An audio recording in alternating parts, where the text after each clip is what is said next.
WBBM-FM, Chicago.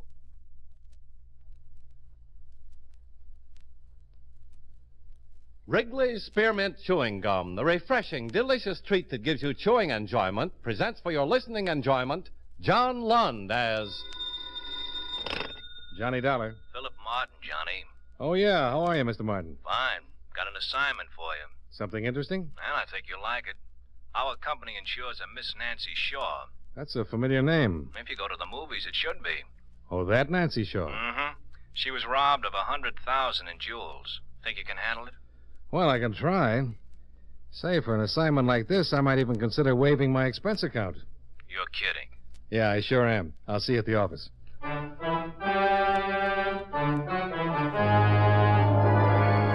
The makers of Wrigley's Spearmint Chewing Gum bring you John Lund in another adventure of the man with the action-packed expense account, America's fabulous freelance insurance investigator. Yours truly, Johnny Dollar.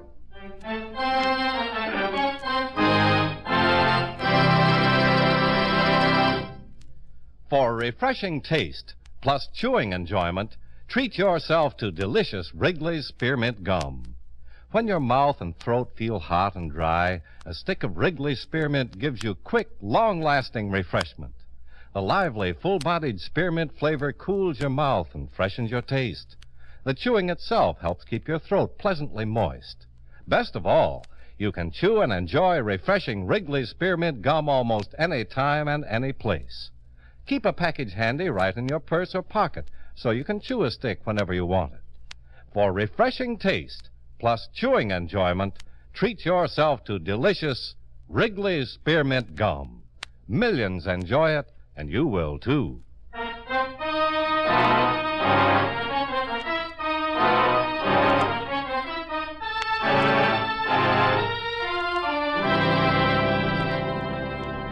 Expense account submitted by Special Investigator Johnny Dollar to Home Office, Columbia All Risk Insurance Company, Hartford, Connecticut. The following is an accounting of expenditures during my investigation of the Nancy Shaw matter. Expense account item 1, $193.80, plane fare and incidentals between Hartford and Los Angeles. I arrived at the International Airport at 11 a.m., hired a car, and drove directly to Santa Monica, where I registered at a hotel. Shortly after that, I drove to the Santa Monica police station and introduced myself to Sergeant James Dodd. Oh, I've been expecting you. Your company sent a teletype. I understand this isn't the first of this type of robbery. No, been 3 others. Same M.O. Always knows the setup of the house, goes directly to whatever he or she is after. Why, you think it might be a woman? But you never know. Each time it's been wealthy families, twice people in the picture business. Here's a list of the articles stolen. Quite a list. Any of the stuff shown up yet? Not yet, but it will. Miss Shaw was robbed night before last. Sunday, maid's night out.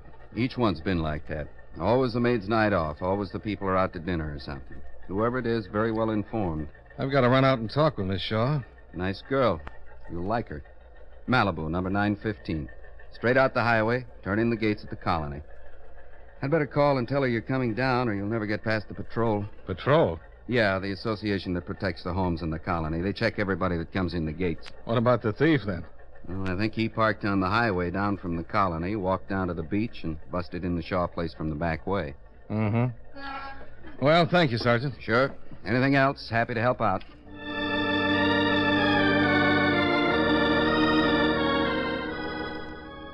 Took me about half an hour to reach the Colony at Malibu, where the patrol at the gate stopped me. Evidently, Miss Shaw had informed them of my coming because they passed me through. I drove slowly down a narrow street fronted on one side by beautiful homes that faced a long white strip of beach. I was met at the door of number 915 by a maid who showed me through the attractively furnished home to a glassed-in cabana overlooking the ocean. Nancy Shaw, one of the biggest stars at the box office, rose to greet me. She was wearing a white sunsuit, and as she walked toward me, I had the sensation my hair had caught on fire. Mr. Dollar? Yeah. How do you do, Miss Shaw? Sergeant Dodd called, said you were coming down. I just left him. Nice cop. Sit down. Make yourself comfortable. I'll try. Something wrong? It's a little warm. How about a drink? Fine. Bernice? What'll it be? Anything with a thermostat in it. Gin and tonic? That'll do it. Yes, ma'am. Bernice, bring Mr. Dollar a gin and tonic, and I'll have the same. Yes, ma'am. It's a wonderful house. Thank you. I wouldn't live anywhere else. But isn't it quite a drive to the studio? Oh, well, when I'm working, I'm generally up around 6. Hardly any traffic. I get there in 25 minutes. Cigarette? No, thanks.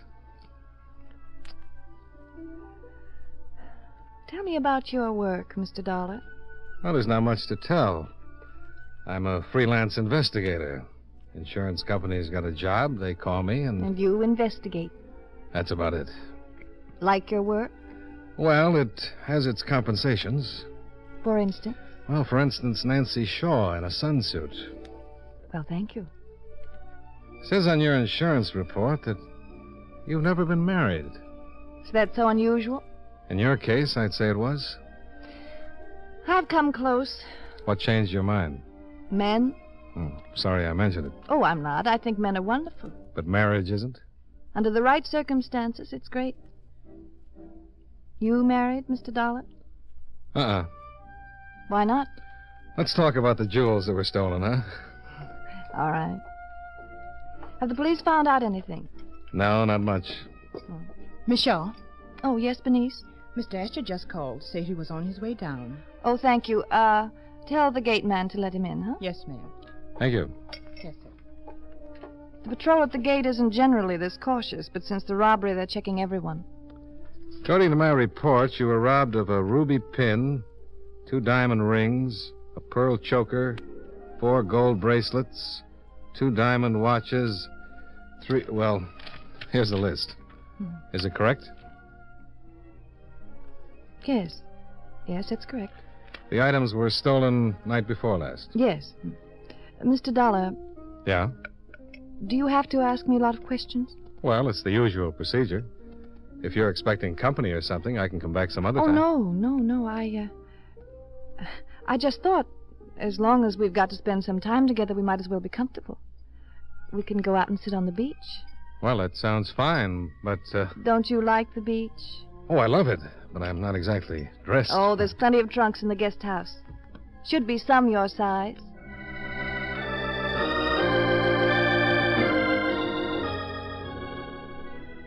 I met her on the beach. She'd changed from the sunsuit to a red bathing suit. She was stretched out in the sand, her face turned up to the sun, and her blonde hair spread out around her shoulders. Hi. Hi. Here. Spread out this towel. Get yourself some sun. Okay. You're a little white. More of a pearl gray, I'd say. Trunks look fine. I hunted high and low for a pail and a shovel. Gonna dig in the sand? I don't think I've been out on the beach like this since I was 8. I had a pail and shovel then. Seemed only fitting and proper. Might be fun at that. Oh, sure. Didn't you used to build castles with moats around them? Let the ocean come in and fill them up? No, I didn't get to the beach much before I came to California. Then I was a little old for building castles. Oh, you're never too old to build castles. But then there's always some guy who comes along, you know, running as though he was in training for a 4-minute mile. Never sees your castle and plump. Runs right over it. Yeah. Yeah. I've had it happen. But you said you never built castles. Not in the sand. But I've built them. And they've got stepped on. Can always build another. I did. Another. And another. And now you're living in one. A big, beautiful one. Right on the beach. Mm-hmm. What's your castle look like, Mr. Dollar? Oh, I design all kinds. Sometime when I've got a pail and a shovel, I'll show you. And the name is Johnny. All right, Johnny. Sometime you build me a castle. Sure. Hey, you've got a visitor. Huh? Guy just came out of your house. He's headed this way. Tall, dark, looks like an ad for strength and health. Exactly. Dave Asher. Old friend? Nope. We're engaged. Oh. Hello, Dave. Didn't Bernice tell you I was coming down? Yes, she told me. This is Mr. Dollar. How do you do? This is Dave Asher, Mr. Dollar. He's happy to meet you. Really? Ah, don't sulk, Dave. Tell Mr. Dollar you're happy to meet him. Why? Because it's too nice a day to put up with one of your moods. Is this guy the reason you haven't been available for the last few days? I only met Mr. Dollar an hour ago. Then you won't miss him. Goodbye, Mr. Dollar. Goodbye. Have a nice trip. I don't think you get the point. Oh, sure I do. You're unhappy, so you're leaving. Mr. Dollar, maybe you don't know it, but Miss Shaw and I are engaged. I know it. Dave, for once in your life, try to I act drove all the way down here to see you. I haven't seen you since Sunday night, and there's a few things I like to settle. In private. Now, maybe you get the point, Mr. Dollar. I'm not leaving. You are. Oh, now this is really too much. No, wait a minute. Maybe I'd better You go. stay right where you are, Johnny. Oh. Oh, it's Johnny. Yes, it's Johnny. My family thought it up. You're a pretty funny man, huh? Now, you listen to me. You just go right back out to your car and drive yourself away from me. I'm not leaving until he does. I beg your pardon. You're leaving, and you're leaving right now. Now, turn around. You're serious? I was never more serious in my life. Now, get off the beach. We're through. Fine. Hi. I'm sorry, Johnny. Cigarette? Thanks.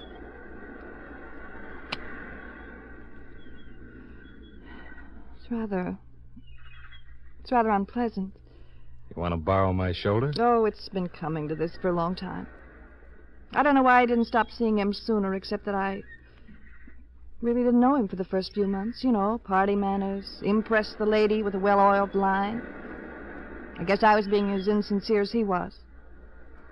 This is a town for insincerity, Johnny. It's like the first house I bought. Beautiful. Lived in it for 6 months before I discovered the termites had eaten away half the foundation. Huh. Who is he? Well, just a rich young man, spoiled disposition. He was with you the night you were robbed? Yes. Mm-hmm. We had a big fight. He took me home. It was over then. I knew it. And I have to admit I was a little dewy-eyed over having made one more mistake. And when I discovered the jewelry was missing, it was just too much. I must have cried for 2 whole hours. I have to go to a party tonight, Johnny. Dave and I were invited. What'll I do? Have a headache? Oh, that's too easy. He'll be there with someone. What are you doing tonight, Johnny? No plans. Will you take me to the party? Gonna show him you don't care, huh? I don't want to show him anything. I'd like to show myself. I play a lousy second fiddle. You don't have to play anything. Just take me to the party. When you get bored, say goodnight.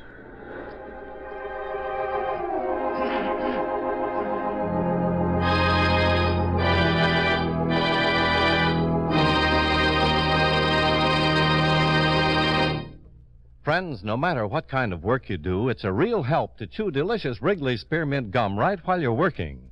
When you're warm or tired, for instance, the lively, full-bodied spearmint flavor is really refreshing. It helps keep your mouth and throat feeling cool and moist. Chewing on that smooth, good-tasting piece of Wrigley Spearmint makes the time pass more pleasantly, too. It seems to make your work go smoother and easier. Keep a package or two of Wrigley Spearmint Chewing Gum handy all the time. Enjoy chewing Wrigley Spearmint while you're working and at other times. That's Wrigley Spearmint Chewing Gum. Healthful, refreshing, delicious.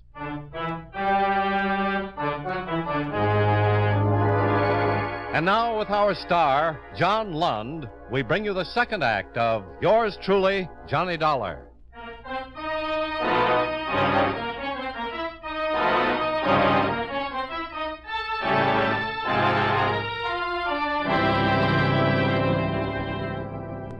I guess it wasn't a very big party by Hollywood standards, but it frightened me. About 150 guests, producers, stars, and some odds and ends that always show up at a party like that. Dave Asher was there, guzzling champagne as though the Texas drought had hit Beverly Hills. About midnight, the party was under full steam, and Nancy led me outside, where a long walk stretched out over half an acre of lawns and wound around a big lighted swimming pool. Having fun? Well, I'm a little out of my element. I thought being together might make the difference. Being with you is the nicest thing that's happened in a long, long time. But I'd rather be sitting on the beach. Yes, that would be nice. Johnny, Hmm? kiss me.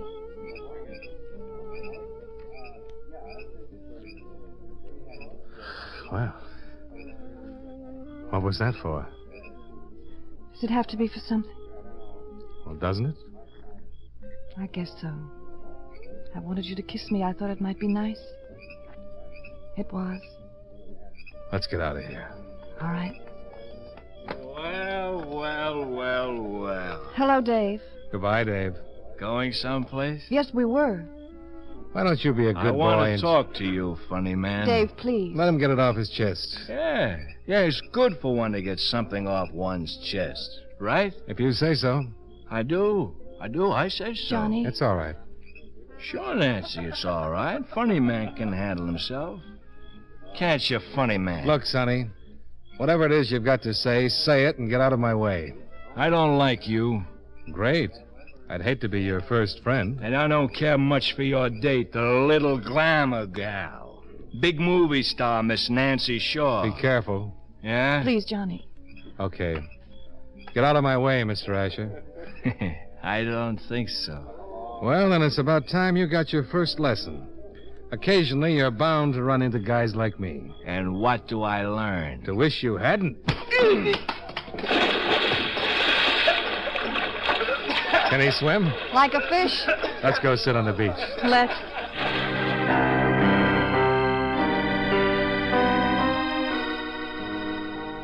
We left while young Asher was pulling himself out of the pool and drove back to the beach.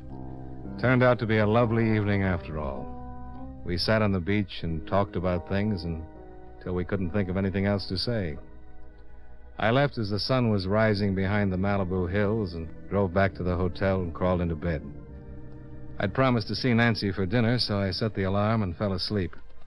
It was about 4 p.m. when the phone rang. Johnny Dollar. This is Sergeant Dodd. Oh, how are you? I was just catching a little snooze. You have a big night last night? Well, I don't know. Nothing special. Why? You made the papers, front page. Huh? Yeah. Says here you knocked some young socialite into a swimming pool. Oh, I better get up. Anything new on the case? No, I thought maybe you might have something. What do you know about this guy you belted last night? He didn't drown, did he? No, but we've been doing some checking on him. Any particular reason? Well, we're checking everyone that's even remotely connected with Miss Shaw or any of the others who've been robbed. Well, all I know is that he used to be engaged to Miss Shaw. His name is Asher. Dave Asher. And, oh, yeah, she said he's got a lot of money. Oil wells. Yeah. Not a one. What do you mean? I mean, he looks like a phony. Nobody's ever heard of him. He's certainly not in oil. Does he have money? Yeah, but not as much as he pretends. 3 months ago, he didn't even have a bank account, and he was living in a $7 a week room. Huh. Just thought you might be able to tell me something more. No, I can't. But I'll see what I can find out. Okay. Give my regards to Miss Shaw. I'll do that. Seems like a real nice girl. Yeah.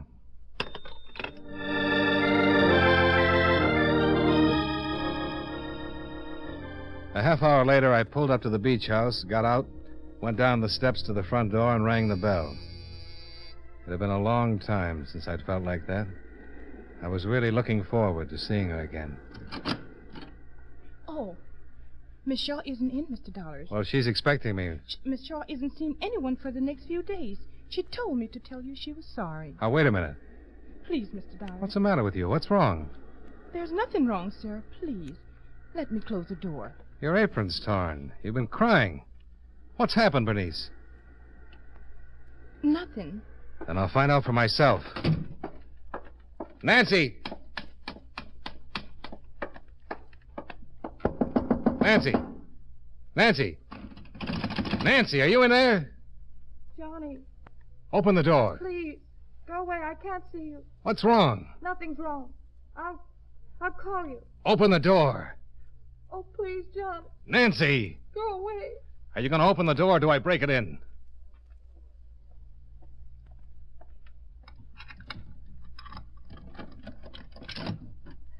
Johnny, I didn't want to see you. I didn't want any more trouble. Honey, Who did it? Oh, please. Please don't do anything. Don't say anything about it, please. The publicity would be awful. Come on. Sit down. Oh. Have you seen a doctor? No. Bernice called him. He should be here any minute. He won't say anything. Who did it? Oh, Johnny, please forget it. Asher. Please, please. All right. Come on. You stretch out. Oh. You got any sleeping pills or anything? It's in the cabinet.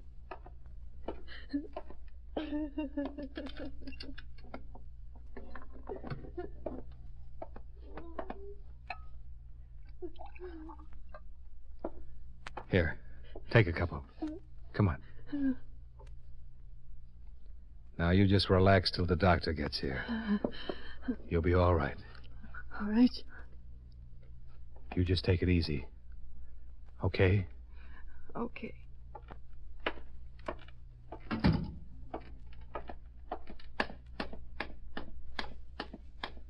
Is she all right, Mr. Dollars? Who beat her up? Was it Mr. Asher? Yes. Yes, he got here about an hour ago. I tried to stop and he hit me. He was crazy. He kept hitting her. I found this on the floor after he left. Huh. Quite a diamond. Yes, sir. Hard cut. About 2 carats. He yelled, screamed like he was crazy. He was just terrible. Is she all right? Yeah. I want to use the phone. Yes, sir. I didn't want to keep you out, Mr. Dallas. But Miss Shaw was scared you'd do something. Somebody's got to do something, Bernice. You going to call the police? Yeah. I guess you have to.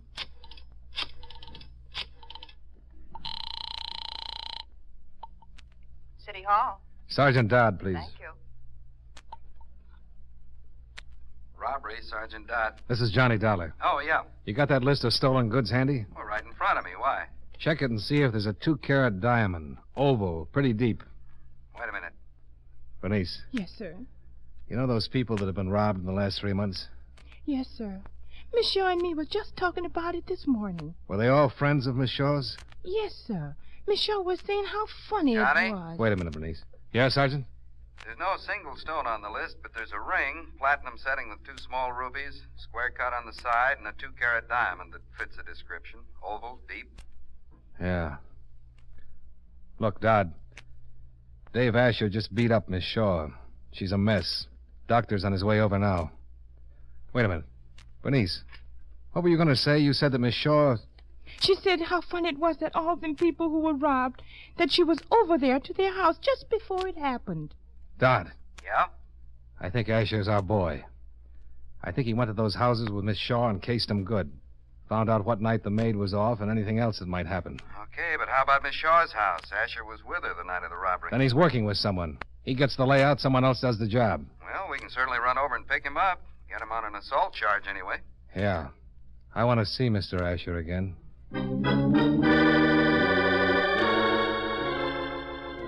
Sergeant Dodd gave me Asher's address in Santa Monica Canyon and said he'd meet me there. I looked in on Nancy, who was getting drowsy. Then I told Bernice I'd check back to see what the doctor's report would be, and then left for Asher's place. Yeah?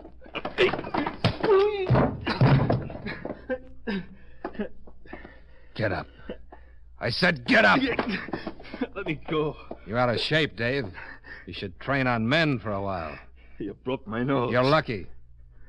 Now, where did you get this ring? Where did you get it? I bought it. Where? From a guy. What guy? Just a guy. I don't know him. He wanted to sell it, and I bought it. Is there anything the matter with that? Yeah, you're lying. Now, listen to me. I want some answers. First, where did you get this ring? I told you.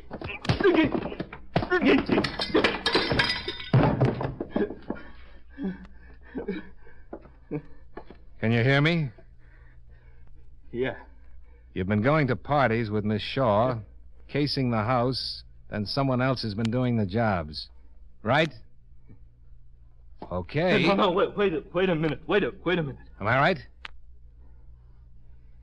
Yeah. Yeah, you're right. Who are you working with? Name's Fisher. Stanley Fisher. Where is he? He lives at the Shelton Hotel on Ocean Drive. Where's the loot? He's got it. Why did you beat up Miss Shaw? I don't know. I just got mad. I don't know why I did it. Don't you ever do anything and you don't know why? Oh, yeah, sure. But this isn't one of those times. Well, guess I should have knocked. Oh, hello, Sergeant. He's your man, all right. I heard.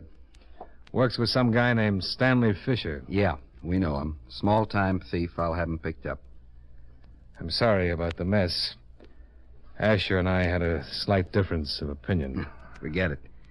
Why don't you get back to the beach and see how Miss Shaw's doing? I'll take care of things here. Thanks.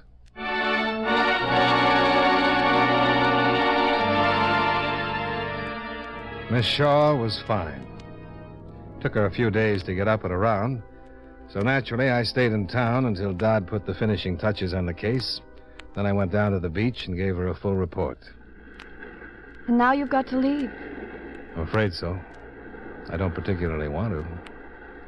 I guess it's better. Why? I don't know. Do you? Sure. So I can come back. Will you?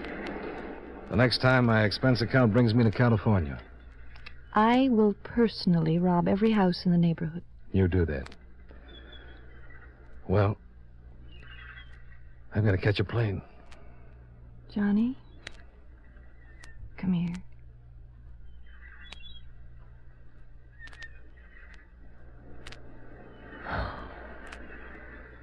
Nancy, Huh? are you sure my hair isn't on fire?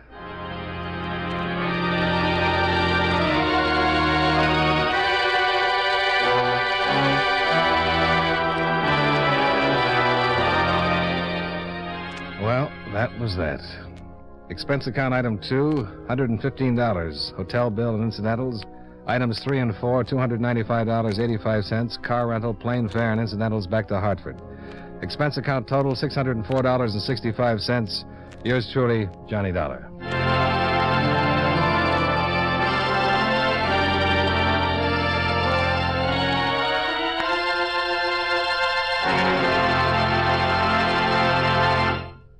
Remember, friends, for refreshing taste plus chewing enjoyment, treat yourself to delicious Wrigley's Spearmint Chewing Gum. The taste of fresh spearmint is cooling and delightful, and there's lots of it in every stick of Wrigley's Spearmint Gum. It freshens your mouth, helps keep your throat moist, and sweetens your breath besides. You'll enjoy the good chewing, too, because Wrigley's Spearmint is so smooth and pleasant to chew on. There's nothing else quite like it. Next time you're at the store, stop at your friendly merchant's display of chewing gum and get a few packages of good-tasting Wrigley's Spearmint Gum. Always keep some handy for refreshing taste plus chewing enjoyment. That's Wrigley's Spearmint Chewing Gum. Healthful, refreshing, delicious.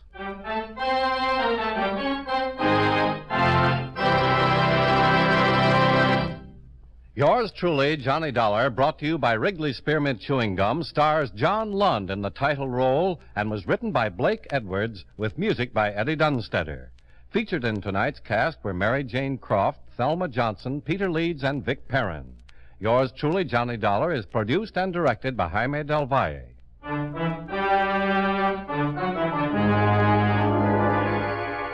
The makers of Wrigley's Spearmint Chewing Gum hope you enjoyed tonight's story of Johnny Dollar and that you're enjoying delicious Wrigley's Spearmint Gum every day. This is Charles Lyon, inviting you to join us again next week at this same time when, from Hollywood, John Lund returns as... Yours truly, Johnny Dollar.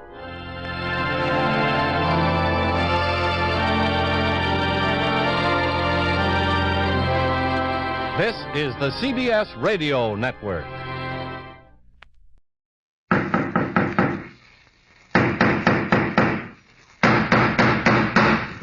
What's the matter? What is it? Another case for Nick Carter, Master Detective.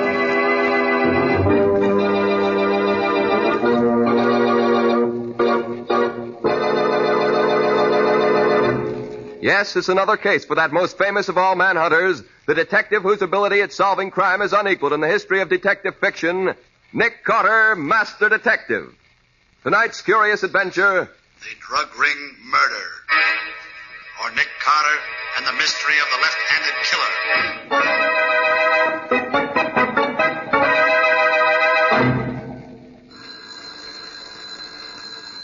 Well, Mr. Nicholas Carter, are you going to answer your telephone, or are you going to take me out to lunch as you promised? There's no reason why I can't do both, Patsy. Nick Carter speaking. Dick, this is Riley at headquarters. Oh, how are you, Lieutenant? There goes my What's on your mind? right. Murder. And you're right in the middle of it, Nick. Meet me at the city morgue as quick as you can. I'm waiting here. What's the matter, Riley? Can't headquarters solve this case without me? Who said anything about your solving the case? You get yourself down to the morgue right away, and that's an order. An order, Riley? What are you talking about? The body of a man was washed up on the beach this morning, only he didn't die from drowning. It was murder. Yes? There was no identification on the body. None at all. Except one of your business cards. Nick Carter, private detective. What? I hid the card in my pocket as soon as I laid eyes on it. But there's a chance one of the reporters saw it before I did. Now, do I have to draw you a diagram? You've already done it. I'll be there in the double, Riley. Bye. What's up, Nick? Plenty. Look, Patsy, hold on the office until you hear from me. I'll call you within an hour. I knew you shouldn't have answered that phone. Business before pleasure, Patsy, and right now I've got business at the city morgue.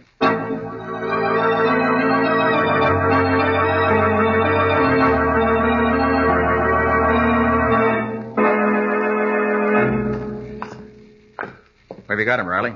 On a slab out here? He's on ice, in the box at the end of the room there. And I'm telling you one thing, Nick Carter. It's lucky for you that I was here when he was brought in. Now, look, Riley, surely you aren't trying to pull me into this thing just because the fellow was carrying one of my cards. Why, there are probably hundreds of people I never heard of who carry my name in their vest pockets. Well, if you'd rather be explaining to the captain how your card got on a corpse... Oh, now take it easy, Riley. You know what it means for an officer of the law to conceal evidence, Nick. How do I know one of those reporters or photographers isn't telling the captain right now that... Well, let's worry about one thing at a time. You said the body was washed up on the beach on the north shore of Long Island? Yes, it was. Stuffed in a gunny sack with every bit of identification removed. Everything was ripped out except a concealed pocket. Yes, I know, with my card in it. Yes. Here we are. Last box here. Now, take a good look, Nick. Yeah, did you ever see him before? Oh, yes. That's Stanley Phillips. Huh? Dr. Stanley Phillips. He's a research chemist. Sort of an eccentric. Oh, balmy, huh? No, just strange. He's assisted me in a few investigations. But for the most part, he was pretty much of a hermit. Didn't like to mix with people. Yeah, that don't make sense. People who mind their own business don't go around getting themselves murdered. Where did he live? There's a big house on a Long Island Sound, but his laboratory was on his yacht. It was anchored about half a mile or so up from the house, if I remember correctly. Laboratory on a yacht? Mm-hmm. Oh, he was balmy. Hey, Riley, look. Here in his neck. Oh, what did you expect? I told you he was strangled. The autopsy showed he was dead before he was put into the gunny sack and thrown into the water. I know, but that isn't what I mean. Here, look at the prints in his neck. Closely, look at him. Yeah, well... Unless I miss my guess, Riley, he was murdered by a left-handed killer. Say, maybe you've got something there, Nick. I'll phone the fingerprint expert. Now, wait a minute, Riley. Let me hit the phone first. I gotta be on my way. Hey, now, don't be forgetting you can't take long on this, Nick. The captain will be wanting to question you about your card being found on the body. I can't hold off more than a few hours. Give me those few hours, Riley, and I'll wrap the murderer up in wax paper. Nicholas Carter's office. Oh, hello, Patsy. We got work to do. Yes, Nick? I want you to go through the files and dig out all the stuff we have on Dr. Stanley Phillips. That queer doc who did some work for you once? Yeah, that's the one. Research chemist. Uh-huh. Get all the dope on him and meet me down in front of the office in 10 minutes. I'll pick you up. All right, Nick. That's all. Yeah, where you headed for, Nick? The Phillips estate on Long Island Sound. Meet me there as soon as you get the report on the fingerprints in Stanley Phillips' neck.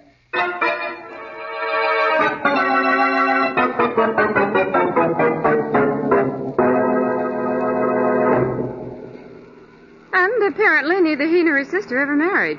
After the parents died, they continued to live in the big manor house. What did you say the sister's name was? Rose Phillips. Rose. Go on. You know all about his laboratory being on his yacht. Mm-hmm. It's supposed to be one of the best private laboratories in the country. Used to do a lot of research work for big companies. As a laboratory assistant, Tom Marks, young man. And let's see what else. His hobby was writing. Scientific articles they were. Usually about the effects of habit-forming drugs. He had an article in Popular Research last month entitled Morphine Exposed. So he wrote about habit-forming drugs, huh? You know, Patsy, this case might turn out to be more than just an ordinary murder.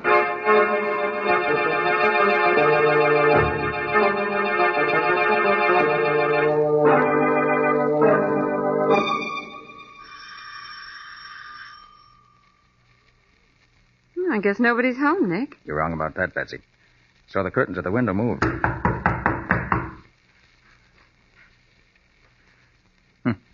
Pounding on the door isn't going to do any good either. Whoever's in there evidently doesn't want callers today. However... What are you going to do? Open the door with this little lock picker of mine. There it is. All right, come on, Patsy. We're going in. I don't see anybody. Stay behind me. Put your hands up. Over your head. She's got a gun, Nick. You're Rose Phillips, I take it, miss? Keep your hands up. I'm asking the questions. Who are you? I'm Nick Carter, and this Nick Carter? Yes. And this is my assistant, Patsy Boone. Nick Carter, the great detective. Well, my brother often speaks of you. He thinks you're wonderful. Nick, she doesn't know yet. Miss Phillips, I'm sorry to have to tell you like this, but your brother is dead. He's dead? Yes. I'm afraid he was murdered. Murdered. Stanley murdered. Now, if you'll just put that gun away, Miss Phillips, we'll talk things over. Of course, Mr. Carter, I'm sorry. This is all such a shock. It was a fiendish killing, and I'm going to do all I can to bring the criminal to justice. You may be sure of that. Oh, Rose. Rose. I'm in here, Richard. Oh. Well, who are these people? I thought Stanley told you never to let strangers in the house. It's all right, Richard. This is Nick Carter, the detective, and his assistant. Oh. Well, that's different. How do you do, Mr. Carter? I'm Richard Coles. I take it you've already heard about Dr. Phillips. Yes. Ghastly, isn't it? I can hardly believe it. The police say it was murder. For the life of me, I can't imagine who would want to murder Stanley. He was a strange man, Mr. Carter, very strange. He had a phobia about not letting anyone in the house when he was away. You seem to manage an entrance all right, Mr. Coles. Well, Mr. Cole's a very old friend of the family and has always had a key to the house. He's our lawyer. Look out, Nick! There's someone at the window. He's got a gun!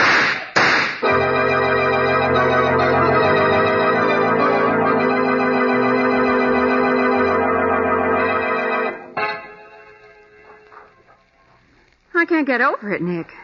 You don't seem to be surprised that you were shot at back there in the house. I'm not, Patsy. That's why I was standing beside that suit of armor. That protected me by deflecting the bullets. Nick, your presence on the Phillips case is most annoying to someone. Too bad that window was frosted glass. Couldn't get a look at the gunman. That tiny crack the window was open. Well, now, did you find what I told you to look for in the cottage occupied by Tom Marks, the lab assistant? Yes, I found a pair of his gloves. Good. I had to go through all his desk drawers to find them, too. Let me see them. All seems to be adding up. Almost too neatly. Adds up to a pair of gloves, that's all. Look, Patsy. Coles told me back there something about the terms of Philip's will. If he lived to be 50, his estate was to go to a foundation. If he died before that, Rose was to inherit all the estate. But that makes Rose the... No. I don't suspect Rose. Her grief seemed genuine. But there's something else I learned. Tom Marks, Philip's lab assistant's in love with Rose. They've been wanting to get married, but Phillips opposed the marriage. Now the field is clear, with oodles of money to boot. But that still doesn't make Tom Marks... Patsy, I'm almost certain Phillips was strangled by a left-handed killer. These gloves of Marks you brought me show that he's left-handed. Oh. And that leads us where? Right out to the laboratory and the yacht. I've got to find Tom Marks.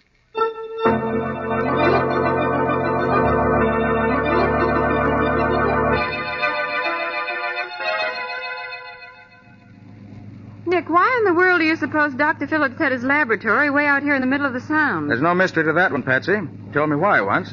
Well, why? So people couldn't bother him. I'd have used his technical knowledge a lot more often on cases myself if it'd been more accessible. Well, here we are. This is the Phillips yacht. I'll tie up here. I've never climbed up a rope ladder before. And you're not going up now either. Not until I look around the boat myself. Oh, Nick, am I helping you on this case or not? You are, but I don't want you taking unnecessary chances. Nick, please. Now, quiet a minute, Patsy. Let's see if we can raise somebody from here. Hello up there. Hello aboard the Phillips yacht. It's funny. Tom Marks is aboard. He's keeping quiet about it. Well, we'll find out right now. You better stay here in the motorboat. And let you solve this case alone? Not a chance. Okay. But stay directly behind me, remember? Phew. Climbing this rope ladder's no cinch. I'm glad I'm not a sailor. Can you make it? Uh-huh. I'm coming. What do you think you'll find, Nick? Tom Marks, I hope. Here. Let me give you a hand over the rail. All right. Oopsie daisy. Oh, thanks. Well, there's nobody to lay out the welcome rug on the deck of this floating laboratory. Well, that doesn't mean we're alone, Patsy.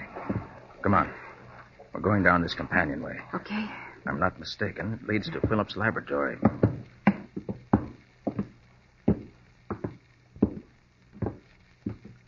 Mm-hmm. This is the laboratory.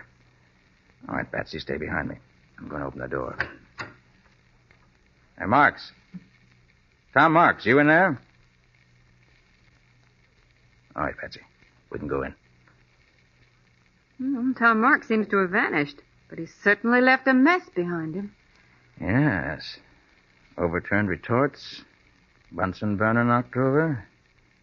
Look here on the floor. Broken bottle. Sulfuric acid spilled and eating into the floor. Yes, this is where Dr. Stanley Phillips met his death, all right. And when the killer came at him, he was sitting at this desk writing. Well, how do you figure that? That bottle of ink tipped over. Wonder if he has any papers here that'll tell us what we want to know.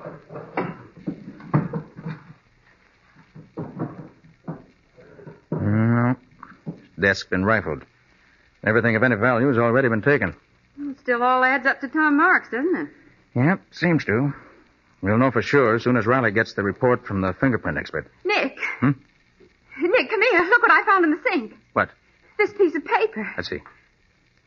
Now, that's in Dr. Phillips' handwriting. Well, somebody tried to burn it out. Then they threw it on the drain board of the sink here. Part of it didn't burn. Let's see if I can figure it out. Like you to know, the man whom I have trusted and worked with these many years is, I have discovered, the head of a giant dope peddling ring. Been using my premises to carry on his business. This man is... Nick, the lights have gone off! Oh.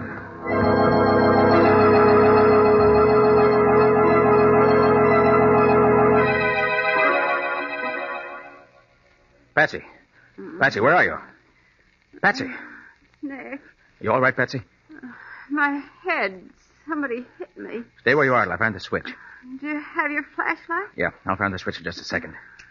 Oh, the lights won't work. They must have been turned off at the master switch in the engine room. And that means there's more than one person on this boat besides us. One of them turned off the lights, and the other one shot at us in here. You were right when you said you felt everything wasn't okay on this yacht. You able to get up, Patsy? Oh, sure. I'm all right now. Just a big hen's egg on my head, that's all. Okay. Come on. Nick, did they take the note? It's just what I want to find out. Let's see. Flash a light down in the sink. Yeah, it's gone. Yeah, but wait. What are you going to do? Clean up the sink a little. Ashes don't look well scattered around in a white sink. Carefully now. There we are. Now we're ready. Ready for what? To search this yacht from stem to stern.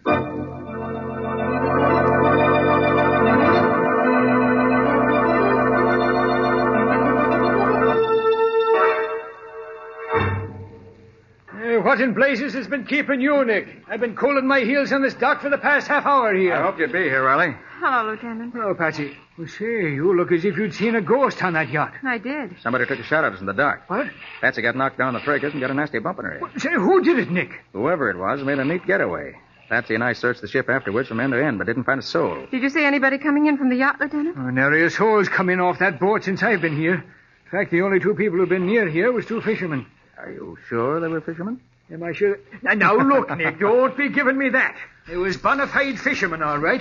They pulled their little rowboat to shore a ways down the beach, and I saw them bring in their catch. And a nice string of fish it was. Okay, Riley. So they were really fishermen. Well, what about your report, Lieutenant? That. Well, Nick was right. Our fingerprint expert examined the marks on Dr. Phillips' neck and said he was undoubtedly strangled by a left-handed killer. And now all we've got to do is find a left-handed man who had a reason to murder the doctor. We found him.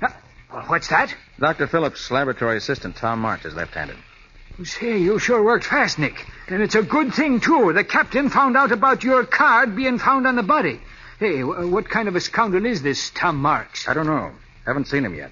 Wasn't at his cottage, and he wasn't in the lab on the yacht. Now, let's make tracks, Mr. Private Detective, and search the grounds here. Wait a minute, Maybe Riley, wait a minute. There's one thing more you ought to know. Huh? Whoever killed Dr. Stanley Phillips is the head of a giant dope ring. Phillips was killed because he was about to expose the man. Hey, that would be the laboratory assistant. He'd have access to drugs. Mr. Carter!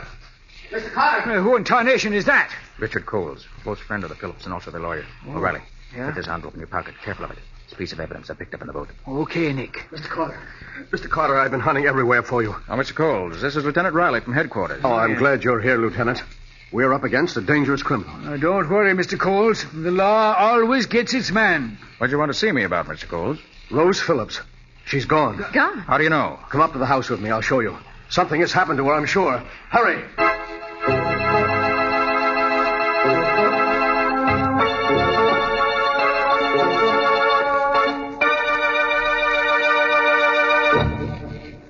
Here. This is Rose's bedroom, Lieutenant. Well, somebody was making a fast getaway, all right. Yes. Just look at the room. Clothes strewn all over. One of her suitcases is gone, and this suitcase, half packed, was left behind.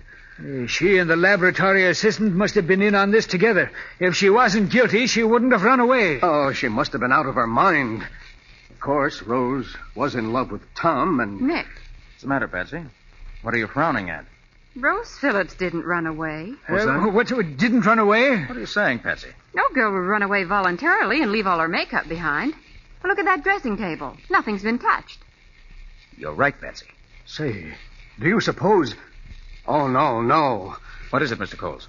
Do you suppose that Tom could have forced her to leave? You mean kidnap her? Yes. Well, he won't get away with it. I'll call headquarters and have a cordon thrown around this entire district. We'll catch Tom Marks before he gets to the next town. Good idea, Riley. Do that. Well, Mr. Coles? Yes, Mr. Carter. I guess Lieutenant Riley has this case all sewed up. His men will have Tom Marks and Rose Phillips within the hour. Well, Mr. Carter, it was nice of you to take such an interest in my friend's death. Would you care for a cigarette? Oh, no, thanks. You, Lieutenant? Why, sure. I don't mind if I do. Of course. Light? Yeah, thanks. Well, good day, Mr. Coles. Goodbye. Carter? Come along, Patsy. Hey, where's the telephone, Mr. Cole? There's one right over here on the table. Hurry up, Patsy. We got work to do. I thought you said the case was finished. Not by a long shot. I said that for their benefit. You and I are going over this estate with a fine-tooth comb. I'm not satisfied yet.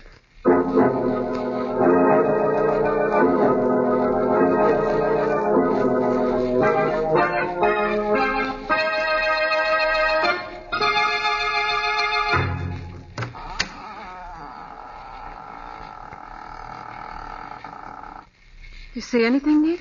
Come on in. Shut the door.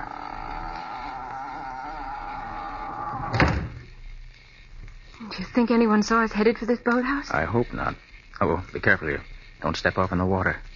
Nick, there's a small speedboat in the water. Wouldn't you think they'd put it in dry dock so late in the season? Depends, Patsy. Look up there, mounted in the bow. A machine gun? Mm-hmm. This boat was used for business. Gee, who'd ever think a quiet little chemist like Dr. Phillips kept a mounted machine gun on a speedboat? I believe this setup down here was news to Dr. Phillips, too. Hold on to my arm. We'll look around. Oh, Nick, don't step on the fish. String of fish, huh? Well, Nick, those fishermen Riley saw must have come in here. Patsy, this catch isn't fresh. What? Those men used this string of dead fish just to fool Riley. And those were the men who made trouble for us on the yacht. Yeah, they must have been. Well, plenty of life preservers stacked up in here. Yeah, that's strange. Here, Patsy, take the flashlight and play it on this one. Okay. Well, what are you doing, taking it to pieces? No, just examining it. Aha! There we have it. What? A small waterproof pocket's been sewn in here. Yes, and it extends all the way around inside this life preserver.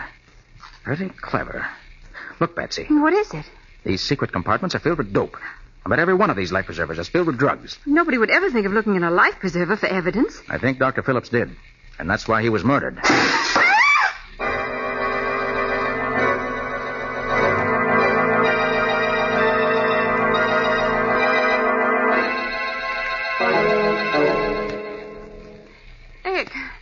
Nick. Are you okay, Patsy?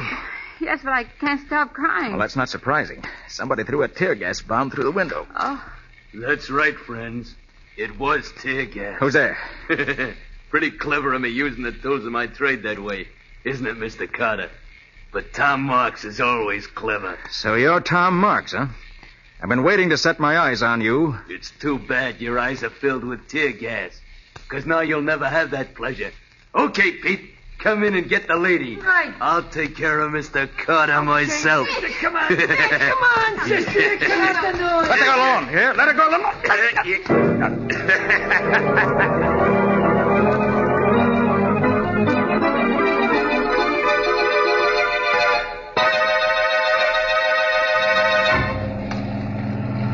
You got those iron weights in the bag, Pete? Sure, both of them. This guy'll never be washed up on a beach like the doc was. Good. See you tied a bag good and tight. You know, I think he's passed out. He ain't moving none. I did a job on him before we put him in the bag. Listen to that dame, will you? Sounds like a hoot owl with a cold in the head. Shut up. Oh, tighten the gag, Pete. Okay. That'll do it. Hey. Say, Carter ain't dead. What does it take to kill that guy? I choked him like a rat and he's still talking. All right. Speak your piece, Mr. Carter, because you don't have much longer. You're not going to get away with this. You hear what he said? I'm telling you. I doubt it, Mr. Carter. You're going straight down to Davy Jones' locker. You'll pay for this. I'll have you behind bars within 24 hours. Listen to him. What do you fellas think you're going to do with Patsy Bowen? He's worrying about a dame when he's going to lose his own neck. Go easy with her, I'm warning you. Come on, let's get rid of him. Okay. It's dark enough now. All right. You got him? All right, lift him up. That's it. I'll get you fellas for this. 2, 3, let her go.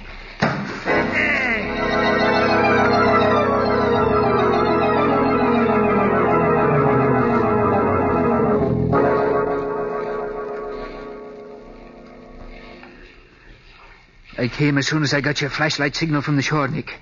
You think the criminals are aboard the yacht here now? You'll see in a minute.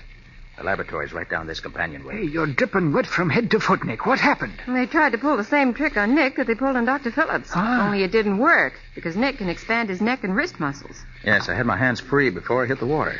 There was no trick at all to cut my way out of the sack. And then I clung to the back of their motorboat until it reached the yacht here. I waited for the would-be killers to get aboard, untied Patsy, and here we are. You're lucky, Nick. He's smart, that's all. Quiet. This is the door. Keep your gun ready. Right. Good evening, Mr. Coles. What? Oh, Nick Carter. Well, come in, Mr. Carter. These two friends of mine and myself were just discussing whether you had found the criminals. I think we have, Mr. Coles. Good. There's just one thing more I need to make sure I have the criminals. Riley. Yeah? Give me that envelope I asked you to keep for me. Oh, sure, Nick. Here you are. Thanks. Now, I'll just take the piece of burned paper out of this envelope. Are those the pieces you gathered from the drain board? Yes, Patsy. They were from the note Stanley Phillips wrote just before he was murdered. Now, I'll just use some of these chemicals in the burned paper. You see, gentlemen, even though this piece of paper's been burned, it is possible, by using the correct chemical solution, to bring out the writing that was on the paper before it was burned. In this case, I expect the writing will give the name of the man Phillips designated as head of the giant drug ring. And his killer. Ridiculous. Absolutely ridiculous. Yes, here it comes. The chemicals are beginning to act. The writing is beginning to show up. Good. The name is... Nick, look out! Oh, you got me, boy! Get out of here! And I got these two thugs, Nick. Knocked them out cold. Sorry I had to plug in the shoulder, Coles, but I had to put you out of action. Now, Riley, there's your murderer. So it was Coles who did it. You're right, Carter. I killed him. The powers be praised, Nick. I thought Tom Marks was the killer. Coles had me fooled too, Riley, until this afternoon when he came running down from the house. And then I noticed his feet were wet, as if he'd been in waiting. Then he was one of the men on the yacht. One of the fishermen Riley saw. Right, Patsy. And another thing. The man who strangled me in the boathouse claimed to be Tom Marks. But Tom Marks is left-handed. The man who tried to strangle me used his right hand. And you knew Phillips was murdered by a left-handed man. That's right. I knew I was after a left-handed murderer. O'Reilly. Huh? Did you notice that when Coles lighted your cigarette for you this afternoon in Rose's room, he used his left hand? Gee, by golly, he did. Right. Then he's left-handed, too. Right. When I saw him do that, I knew he was the killer. But I had to make him prove it. Oh, you did that all right. That business about making the writing stand out on a piece of paper after it's burned is a new one to me, Nick. Nick, can you actually do that? Well, it can be done under ideal conditions, but this time I was just putting on an act for Mr. Coles' benefit. You mean you didn't actually make any writing appear on the burned paper? Not a word, Mr. Coles. And I fell for it like a sap. Nick. What's that? Well, I'm not sure, Patsy, but I have a hunch. It's locked, Nick. Oh, Patsy, since when did a locked door ever stop Nick Carter? Quite right, Riley. When did it? This is no time for it to start. So, this one ought to do the trick. There we are. Nick Carter. Oh, thank heaven. Rose. This man with you is Tom Marks, Miss Phillips? Yes, I am. They were going to kill us, Mr. Carter. They tied us up and threw us in here. We heard them planning to throw us overboard. Have you been imprisoned in here all this time, Mr. Marks? No, not quite. I got a telephone call last night summoning me into the city to pick up some chemicals Dr. Phillips and I needed in an experiment. I was slugged as I stepped out of the car. And when I came too late this afternoon, I was in here, and so was Rose. That Coles was a smart one. Throwing suspicion on you and then trying to get rid of you in order to make it look as if you'd run away. Smart, but not smart enough for Nick. Well, Riley, you've got your murderer. I have that. And Rose, you and Tom are safe. Yes, thanks to you. And I guess that's that. Oh, no, Nick. You still have to solve my case. Well, what's that, Patsy? That luncheon date you promised me. Oh. Where are you and I going to have lunch at this hour? Why, well, say, that's easy, Patsy. I know a swell place in town, right across from the morgue. Come on.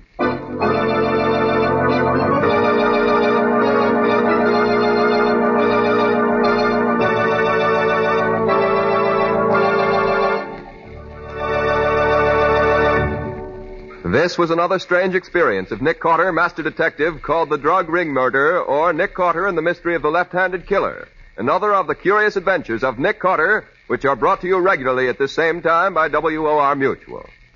And now, Nick, what can you tell us about next week's story? When a young man who was a very good friend of mine arrived in town to claim his bride, he suddenly became aware that she was not the girl to whom he'd become engaged. You mean she wasn't his fiancée? That was the question that started off the whole case. Yes, indeed. Because we couldn't be sure whether the girl he loved was really the girl he loved, we prevented 2 murders and saved a gigantic fortune from disappearing. But you didn't save me from disappearing, Nick. Oh, quite true, Patsy, but after all, you weren't gone very long before we found you. But I'm sure glad you found me when you did, or I might not be here now. So long, folks. Get the rest of the story next week. Right. So long. And so long to you, Nick and Patsy. In the strange adventure you have just heard, Nick Carter was impersonated by Lon Clark, Patsy by Helen Choate. The story was written for Nick Carter by Barth Conry. Original music was played by Lou White. The entire production was under the direction of Jock McGregor.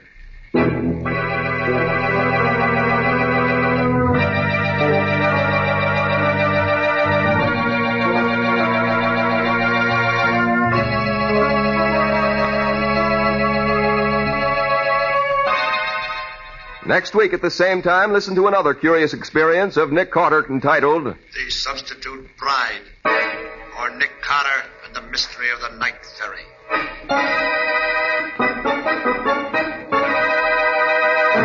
This story is a copyrighted feature of Street and Smith Publications, Incorporated. The Return of Nick Carter is produced in the studios of WOR and is broadcast over most of these stations every Wednesday evening at 8:30 Eastern War Time. This is Mutual.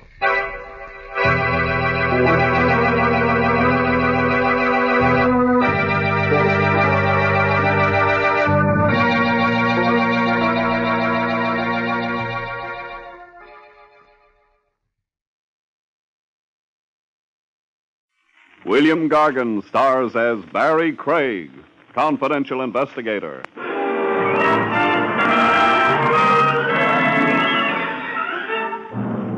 The old saying, early to rise, folks, can't possibly mean a thing to a corpse.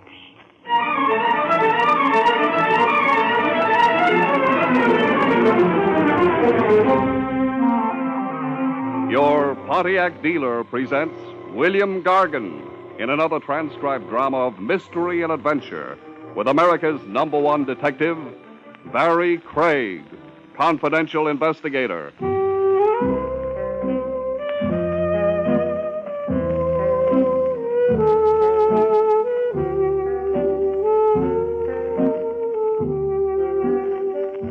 Barrie Craig speaking. The trick in continuing on as a confidential investigator is to keep on good terms with the police. Comes time for your license renewal, and a department sawhead can louse it up for you. Play footsie with a corpse, conceal evidence, rack up as many black marks as you must, but be sure you've got a friend somewhere in the higher echelons. High, say, like a lieutenant, willing to countersign your renewal application, where it reads character references. Ah, the fool that I am, Craig, endorsing your application. Your signature goes down here, Trav. No blotting now. Right neat. Certifying you as a man of good character. However will I atone for the perjury? The guilt get too much for you. I can refer you to a high bridge. Okay, I've signed. You're free to harass and otherwise misuse and abuse me for 12 more months. I'm looking forward to it, chum. I'd start in right away if I had a case. Oh, don't tell me the great man's idle. 1 meal away from pawning my badge. Unless you've got an idea. I get the hint. Even if I could, why should I throw anything your way? Because you hate seeing me fall dead from hunger. So what case did you have in mind? 2 cases. You even have a choice. Both of them prefer a confidential operative to official police methods, official notoriety. I was asked to recommend someone. I'm all ears. Case 1. A Mrs. Cora Talbot wants help in finding her husband, Stanley Talbot. Talbot's been missing more than 6 years. What's her motive in looking for him now? Oh, a last-ditch search. She's about lost hope that he'll ever return. She wants to petition to have him declared legally dead so she can remarry. Interesting? How big a fee? $20 a day and expenses. Kind of anemic. It's all the lady can afford. Is it no? What's my alternative? A publisher named Hilary Grayson. He ran a best first novel contest, $50,000 to the winner. And? The prize-winning manuscript was stolen. Very mysteriously. What's it worth to Grayson to get the manuscript back? A flat $2,000. So, which of the two has you seething with a desire to see justice done? Well, I don't want to be mercenary. Then you'll accept Mrs. Cora Talbot. I'll call and tell her. Call and tell publisher Grayson. It's not on account of the higher tab. The fact is, I've been a long time wanting to raise my cultural level.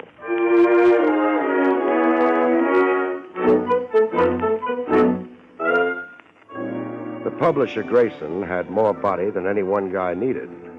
3 sets of jowls and thick eyeglasses. Looking into his eyes was like watching fish in an aquarium bowl. Get that manuscript back, Mr. Craig. Spare no effort or expense. If the manuscript isn't recovered, I'll be the jackass of the publishing world. Hold on a minute, Grayson. You're forgetting I don't know what it's all about. I just got here. Yes. I suppose I should give you the facts. It would be helpful. The prize-winning book manuscript, The Cry of the Hyena, by Eric Trent, was stolen right out of my office. That's bad? Catastrophic. It was the only copy in existence. The author has no carbon duplicate. How come? Writers usually make copies. Usual writers usually do. But this is no usual writer. This is Eric Trent. Here's his photograph. I get what you mean by this one not being usual. Does he always wear chin whiskers? Yes. Trent's a brilliant eccentric. A man who's roamed every corner of the world. A wanderer who wrote 1 page here, another page there. 6 years in the writing and more than 1,000 pages. And no carbon. First prize was $50,000? Yes. Were there other awards? One other. $5,000, a second prize. Won by? Oscar Sachs for his novel, 4 Devils and a Midget. Oh, this is a photograph of Oscar Sachs. Well, this one's clean-shaven. Can I talk out of turn, or are you the sensitive type? Ask me whatever you like. $55,000 in prize money. Isn't that a lot of cabbage for a... For a small publisher? Your offices haven't exactly got that mahogany and chromium look. The prize money doesn't really come from me. It doesn't? An independent motion picture company, Pyramid Pictures. They pay the prizes in exchange for world rights to film the book. Any more questions? Yes. How many offices are there in this suite? 6. Why do you ask that? I'm already in there pitching for you. That intercommunications box on your desk. Is every office equipped with one? Yes, of course, but I don't... The box is switched on, as you'll notice. It's been on through this whole talk we've just had. Who in the Grayson Publishing House would be interested in long-range eavesdropping? I don't know. Suppose I find out.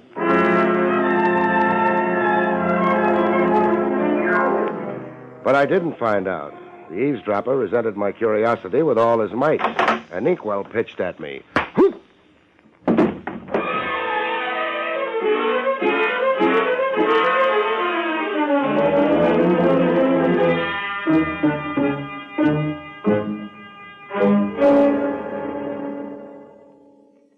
Ladies and gentlemen, have you driven a great new 1952 Pontiac? Until you do, you cannot possibly appreciate what Pontiac's dual-range performance really means. Only with your own hands on the wheel, your own foot on the accelerator of a Pontiac, can you know what it means to select with a flick of a finger exactly the power you want. Tremendous get-up-and-go in traffic, or smooth, easy-going, gas-saving cruising on the open road. The great new Pontiac gives you this kind of performance because Pontiac has, for the first time, combined the three essentials of top-flight performance in one great car. First, a terrific high-compression Pontiac engine.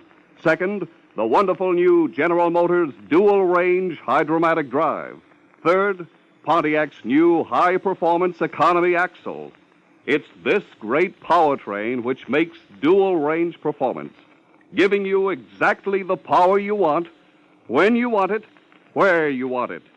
Remember, only the new Pontiac has dual-range performance. Only your Pontiac dealer can show you this engineering masterpiece. Before you consider any new car, be sure you visit your nearest Pontiac dealer. See the new Pontiac. Drive it yourself. You won't be very many miles down the road before you heartily agree that dollar for dollar, you can't beat a Pontiac. And now, back to Barrie Craig.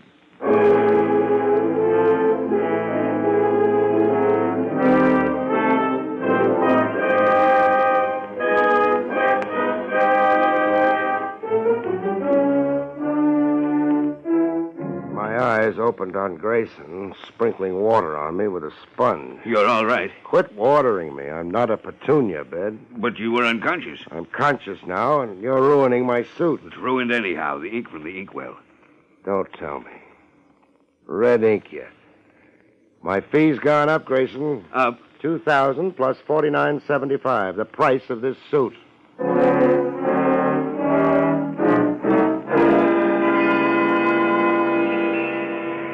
A while later, on the street outside the Grayson offices, a motorist tooted me over. A long hair driving a sky blue pink jalopy. I let him pick me up. You paging me, friend? Yes, I'd like to talk to you. What about? If you'll get in, we can go somewhere. I'll buy you a drink. Oh, buttermilk. There's a buttermilk bar over on 8th Avenue.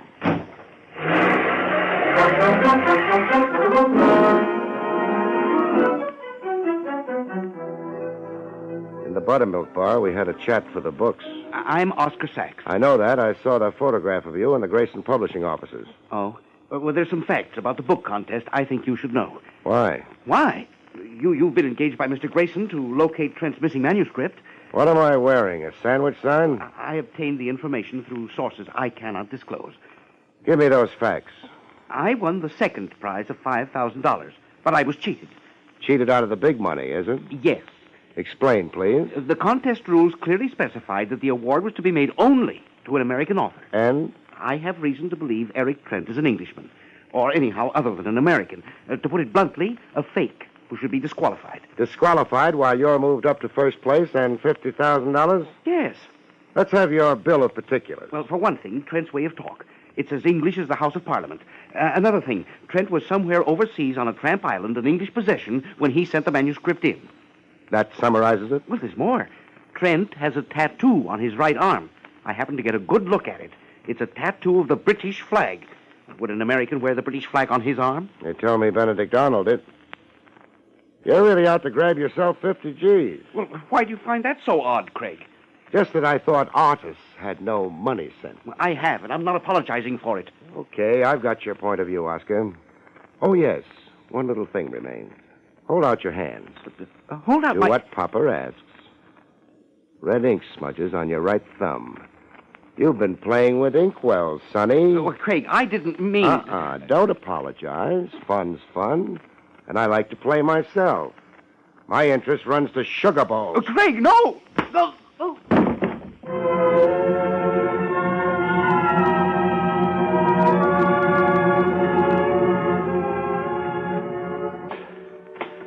Eric Trent's address, furnished me by Grayson, was a rickety studio walk-up.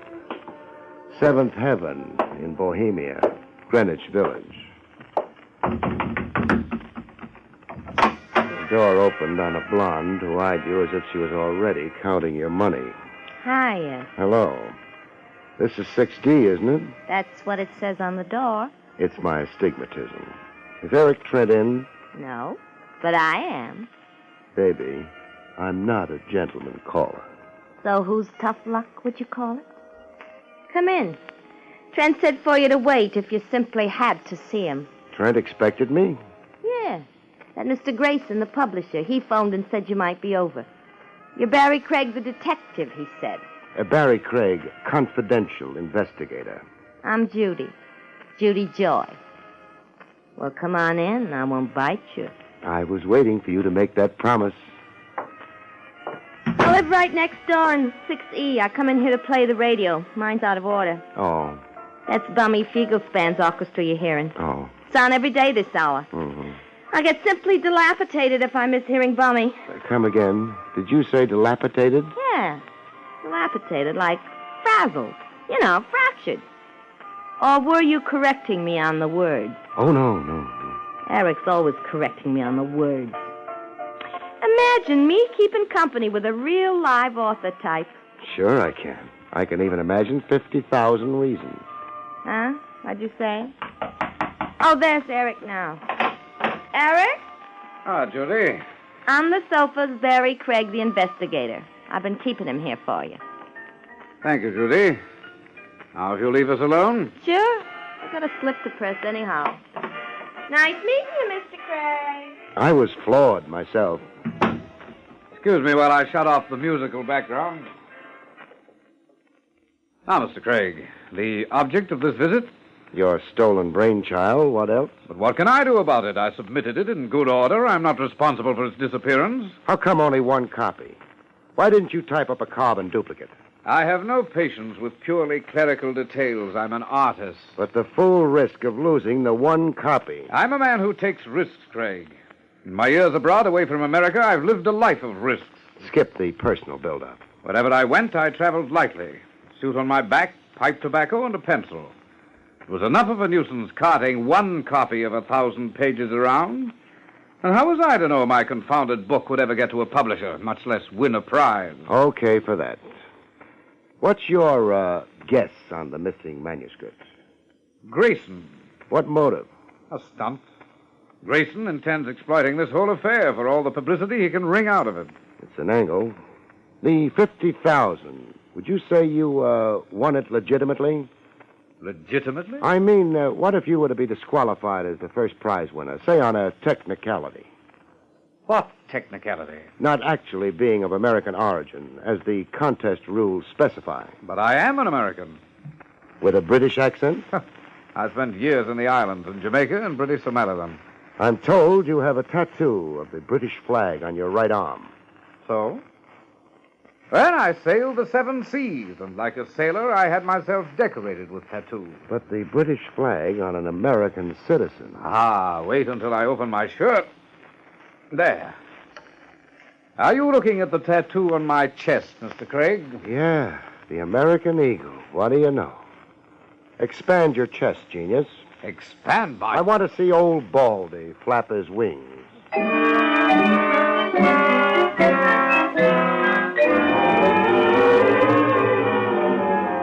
The first break in the case developed over the phone. I was in my office, soaking my feet. Barrie Craig speaking. Craig, this is Grayson. What gives? It's about the stolen manuscript. Listen carefully. Shoot. A hoodlum named Mike Kelsey got in touch with me. He admitted to stealing the manuscript. Why did he? A mistake, he says. He was under the impression that it was valuable. A rare manuscript. Believe that. He wants to return it now with no questions asked. How much loot is he after? $1,000. It's paying ransom, compounding a felony. I must have the manuscript back, Craig. I told him to negotiate the transfer through you. You're representing me in the matter. Where's the 1,000? I'm sending the money over to you with cash by messenger. You're to meet this Mike Kelsey in the tavern, the Flying Horse. Craig, be discreet. Sure, I'll be discreet.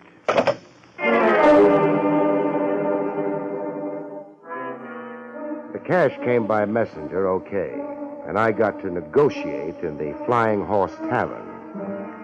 A mug with heavy artillery bulging his coat, waiting at a table for me. You Mike Kelsey? No, I'm, McGuire. I'm here for Mike. Hey, you're negotiating for Grayson, so I'm here negotiating for Mike Kelsey. Now, let's negotiate without any monkey business, Craig. Why a gun under both armpits, Buster? So as I don't develop a stoop on one side? Oh. Now, here's your manuscript. Right in the wrapping Mike Kelsey found it in. Now, count me out a fast grand. Here, $1,000. Count it yourself. Yeah, it seems okay. Don't be stupid enough to stop me from leaving.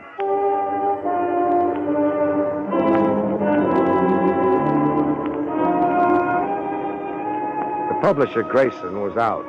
Would I please call later, a secretary told me. I'd gone back to my office to cool my heels for a while when the phone rang. Barrie Craig speaking. Craig, this is Oscar Sachs. Now what's your beef? Craig, I've discovered something I think you'll want to know. Something that will promote you into the 50 Gs? Something that won't help Eric Trent any.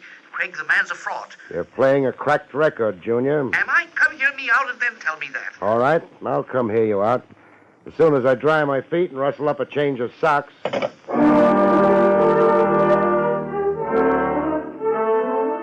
I didn't get to hear Sachs out.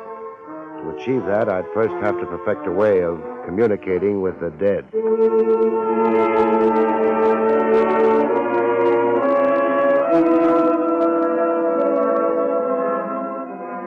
I left Oscar Sachs as I found him, sprawled backwards over a writer's desk, a knife standing vertically in his Adam's apple. I left him as is, so Lieutenant Trav Rogers wouldn't howl to heaven and the DA that I'd once more tampered with a corpse.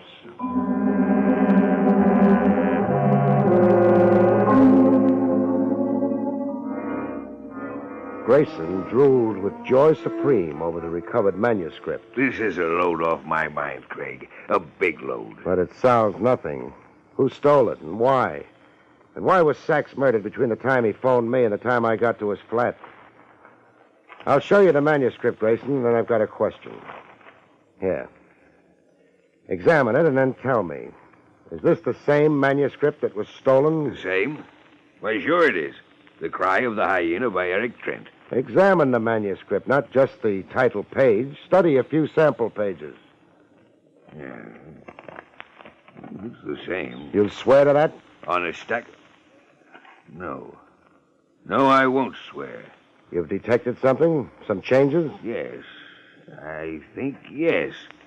For one thing, this copy is cleaner. The edges of the pages aren't so ragged from handling. As you remember them to have been? Yes, even the title page looks altered now. I remember a burn here in the upper right corner near the author's name. A burn like from an accidental cigarette ash. I'm convinced. This isn't the copy that was stolen. But what can it mean? I aim to find out. Grayson. Yes? Phone Eric Trent. Get him to come here to your office on some pretext. But why? So I can have the run of his studio without Trent being the wiser or being present.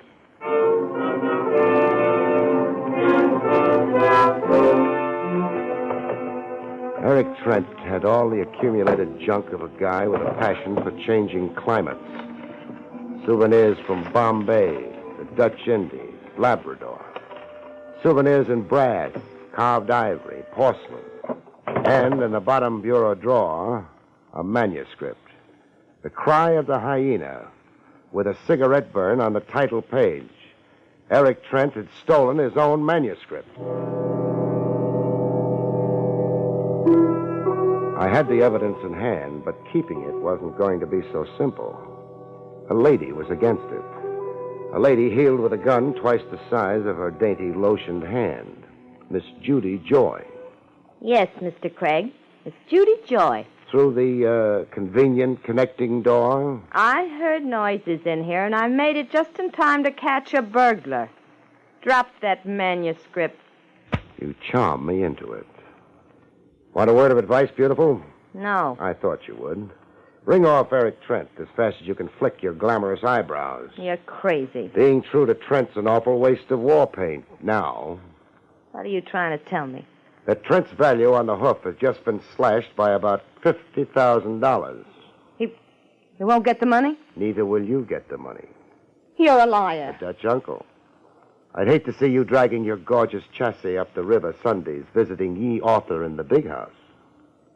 Pour me a drink. Still making with the gun? Aimed at your head while we wait for Eric. The stuff's on that coffee table there. The soda bottle's right alongside it. Okay, I'll play bartender. Say when. When? How much soda? Just a squirt.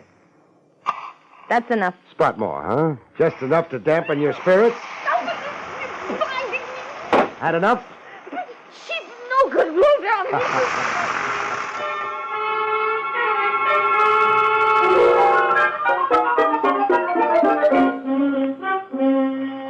We held an all-night session. Me, Lieutenant Trav Rogers, and Grayson, comparing the two manuscripts page for page. It was early dawn before I found a discrepancy between the two versions. You found something, Craig? Yes, Trav. Cora Lane's disappeared from the substituted version. Who's Cora Lane? Tell him, Grayson. Cora Lane is a character who appears early in the novel. A woman the hero meets and falls in love with. She's in version 1. She's out of version 2. Now, why would the author go to all the trouble he did, submitting a manuscript and then stealing it back, just to write a character out of the book? Because the name Cora Lane means something. Something he didn't want found out. Means what? Cora Lane was a character, say, drawn from real life. She's a real name, a real person somewhere. Excuse me, Mr. Craig. They're saying that Trent only realized it when it was almost too late to make the change. One thing's pretty clear to me, Grayson. Eric Trent didn't write the book. Somebody else did. Who would you say did write the book, Craig? The hero of the story is my guess. Stanley Fields. Only that name is probably an invention, or Eric Trent would have changed it. It figures. The book is an autobiographic work. A man's true personal history disguised as fiction. The personal history of someone Trent stole the manuscript from. Someone now dead, or Trent would never have dared to try for the big prize. Trav? Yes. Arrest Eric Trent. Book him for the murder of Oscar Sachs. You're sure? Sachs tumbled to some of the truth, and Trent shut him up. Trent was also behind the Mike Kelsey red herring. That was a trick to throw dust in our eyes. Arrest Trent, Lieutenant. And when that little chore's over, check police files and directories for a Cora Lane. Go to it, Trav. On this one, I'm making you a gift to the headlines.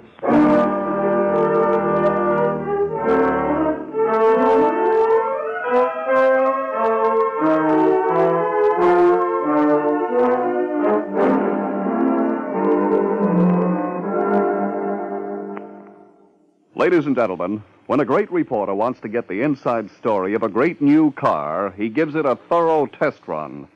That's exactly what John Daly did with the new Pontiac. Here he is to tell you some of the outstanding facts of the new 1952 Pontiac and its spectacular dual-range performance. This is John Daly to tell you about a great advancement in automobile performance. The great new 1952 Pontiac with spectacular new dual-range performance. A number of factors contribute to this sensational new kind of driving. Pontiac has combined a powerful high-compression engine, new dual-range hydromatic drive, and high-performance economy axle into an amazing powertrain that gives you tailor-made performance.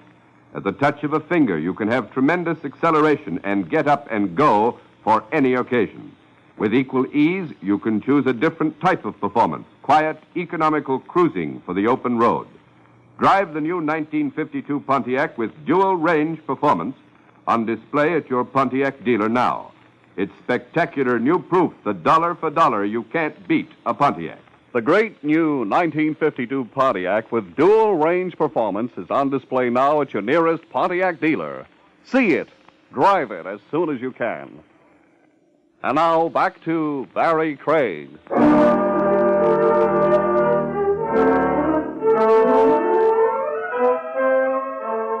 It took 2 days for Trav to get back to me. When he did, he had a lady with him. A gray lady with haunted eyes.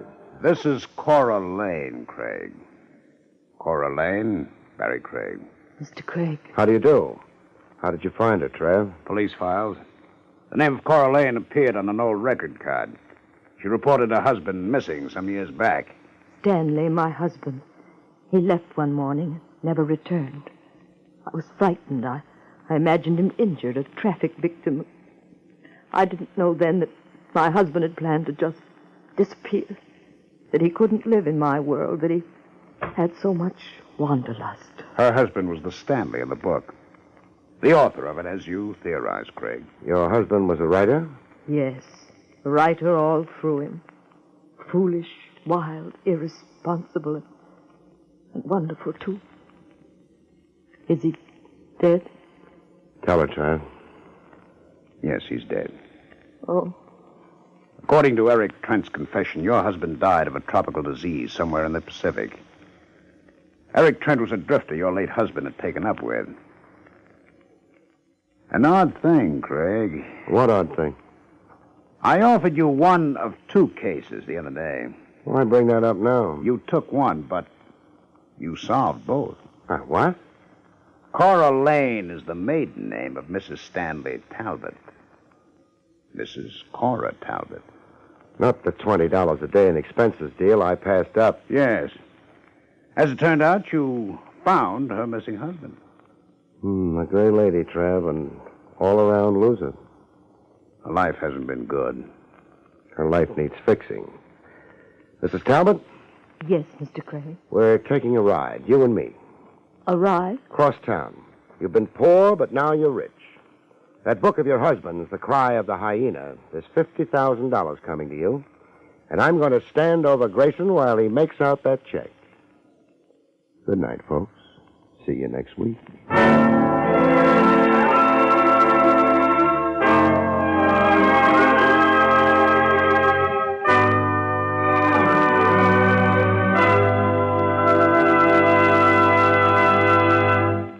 You have been listening to William Gargan in another exciting transcribed mystery drama from the adventures of Barrie Craig, confidential investigator.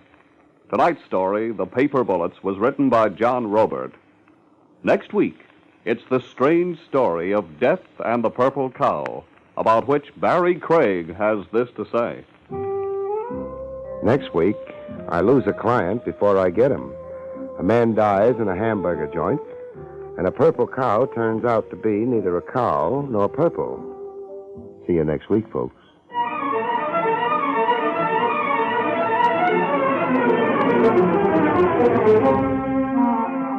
Featured in the role of Judy was Barbara Weeks. Barrie Craig, starring William Gargan, was under the direction of Hyman Brown. This is Don Pardo speaking. Now enjoy Meredith Wilson's Music Room on NBC.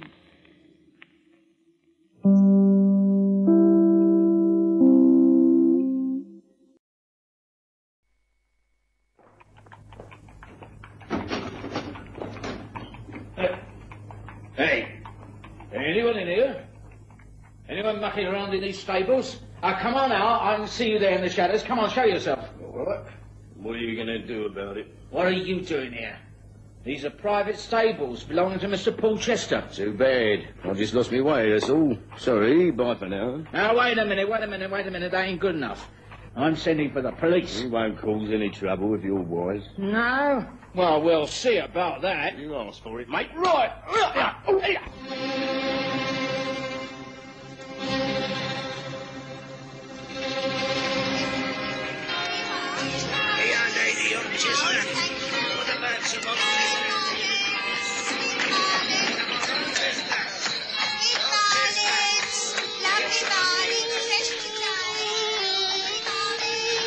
we present the stories of Sherlock Holmes.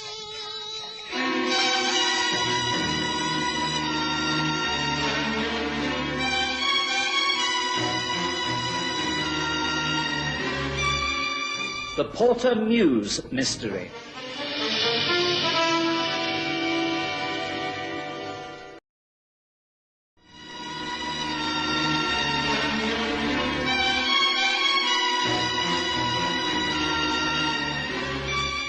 Sherlock Holmes was accustomed to dealing with mysteries and murders, but as far as I can recall, there was only one case where a death occurred almost on his doorstep. You see, running parallel to Baker Street is Chiltern Street, and in between, at the back of number 221B, there is a small mews, Porter Mews. The stables are clearly seen from our back bedroom windows. Number 108 Chiltern Street is owned by Paul Chester, an Under-Secretary at the Admiralty. And it was in his stable, in the Mews, that the body of his coachman, Ben Mead, was found that autumn morning. Naturally, someone thought of Holmes immediately. And, not stopping for breakfast, we both hurried to the scene of the crime. Constable, good morning to you. Good of you to pop over, Mr. Holmes. Lindsay's the name. I'm standing guard here until the inspector arrives. Nothing's been touched since the alarm was raised. Good. One of those rare occasions when I'm first on the scene and not the last to arrive. This is the man, Ben Mead. Yes, I've often seen him at work down here. Tell me, has Mr. Chester been informed of this? Mr. Chester doesn't seem to be at home, sir. The place is all locked up. That's how this man was found. The housekeeper arrived. She doesn't stay in the house. She couldn't get in, and so she came down here to find Ben. Went in a flaming hysterics. She didn't call the police. She's next door if you want to talk to her. Later will do. Let me first take a look at the body and the whole stable. The horse and carriage aren't here. I take it that Chester has gone off with them. Now, the body. Well, it must have been a fight, Holmes. Look at the way everything's been thrown about. Oh, yes, there's been a fight, all right, but an unfair one. Seems to me that this poor fellow was knocked down, and then, before he had a chance to pick himself up, he was hit across the base of the skull with a heavy instrument. This man gave a good account of himself according to his facial injuries. Blood everywhere, and look at his knuckles, and... Yes, what's this? Yes, a coachman's wheel hammer. Blood and hair on it, yes. This is the murder weapon, all right.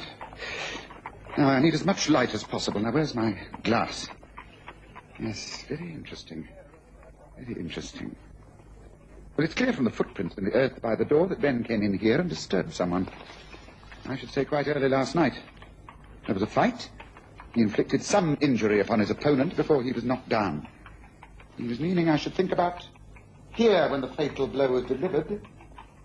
Yes, I think I'd like to go over everything alone, if that's all right with you. And then, when the inspector arrives, you can send him up to my rooms, Constable. I think I can put him on the right track straight away. That's a relief to know, Mr. Holmes. Lucky to have you on the spot, so to speak. I'll tell the inspector straight away.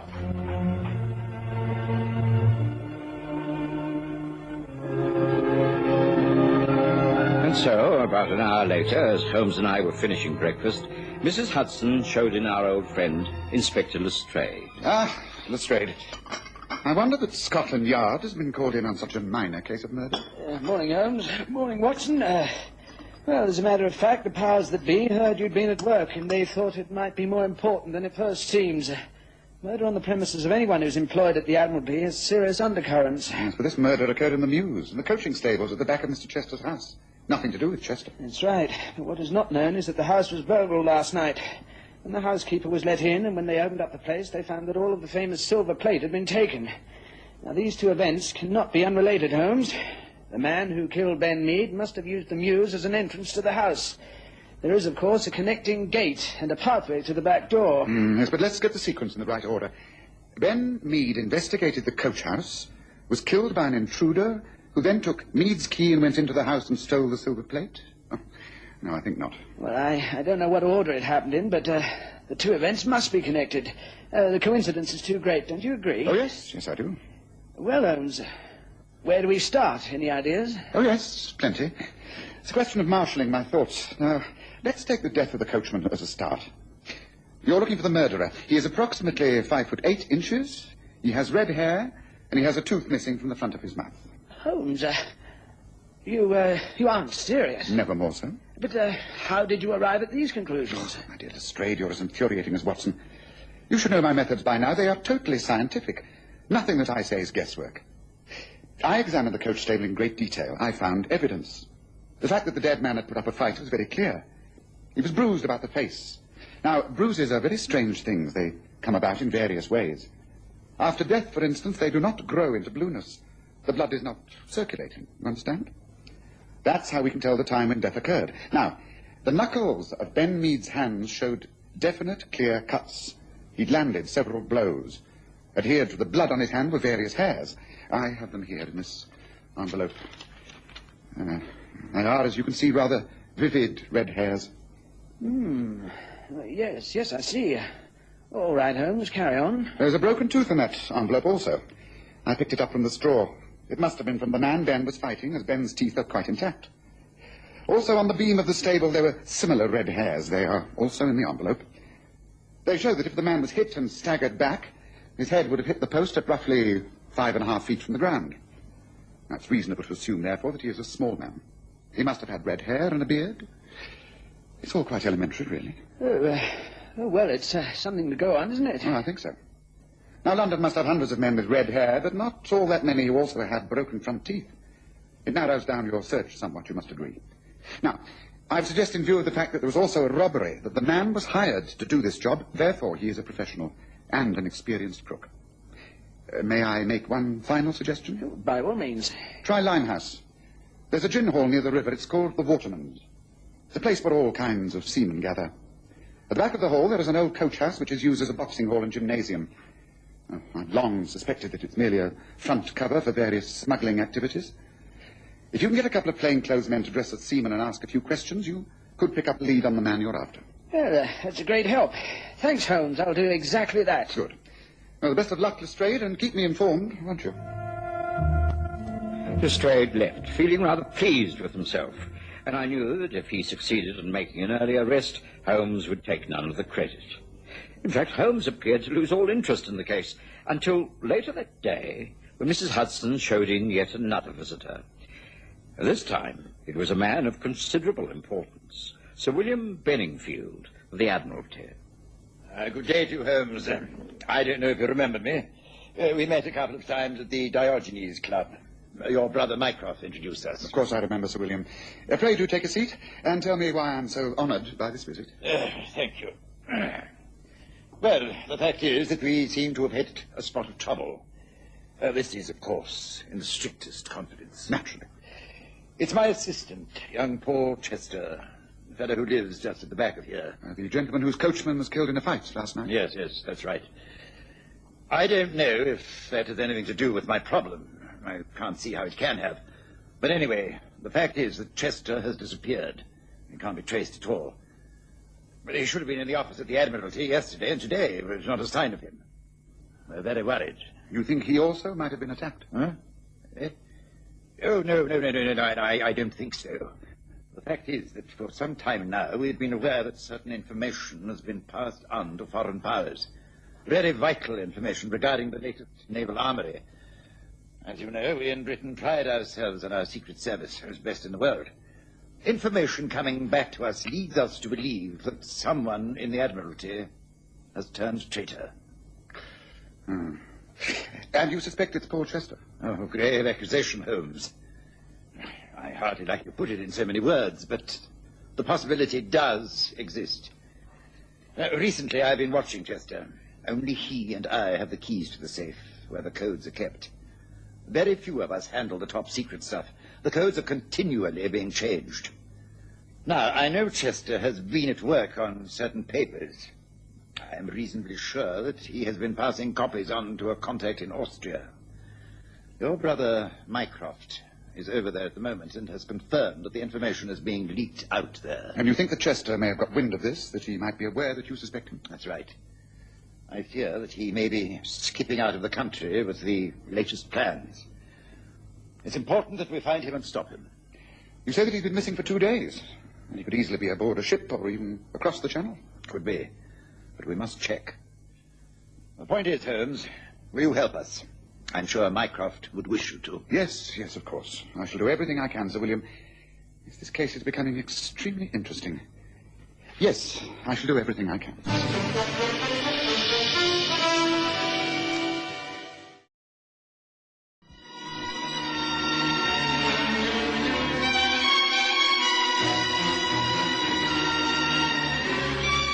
Sir William Benningfield left, and I went about my own business. I had a large number of calls to make and didn't return to Baker Street until early evening. But Holmes was not at home. Mrs. Hudson had set the table for supper, and there was game pie and vegetables hot on the stove. I was helping myself to this when the door opened, and a shabby old tramp let himself in. Look here, my man, what do you mean by calling in here? How did you get in? Who are you, anyway? You must be the doctor. Dr. Watson, ain't that right? That is correct, but answer my questions. Who are you and what do you want? How did you gain entrance to these rooms? You really are my best audience, Watson. I always feel my disguise is a foolproof if you're taken in by them. Holmes, well, I must say that this is one of your better attempts. I was completely taken in. Well, what have you been up to this time? Well, I thought I'd do a little checking up around the Limehouse district myself. Lestrade's men stand out like sore thumbs down there. I spotted them in the Waterman's Gin Hall immediately. Fortunately, they made my own investigation pass unnoticed. Yes, I found Ben Mead's murderer, all right. You have? Oh, yes. A very undesirable creature by the name of Joe Crumb. He's exactly 5'8", has red hair and a beard and a front tooth missing. I've advised Scotland Yard, and Lestrade should be about to make an arrest, I should think. That's fast work, I must admit. Holmes, is there a connection between that man's death and the disappearance of Paul Chester? I believe there must be. It's far too coincidental. Missing papers from the Admiralty, an Under-Secretary who disappears, silver plates stolen from his house, and his coachman is murdered all at the same time. No. There must be some link. But what is the link, Watson? That's the point. It's a far more complicated case than it appears. Now that, unless I'm very much mistaken, will be our old friend Lestrade. Would you be so good as to let him in, Watson, while I change out of these things? Give him a glass of brandy and invite him to take supper with us. I shall not be long. I did as Holmes instructed, for it was indeed Inspector Lestrade waiting outside on the doorstep. He accepted my offer of food and drink gratefully, and over supper told us of his success. We arrested the man, Joe Crumb, Holmes. He's now in jail, and we're pushing forward his trial. But, frankly, I'm wondering if the evidence will hold. He's rather too circumstantial. Men have been hanged on far less evidence. He is the murderer, I've no doubt about that. Providing you have a good prosecuting counsel, I think you should get a conviction. No, I'm not so sure. The man's attitude is so darn confident. He doesn't say much, just does a sly, lopsided grin. Refuses to comment at all. Simply says he's innocent, and that's that. He is not innocent. He is guilty. I've been down to Limehouse myself and picked up quite a few tidbits of information. Nothing that I can pass on to you to be used as evidence, but from what I learned, it confirmed all my suspicions. Joe Crumb killed Ben Mead, and all that remains is for you to prove it, Lestrade. Now, would you like a little more game pie? Holmes promptly dropped the whole case. Several times I asked him if he was making any progress with his investigations into the disappearance of Paul Chester, but he merely said that the time wasn't right. Sir William Benningfield called a couple of times and was given more or less the same answer. I could see that he was disappointed in Holmes, but Holmes didn't let that worry him. He was concentrating upon other matters. Days went by and even weeks, and eventually Joe Crumb appeared in court on a charge of murder. Naturally, Holmes and I attended the trial. The defense was conducted by Hugh Starcross, a most able man. Members of the jury, you must be amazed at the weakness of the case you have been brought here to judge. In all my long experience, I have never known a criminal charge supported by such flimsy, scanty evidence. As it unfolds, you will see that no rational mind can find the prisoner guilty. My client is not content, however, to be acquitted for lack of evidence. He claims the right to prove his innocence. He will show that he could have had no part whatsoever in the death of the coachman, Ben Mead. That means he's about to produce an alibi. The usual questions first, though. A prisoner at the bar. You have heard that at the scene of the crime, there was evidence of a fight and the finding of red hairs and a broken tooth. You have red hair. That's right. Natural, too. Always have had this colour here. You also have a front tooth missing. Can you tell the jury how you lost that tooth? Waterman's gym, Limehouse, boxing. Lost it about 3 months ago. A fella called Max Baker caught me one in the face and knocked me tooth out. Oh, that's Baker down there, he'll tell you. Yes, just confine yourself to answering the questions. I shall bring the necessary witnesses to testify as I think fit. And now, on the night of the 21st, when this death took place, can you account for your movements? Of course I can. I was in the Waterman's till about 10 o'clock. Then I went across to the pub. 3 Ducks. Stayed there till closing time, playing darts. Then went with the landlord to play poker. Had an all-night session. I won quite a bit, too. And now we shall hear the confirmation from the landlord. Yes, he'll now be called. That's him, that large, fat-faced man with the black hair smarmed down. He will testify for Crumb. Holmes, you seem quite pleased that things are going so badly. If this continues, then Crumb will be acquitted. Oh, yes, I should think that's almost certain. Well, I think there's very little need to stay and hear more, Watson. The jury won't take all that long to make up their minds. We may as well go and get ourselves a cup of coffee, I think, don't you? Gentlemen of the jury, have you arrived at a verdict? Do you find the prisoner guilty or not guilty? Not guilty, my lord. Naturally, I was greatly upset, and so was Lestrade. Scotland Yard had been made to appear rather stupid. He was far from pleased and very much inclined to blame Sherlock Holmes, who was quite unimpressed by the whole of the proceedings. In fact, later that evening, he seemed rather pleased with himself. Tonight, I think we can actually move on the case, Watson. I thought it was all over. Crumb has been acquitted. Well, you may have been right in thinking him guilty, but he's got away with it. Not entirely. He has been made to reveal his hand, and I think now we can step in and solve the whole mystery. I've asked Lestrade and his men to meet me later. First, I have to send off a few telegrams, one to Mycroft in Innsbruck, another to the landlord of the 3 Ducks, and a third to Sir William Benningfield. Then we journey to Limehouse, suitably clad, of course. I'm sure I can find an old suit that'll fit you, Watson, and a large cape with a pocket that can conceal a revolver. You want me to come with you, or you think it might be dangerous? That's right. I've been inactive for long enough. This time, things were brought to a head, don't you agree? Come, make preparations. It could be a long night ahead.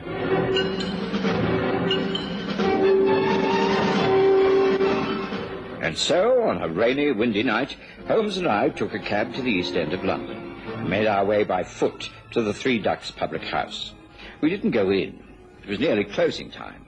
We waited down a side alley, and after about half an hour, 2 men left by the back entrance. I could tell by the light of the gas lamps that they were Joe Crumb and the landlord. Swiftly and silently, we followed. They made their way down towards the river, and at St. Catherine's Wharf they stopped and entered a small disused warehouse. Holmes seemed to know the way, and catching me by the sleeve, guided me through the darkness. The 2 men lit a lantern. There's he. They're kneeling on the floor, about to open a trap door in the floor. Holmes, what's all this mean? Shh, you'll find out very soon. Wait. No, it's safe enough. Gotta check out, though. Can't be too careful. Here, give us a hand. Ready?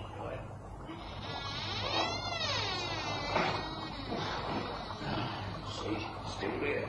No chance of anyone discovering him under the floorboards. All we've got to do is put him in the chest. Come on, please. Right. Right, that's got him. Close him in.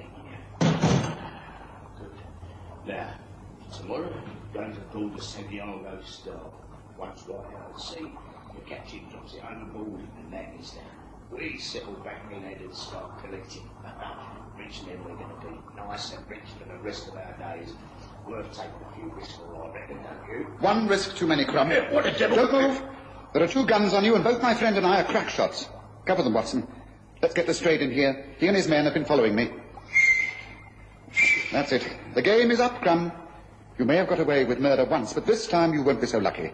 This time you will face a charge of killing Mr. Paul Chester, whose body you have just placed in that sea chest. You blasted clever swine, how did you... You'll have plenty of time to listen to explanations later. Lestrade, good, right on time. Take these men away. Then I think you can make yet another arrest. A bigger fish this time. These are just two sprats to catch a mackerel. Come on, Watson. Our work here is over.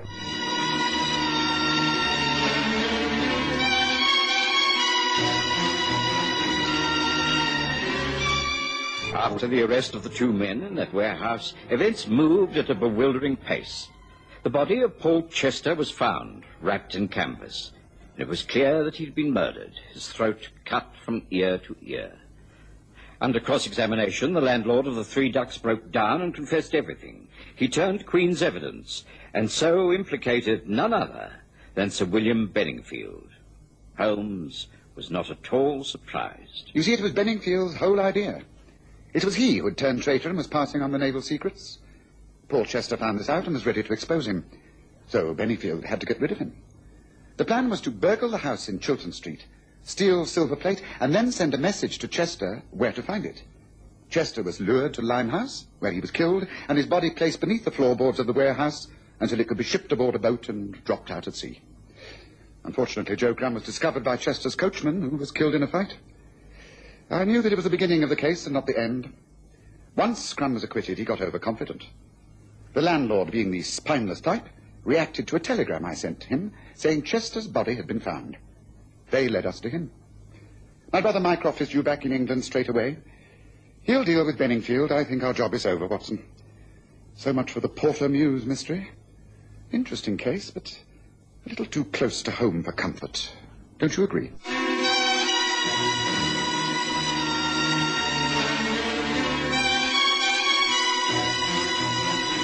Listen again next Sunday to The Stories of Sherlock Holmes, with Graham Armitage as Holmes and Kerry Jordan as Dr. Watson.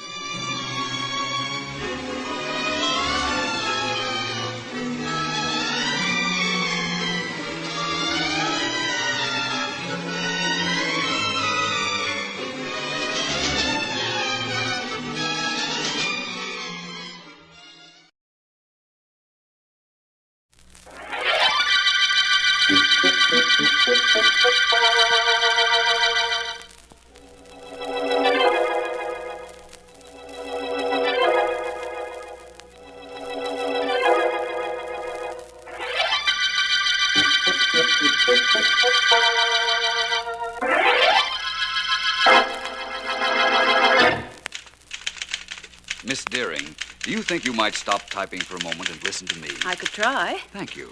You see, Vance, you never know the things you can do until you try.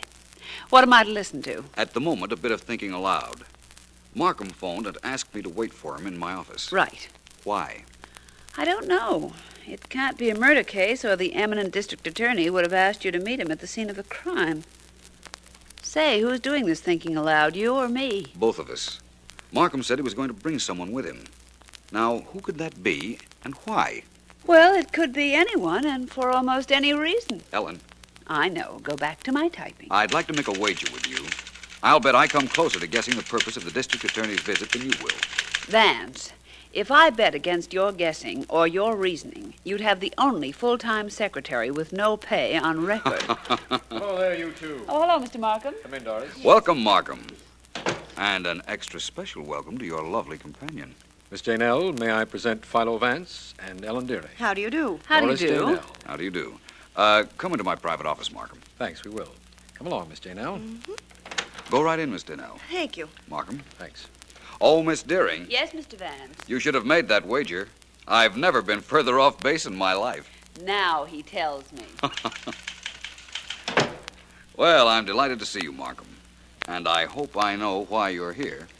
Well, I'm not sure myself whether I should have come, Vance. This isn't exactly in your line. I'm a private investigator. What's the trouble? Isn't this private? Yes, it most certainly is. Vance, Doris Jane Nell is the star of the play at the King's Theater. Let me tell him, Mr. Markham, please. By all means. Mr. Vance, I received this note this afternoon. It worried me. I brought it to the district attorney's office because I thought that was the thing to do. Here it is. Will you read it, please? You read it to me, Miss Dinell. What does it say besides threatening you with death? But you haven't seen it yet. How did you know? You're upset, Miss Dinell. Nothing else would account for it. What else does it say? It says, if you play your role in the theater tomorrow night, you will be dead before morning. And that's all, Mr. Vance. That's enough, I'd say. So the note threatens you if you go on tomorrow night, not tonight. It might be the work of a crank, but I don't think we can afford to take that chance. I can't, I'll tell you that. Do something for me, Miss Donnell. If you receive any further communication, please mention it to no one. Now, that's important. I imagine you're not going on tomorrow night. Mighty good imagining, Mr. Vance. I definitely am not. I don't mind taking chances, but when I do, I just as soon it cost me money if I lose. Not my life.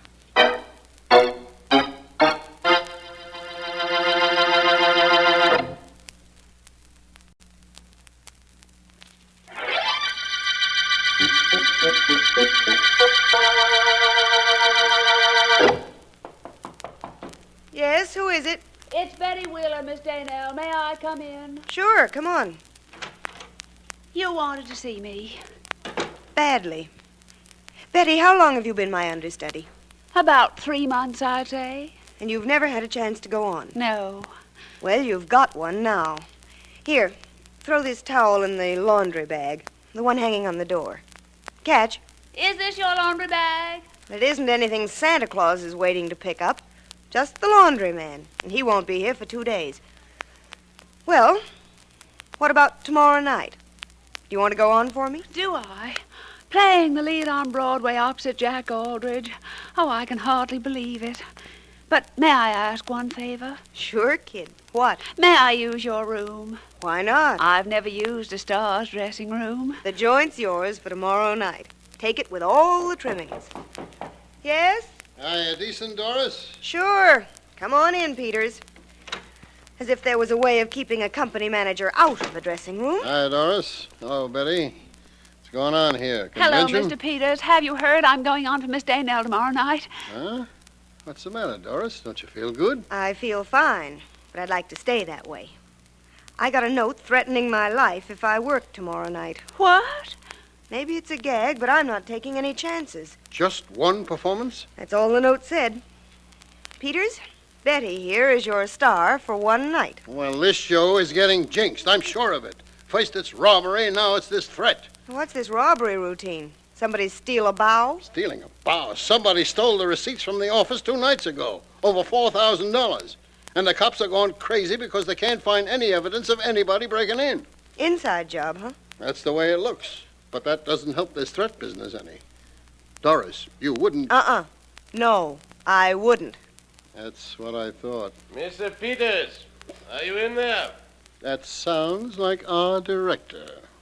Yeah, come on in, Hartley. Good evening, Miss Donnell.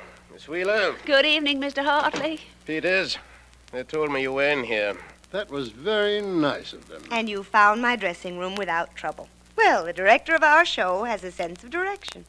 Hey, I'm starting to feel better already. Miss Donnell, can't we go somewhere and talk? There are so many things I want to ask you. Well, there's one thing I want to tell you. Don't get used to the way Jack Aldridge makes love to you on stage. He's mine. On stage, and what's more important, off. Oh, of course, Miss Donnell. I know that. Well, what are you standing there like that for, Hartley? You're supposed to have come in here to see me. What about? I did not want to interrupt the young ladies. I find their conversation very interesting. I'll have a record of it made for you. Now, what do you want with me? Please come outside, Peters, so we can talk. Tell me in here. I think it would be better for you if you came outside. Okay, come on, I'm ready. Well, Hartley, what is it? What's on your mind? Money, Peters. I need some money. 10 till payday? Let's not fool Peters. I don't want any of that vaudeville money. I need dough. 1,000, maybe 1,500. Who doesn't? You are going to give it to me. Am I? How do you know? It isn't how I know, it's what I know. Shall I go into details?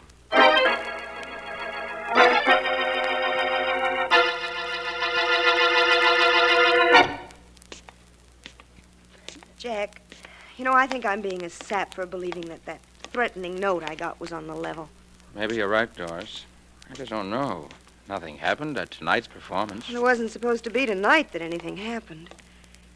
I worked a little with Betty Wheeler, and tomorrow night, maybe the understudy gets her big chance. I told her she could, but now I'm not so sure. I'll miss you, honey, if you don't make it. You might miss me permanently if I work tomorrow night. But I'm not sure yet that I won't go on. Something tells me maybe I ought to. Well, here's my apartment. And you've got to make the long walk to the next one all by yourself. Think you can make it? I can make it this once. You're not nervous? No, not a bit. If anybody bites me, I'll scream for you, and you can come and bite them back, okay? Sure is. 2 more weeks and no more good nights, right? Right. Just 2 weeks till the wedding. Night, darling. Oh, you one extra good morning kiss for the one we missed tonight. Well, I'm kind of going to want you to pay that little debt, honey. Good night.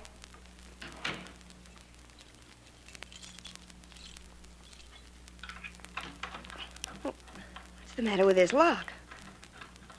Oh, it's not the lock, it's me. There. I'm so tired. Oh, who can that be at this hour? Hello? Miss Daynell, you got my note? Yes. Who is this? Never mind. You're gonna be a smart girl and not go on 'em all night, ain't you, Miss Daynell? I don't know. You better know. You better know for sure, too. On account of I wasn't kidding, sister. I meant it. You walk on stage tomorrow night, and you'll be carried out of your apartment the next day.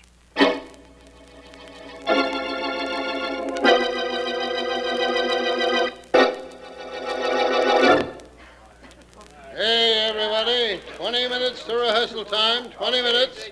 On stage in 20 minutes. That's what we did for your understudy, Doris, called a special rehearsal. Where is Betty, Peters? In your dressing room. Oh. She said she had an okay from you to use it. That she did. Is Jack around? I don't know. I haven't seen him. Well, here's my room. I saw Betty come in about half hour ago. Wait, I'll knock.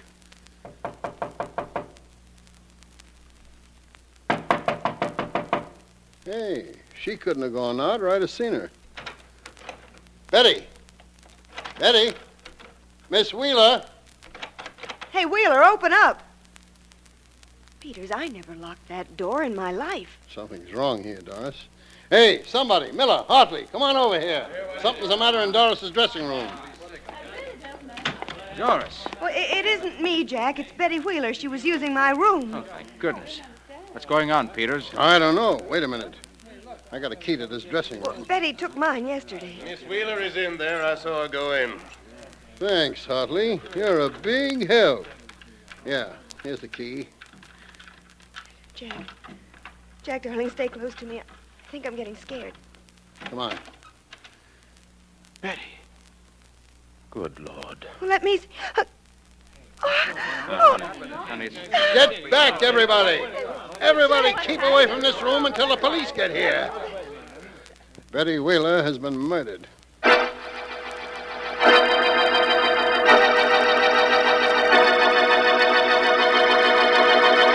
This is her dressing room, Vance. Nothing has been touched, but the body has been removed. So this is it, eh, Markham? No possible lead on the killer? Nothing Sergeant Heath could find, Vance. You know about the robbery here a few nights ago? When the night's receipts were taken? Yes. I know about it. Heath believes that was an inside job, doesn't he? From what I understand, it had to be. No one broke in, and the receipts were missing, over $4,000. That kind of money will be hard to trace. All small denomination bills. It would also make a pretty sizable package, but I don't suppose that matters. What does matter most now is this murder. Vance, do you think there's a connection between the murder and the robbery? Possibly. Let me see. Doris Daynell received a note threatening her if she went on stage for tonight's performance. And then her understudy, Betty Wheeler, was murdered in Miss Daynell's dressing room. What's that? Sounds like a fire warning. Fire! Everybody get out! There's a fire in the theater! Everybody, Markham, includes us, I suppose. Doesn't anything ever upset you or your routine, Vance? Certainly. I was about to leave, wasn't I? Neither of you gentlemen need leave. There is no fire. I beg your pardon. I'm Oscar Hartley, Mr. Vance. There is no fire. Well, that's an absurd complication. Fire alarm, but no fire. Thank you very much, Mr. Hartley. Oh, apparently you know Mr. Vance. I'm Markham, district attorney. Oh, how do you do? Somebody set off the fire alarm, but there's no fire. Vance, what's going on here? I haven't the slightest idea. Let's lock this dressing room, Markham. No one's been in here since the murder. No, it's under guard until the police are able to go through it properly. But are we leaving, Vance? Yes. We're of the theater now, Markham. And tradition, it seems, insists that the show must go on. Well, so must we.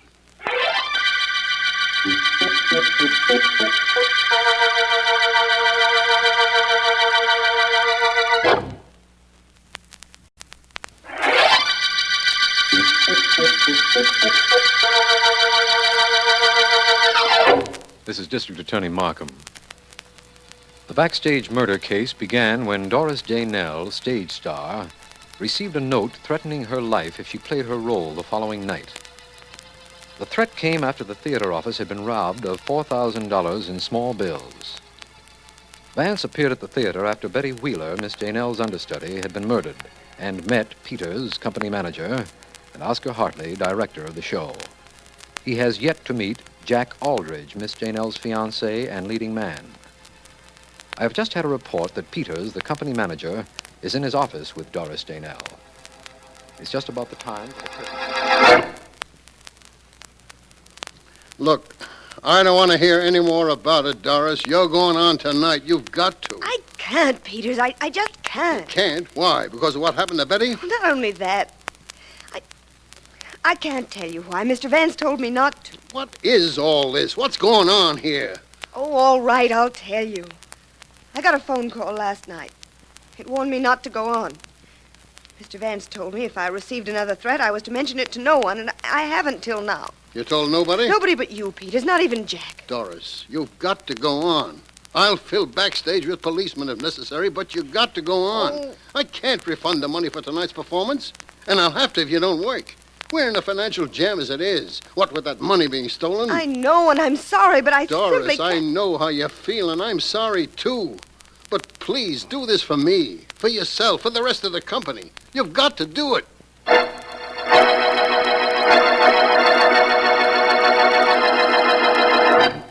Hey, D.A., maybe I ought to take this murder room apart piece by piece.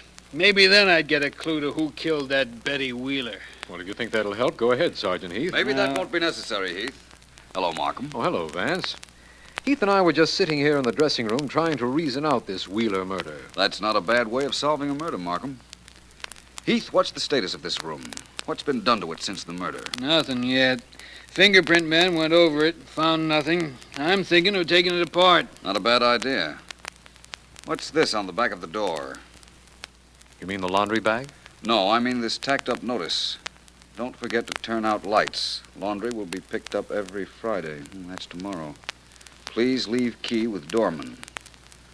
Well, there's certainly nothing unusual about that. It's on every theater door in the country. You know, Vance, I was thinking the murder of this Wheeler girl had something to do with a robbery in this theater. I think it's the other way around, but I agree. You know something, Vance? If I could just find out who stole those receipts or where the money is, I'd be on the right track. I'm sure of that. Oh, I know where the money is. What? You do, Vance? And who stole it? I don't know who stole it or who murdered Miss Wheeler. But I repeat, I do know where the money is. Well, where is the dough, Vance? Right there in that laundry bag. But you can't know that, Vance. You were only in this room once before, and then only for a few minutes, and I was with you all the time. I didn't see you look in that bag. I haven't looked yet, but I see the sergeant is about to.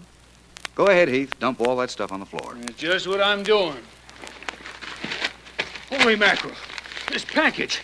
Is that the money, Vance? Probably. Hey, it is money. Lots of it. Over $4,000, if I'm not mistaken. Vance, anytime you say anything from now on, I'll bet you're not mistaken. How did you know it was there? Reasoning, Markham. The theater robbery we suspected was an inside job. In view of what followed, it seemed reasonable to me that the thief hid the money in this dressing room. Why would he do that? My guess is that he was almost caught. There's a night watchman at this theater. Maybe the thief saw him and knew he couldn't explain the package. Miss Danell told me her dressing room was never locked. Everybody in the show must have known that. So the thief, to avoid being seen, ducked into this dressing room. That's right. He dropped the money in the laundry bag here, thinking he could pick it up the next day. But he couldn't get in here because Miss Desalles was using her dressing room. And when she wasn't, there was somebody around, her maid, her fiancé, actors, or somebody. So he couldn't get in here to take out the money. He knew the laundry was to be removed tomorrow, and tonight was the last chance he had to get into this dressing room and get back the money he'd stolen. Go ahead, Markham. You're doing fine. Thank you. First, he threatened Miss Desalles, but he found that didn't work because Miss Wheeler was using this room. That's right, Markham. And when he learned Miss Wheeler intended to use this dressing room tonight, he tried to get in here this afternoon. Only Miss Wheeler caught him.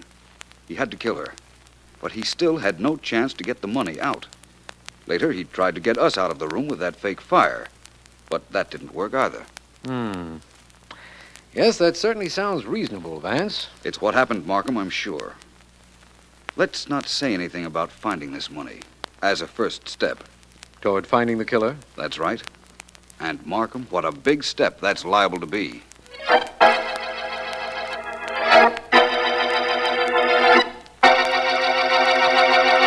I've questioned Jack Aldridge and Mr. Peters, Mr. Hartley, and I didn't want you to think I was slighting you in any way. I know you had talked to them. I overheard you. You did? How? By the exceedingly simple process of putting my ear to the door. I just wanted to see how far Peters would go in indicting me. You see, he and I did not get on very well. So I learned. But still, you direct every show he's connected with. I'm a genius. That's not the way I heard it. Apparently, you have a hold of some kind on Peters. Very definitely. You see, many years ago, Mr. Peters happened to take some money out of a theater safe. The producer caught him. Peters was allowed to put the money back when he swore it was his first offense and would never happen again, so nobody was hurt, nor any the wiser. Except you. Oh, I had to know. You see, I was the producer.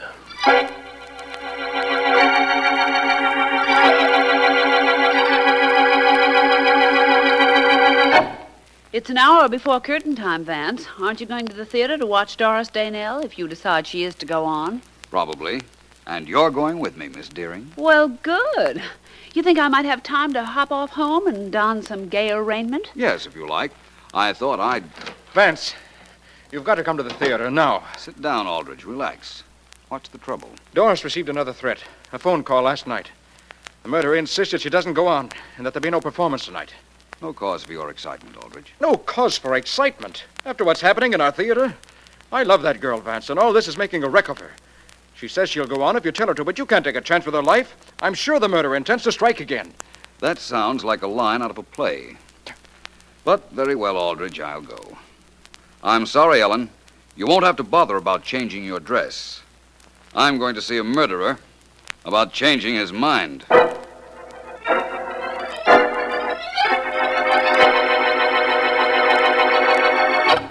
I'm so glad you're here, Vance.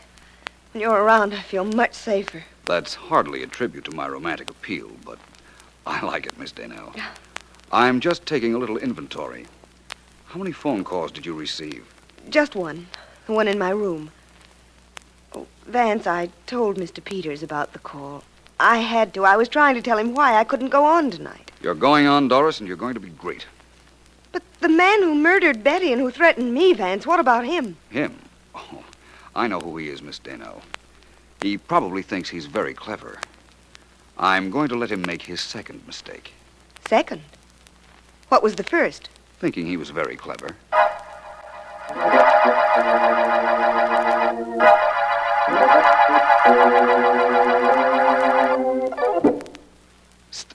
Sergeant Heath. Right here, Vance. Can't see you very well in the dark, though. Just keep your eyes straight ahead, Heath. There'll be a light showing any minute now. Huh? A light? A match or a flashlight. Match, probably. It doesn't attract as much attention and suits the purpose. You're sure everybody connected with this show thinks we haven't examined the late Miss Wheeler's dressing room? Sure, I'm sure. I practically announced it to two cops so that everybody could hear. Did a good job. Vance, on the corridor, a light. It's a match. That's what I expected. Do I grab whoever's carrying it? That's right. I'd sure love to know who it is. There goes the match in the dressing room, plus the man that's carrying it. Go get him, Heath. And get a look at him yourself. I promise you a great surprise.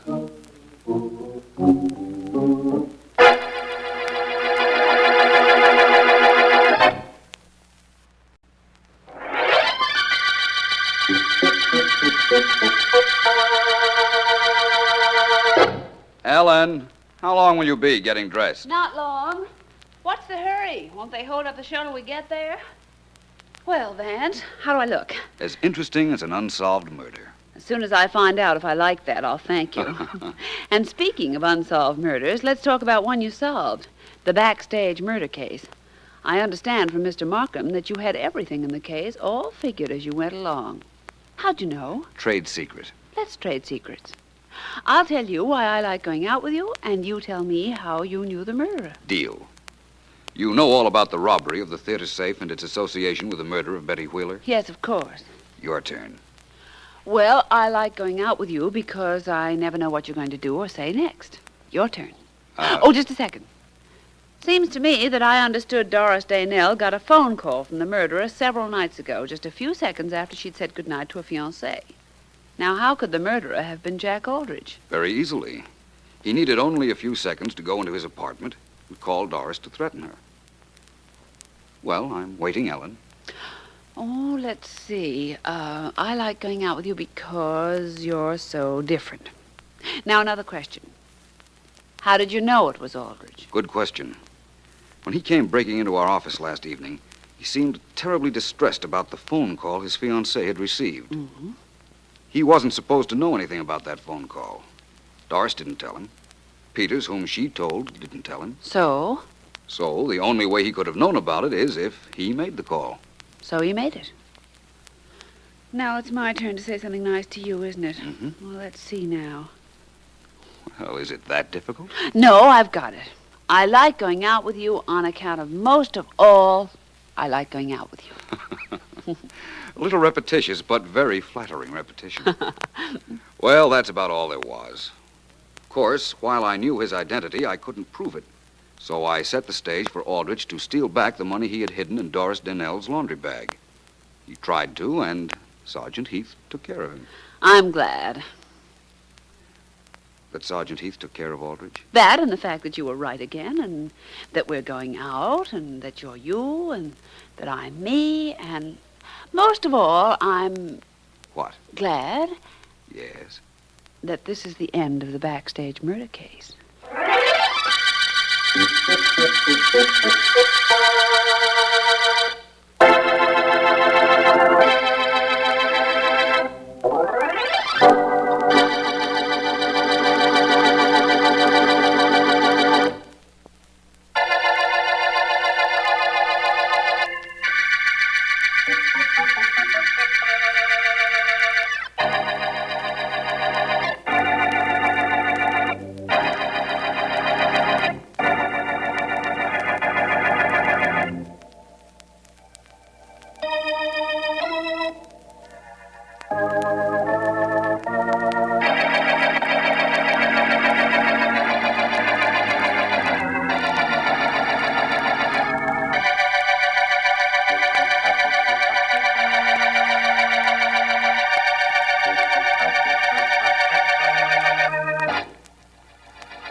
She sighed, but so is Poodle Springs. Pool's too small, and no springboard.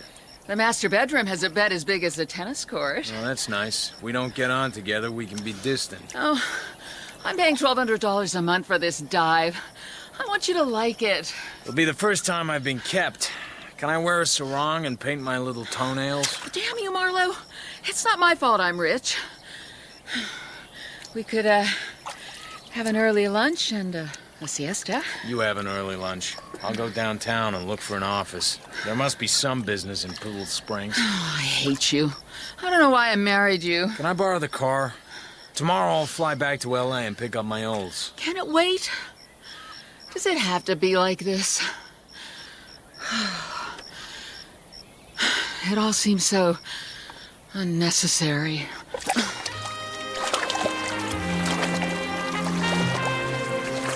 I've been married to Linda for just 3 weeks and 4 days. Hey. Hey. Don't you know who I am? Nope. I'm Manny Lipschultz. I run the Agony Club. Uh-huh. You're Philip Marlowe, private dick. My, how word goes round. Maybe I have something for you. I only got here about 2 hours ago. I'm still looking for an office. Harlem Potter's son-in-law. That rings a lot of bells. Below. Don't be like that. I'm in trouble. I need a good man. When I get an office, Mr. Lipschultz, come and see me. I'm not in a position to wait around, Marlowe. Call me later. I gotta go. And your business? Private investigator. Oh, I see. Offices are hard to find, Mr. Marlowe, and not cheap. Present address? It's the new place up on Romanov Drive. You mean... You're that Marlowe? Your wife is...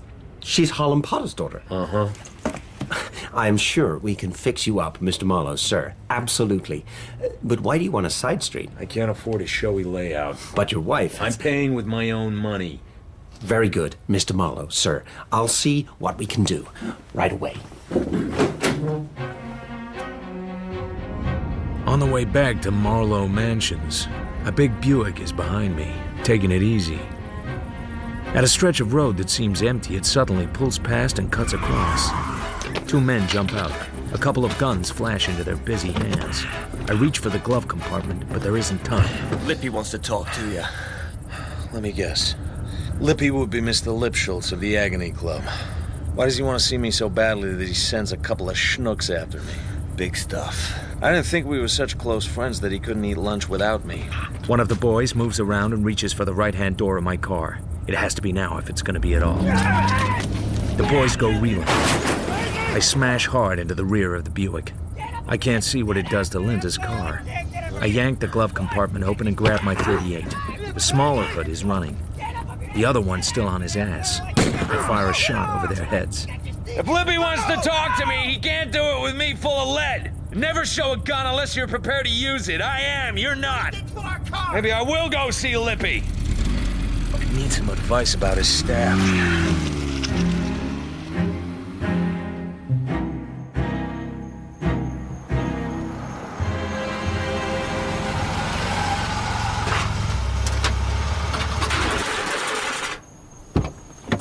Darling, what happened? I found an office. A little place over a dime store. To my car. Oh. A man named Lipschultz wanted to talk business. I didn't have the time.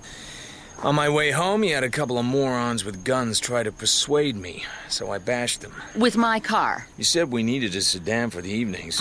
You take wrecking my car awfully goddamned calmly. I was thinking about something else. Why don't you just telephone for a few more? Don't worry about me. I'll go back to L.A. and get my olds.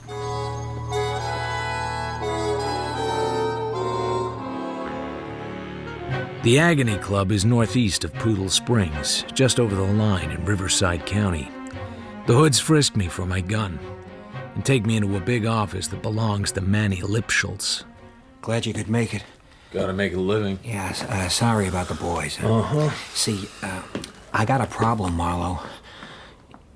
What we do here ain't, quite legal. Gambling. I wonder why we don't get the arm laid on us? No, but if I did, I'd figure you had backing with money. I knew you were smart. So what do you need me for? Fact is, if you don't help me out, that backing is gonna maybe send some people out to see me. What do you want me to do? Take a look at this. I owe you $100,000. Les Valentine. Me. Taking a guy's marker for 100 G's. I must be getting old. How come you did? He's got money in the family. Always made good before. And when your backing looked at the books, he noticed you were 100,000 short. Mr. Blackstone came to see me. Told me I got 30 days to cover the loss. Or? There ain't no or with Mr. Blackstone. So you want me to find the guy who stuck you? Yeah. I find people, Mr. Lipschultz. I don't shake them down. That's all I'm asking you. I'm out 100 grand. I don't get it back and I'm dead. You find the guy, talk to him. What if he doesn't have it? He's got it. His wife was worth 20 million. So ask her. She don't believe me. She says Lester wouldn't do that. How come you didn't shake her down? She's a lady. And you're a gentleman? Yeah. Sure. Can I have the IOU? Here.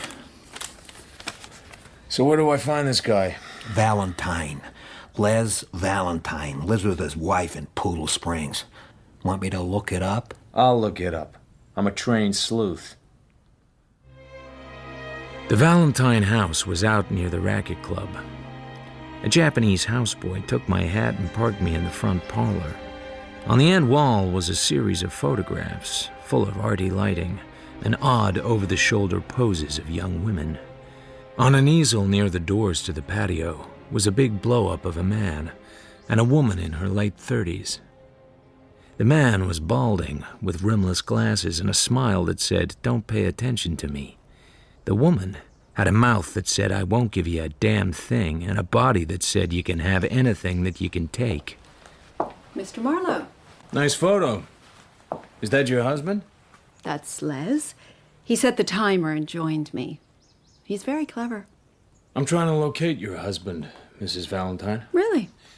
I've been employed by a man who claims your husband owes him $100,000. That's ridiculous. My employer says your husband ran up gambling debts at his casino and left him holding IOUs. IOUs for illegal gambling are not enforceable. But it has put my client in a difficult position with his employer. Mr. Marlowe, this is no doubt of some interest to someone, but not to me or to anyone who knows my husband. My husband does not gamble. He pays for what he buys. He makes a good living. Could you tell me where your husband is now? Les is on location in San Benedict with a film company. He's doing publicity photographs. He is a very accomplished and well-regarded photographer. Which studio is he working for? I don't keep track. And I am not going to have him bothered with wild accusations from a known criminal. I didn't say who my employer was. I know who it is. It's Mr. Lipschultz. He approached me directly. That your husband's signature on the photo? My husband signs all his work. Here's the IOU with the signature. Oh, look at that. Oh, forgive me if I've not been entirely straight with you, Mr. Marlowe. Uh-huh. My husband enjoys gambling, and I have been happy to indulge him in his little weakness. Les is an artistic man. He's full of quirky needs, sensitivities that worldly men like you do not necessarily have. Uh-huh. In the past, I have paid his debts, but this $100,000 to a man like Lipschultz, I said that it was time for him to become more responsible. I said he would have to liquidate this debt himself. Does he work out of his home? Of course not. He has an office in Los Angeles. Do you have the address? I don't need to know his address. Don't need to? Our marriage is founded on trust. There are starlets on the wall. Isn't that Sandra Lee? You think I fear those women? You think I can't keep him at home? If you want to play your little boy games, you go ahead. Goodbye, Mr. Marlowe. I went home. Mrs. Marlowe was out by the pool with a one-piece white bathing suit and a drinks trolley. Oh, did my big detective get all worn out? I talked with Lipschultz. I also talked with Mrs. Les Valentine. Muffy? Do you mean Muffy Blackstone? Woman, maybe 40, mean little mouth, body of a Varga girl. That's Muffy. She's Clayton Blackstone's daughter. He's a friend of Daddy's. I think he's wealthier than Daddy. Heavens. Muffy married not long ago. No one ever thought she'd make it. Whenever she had a boyfriend, something always went wrong. Who's the lucky man? A nobody. It is assumed he married her for her money. Yeah? Probably has a rundown office someplace over a dime store. Oh, don't be such a bastard. What are you doing talking to Muffy? Her husband's into Lippy for 100 G's. Mrs. Valentine has always bailed him out before. This time she won't. Good for her. I'm sure he's been a dreadful trial. She seems a little trying herself. She was single all that time and devoted to Daddy. She drinks too much. Anyway, the guy Lippy works for is unhappy. Lippy has 30 days to get the money back, so Lippy hired me to find him. Well, if anyone can do it, I'm sure you can. Funny thing, the big boss, the man putting the heat on Lippy, his name's Blackstone. Clayton Blackstone? I don't know. No, probably a different Blackstone. Uh-huh. Next morning, I head north along the coast to San Benedict to look for a movie company shooting there. It's a simple transaction. We give her the money, she turns up on time. It's called working. Yes, Mr. King. Excuse me. Yeah, what? Name's Marlowe. Looking for a photographer named Les Valentine. Can't say I know him. She's awake, Mr. King. She's asked for a cup of coffee, a cream, 1 sugar. Give her a bucket of cold water. I was led to believe he was here on assignment. No, we have a regular does that. Gus Johnson. I don't know any Les whatever. If he were here, would you know it? Certainly. Okay. Thanks for your time. I'd say stick around, watch them shooting. But there is no shooting because Sandra Lee can't get her fat ass out of bed. There are several things I think as I drive back down the coast. The most important one is that Les Valentine is not who his wife says he is. He isn't shooting stills in San Benedict. After 2 days hot in his trail, I know less than when I started. I watch Muffy Valentine's house for a week. Every morning she heads off for her exercise class, and the houseboy takes the dogs for a walk. On the 8th day, I wait for them to go, then walk up to the front door with a clipboard and a pencil behind my ear, and a collection of master keys on my belt. I find nothing in the house. The only sign of a man is a drawer full of socks and a box on the bureau containing a couple of pairs of cufflinks and a checkbook. The checkbook is Valentine's. I go through the stubs. Dues at the racket club, clothes, photographic equipment, and a parking ticket made out to the parking clerk, City of Los Angeles. I decide this is a clue. Office of Parking. This is Marlowe, Sheriff's Substation in Encino. I need a location on a ticket. We're busy. Put it through on a requisition form. Listen, sis, you're not talking to some biscuit kicker from Fresno. This is police business, so get off your whitest part and get me the address. What's the number on the tickets? 41701. Hubba hubba, sister. I don't have all day. One moment. Biscuit kicker from Fresno. The violation occurred in front of 1254 Western Avenue, and I must say I don't appreciate your manner. Why don't you go kiss a walrus, sis? It's on the west side of the block between Hollywood and Sunset Boulevard. A 3-story building looking like an ugly bread box. On the wall of the lobby is a directory. There is no Les Valentine listed, but there is a photographer, Larry Victor. Photo portraits, same initials. No one answers my knock. I spring the lock and open it. The place looks like the kind of office I've spent half my life in.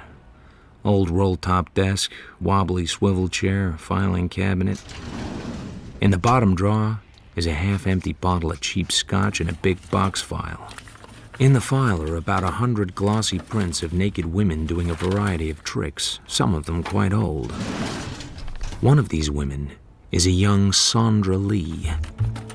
I roll up her photo and slip it into my coat pocket. The coincidences are piling up. What? Don't be confused. I am not you. I can see that. So what the hell are you doing here? You first. Me first? This is my office. You must be Larry Victor. But who are you? Why are you sitting in my chair? Kind of like a nursery story, isn't it? Are you gonna tell me? Marlowe, I'm looking for a guy named Les Valentine. You a cop? Nope. I met him at a card game. He took my marker for half a G and gave me this address. Yeah, funny thing, I know Les Valentine. Amazing. No, well, not really. We're both in the same line. Both do a lot of movie stills work. He's a good photographer. Where is he now?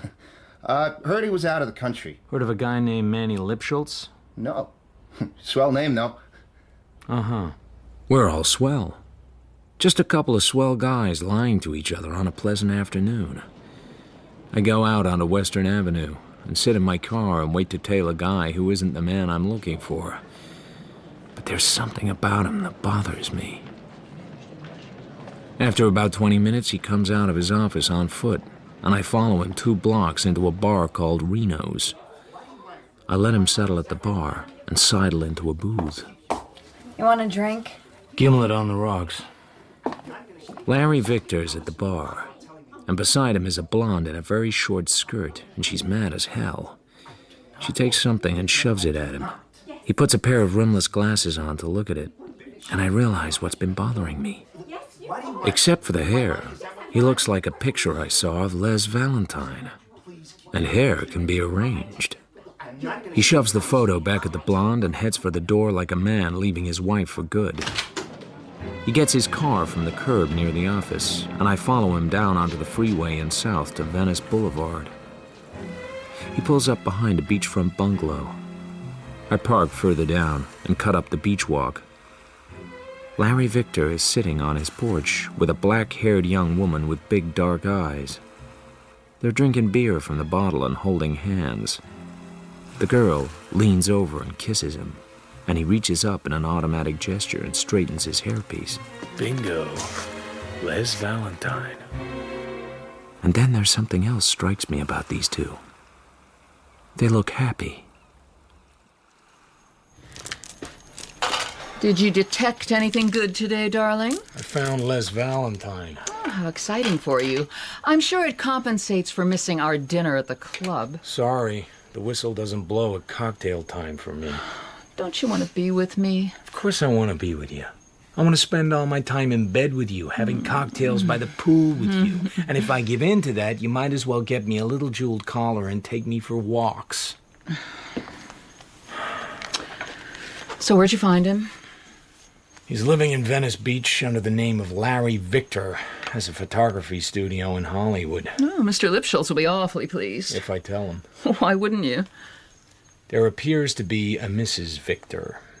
Is there really? That timid little waterbug of a man? In L.A., he wears a toupee, blonde, smooth back, dresses like an agent for a B-movie starlet. He specializes in this type of photograph. Oh, that's Sandra Lee. Uh-huh. Ooh, her breasts are awfully small. Oh, and she's a little potbelly. Hardly. Muffy's husband takes pictures like this? Hundreds. Well, how did you find them? I burgled his office. So why didn't you tell Mr. Lipschultz? I don't know. Larry and his other wife. She seemed glad to see him. But what about Muffy? Yeah. I drive back to L.A. again, park on Hollywood Boulevard, and walk back to Western. It's time to talk with Larry, or Les. The door of his office is unlocked and I go in. He isn't there, but something is. She's in his swivel chair, tilted back, a small hole in the middle of her forehead. I can't see the blood, but I can smell it, and a stale hint of some perfume. It takes me a moment to place her. She's the blonde who argued with Larry Victor in the bar. I check the filing cabinet. The box file is gone. I take in a deep breath and dial Bernie Oles at the DA's office. And wait. Marlowe. Hey, Bernie. Small caliber gun. You know her? No. You been cute? Not yet. You still working? I heard you don't need to. Missing persons job out of the Springs. Trail led here. I talked to the guy. He said he couldn't help me. I went away, found out some things that didn't make sense, and came back to talk to the guy again. The door was open. Guy's name Larry Victor? That's the name on the door. You know where he is now? No. Anything else you can tell me might help? No. I suppose if I ask you the name of your client, you wouldn't tell me. Not if I don't have to. And who decides if you have to? We work it out, right? Stay in touch, Marlowe. I go west down Santa Monica Boulevard with my foot heavy on the gas pedal.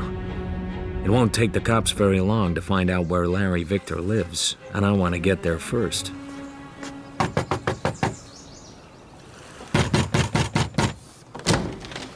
Yes. I need to see Larry quick. Larry's fixing drinks. Would you like one? In a minute, we'll all need one. Angel? Who's this? What the hell do you want? There's a dead woman in your office, Larry. The cops are on the way. A dead woman? Come on, Larry, get in the car. Angel, tell the cops you don't know where he is. Hold on. Larry, it's me or a long night downtown. Dump the drinks. Larry, call me. Get rid of the 2 glasses, Angel. You don't know where he is.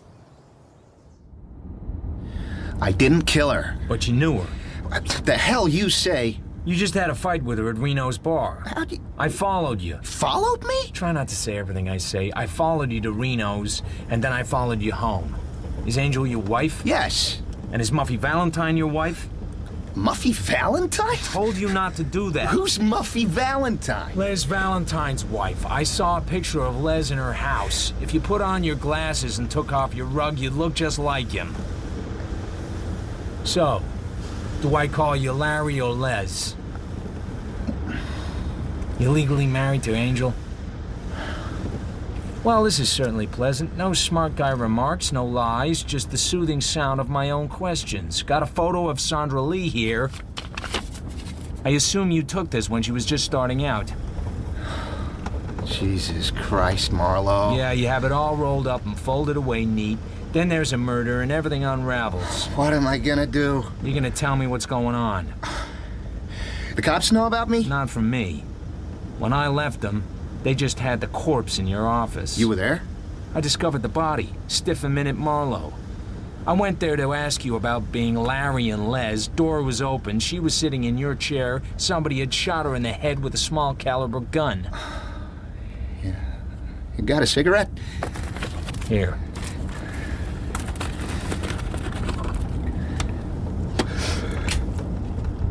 What's your racket, Marlowe? Private license. I was hired to find you. Who by? Muffy? Lipschultz. Lippy? Uh-huh.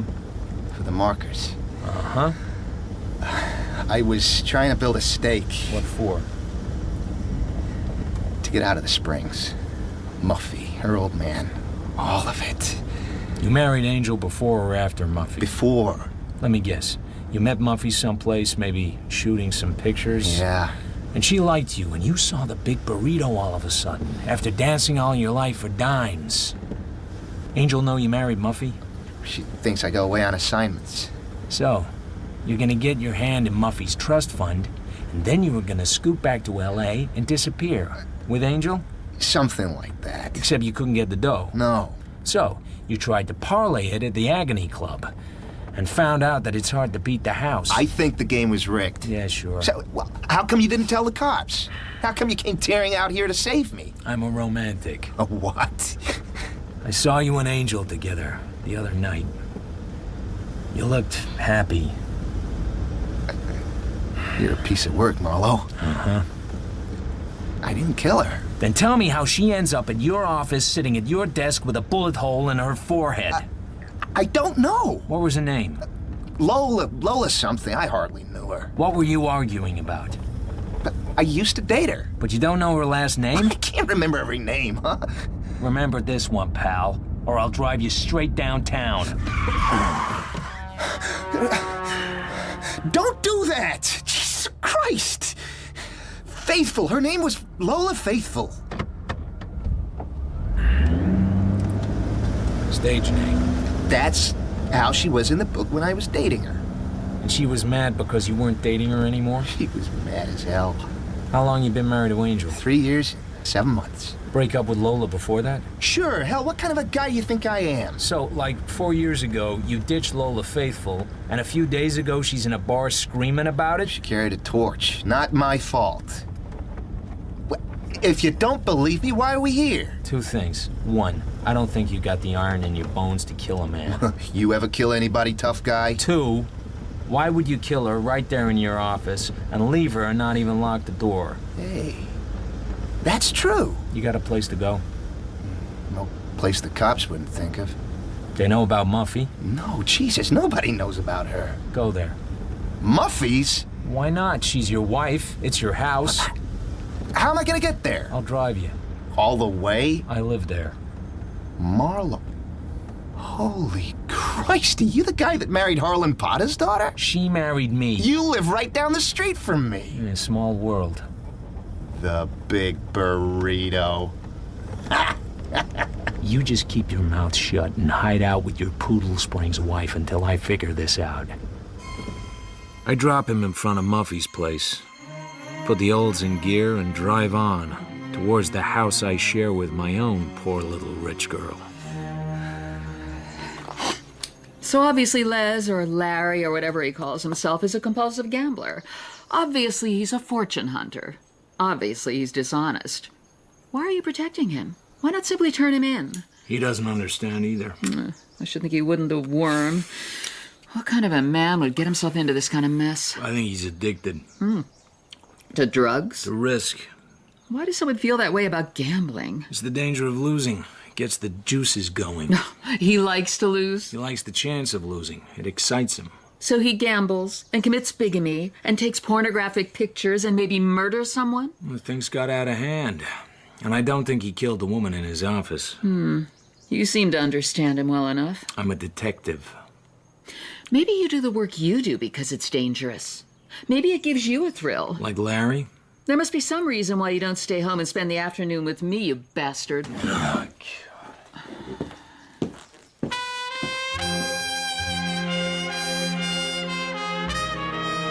The sky is as blue as a cornflower, and the weather is in the low 70s when I walk into Reno's bar.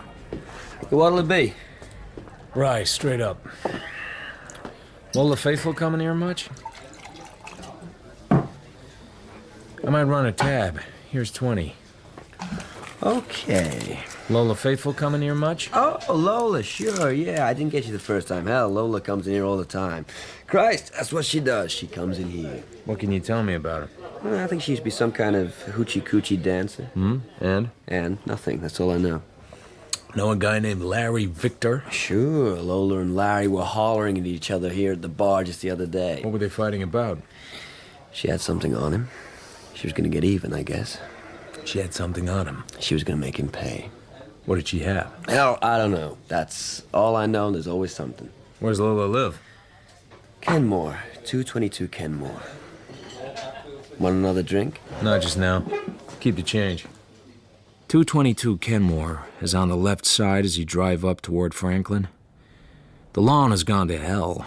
The house needs paint. The front door is locked, but the frame is shrunk up so that it doesn't take much to get in. I'm hoping to see something the cops wouldn't have seen, or that didn't mean anything to them. I look behind the refrigerator and examine the linoleum around the edges, and pull over a chair and climb up and look inside the kitchen light. Hold that pose, sailor. Uh-huh.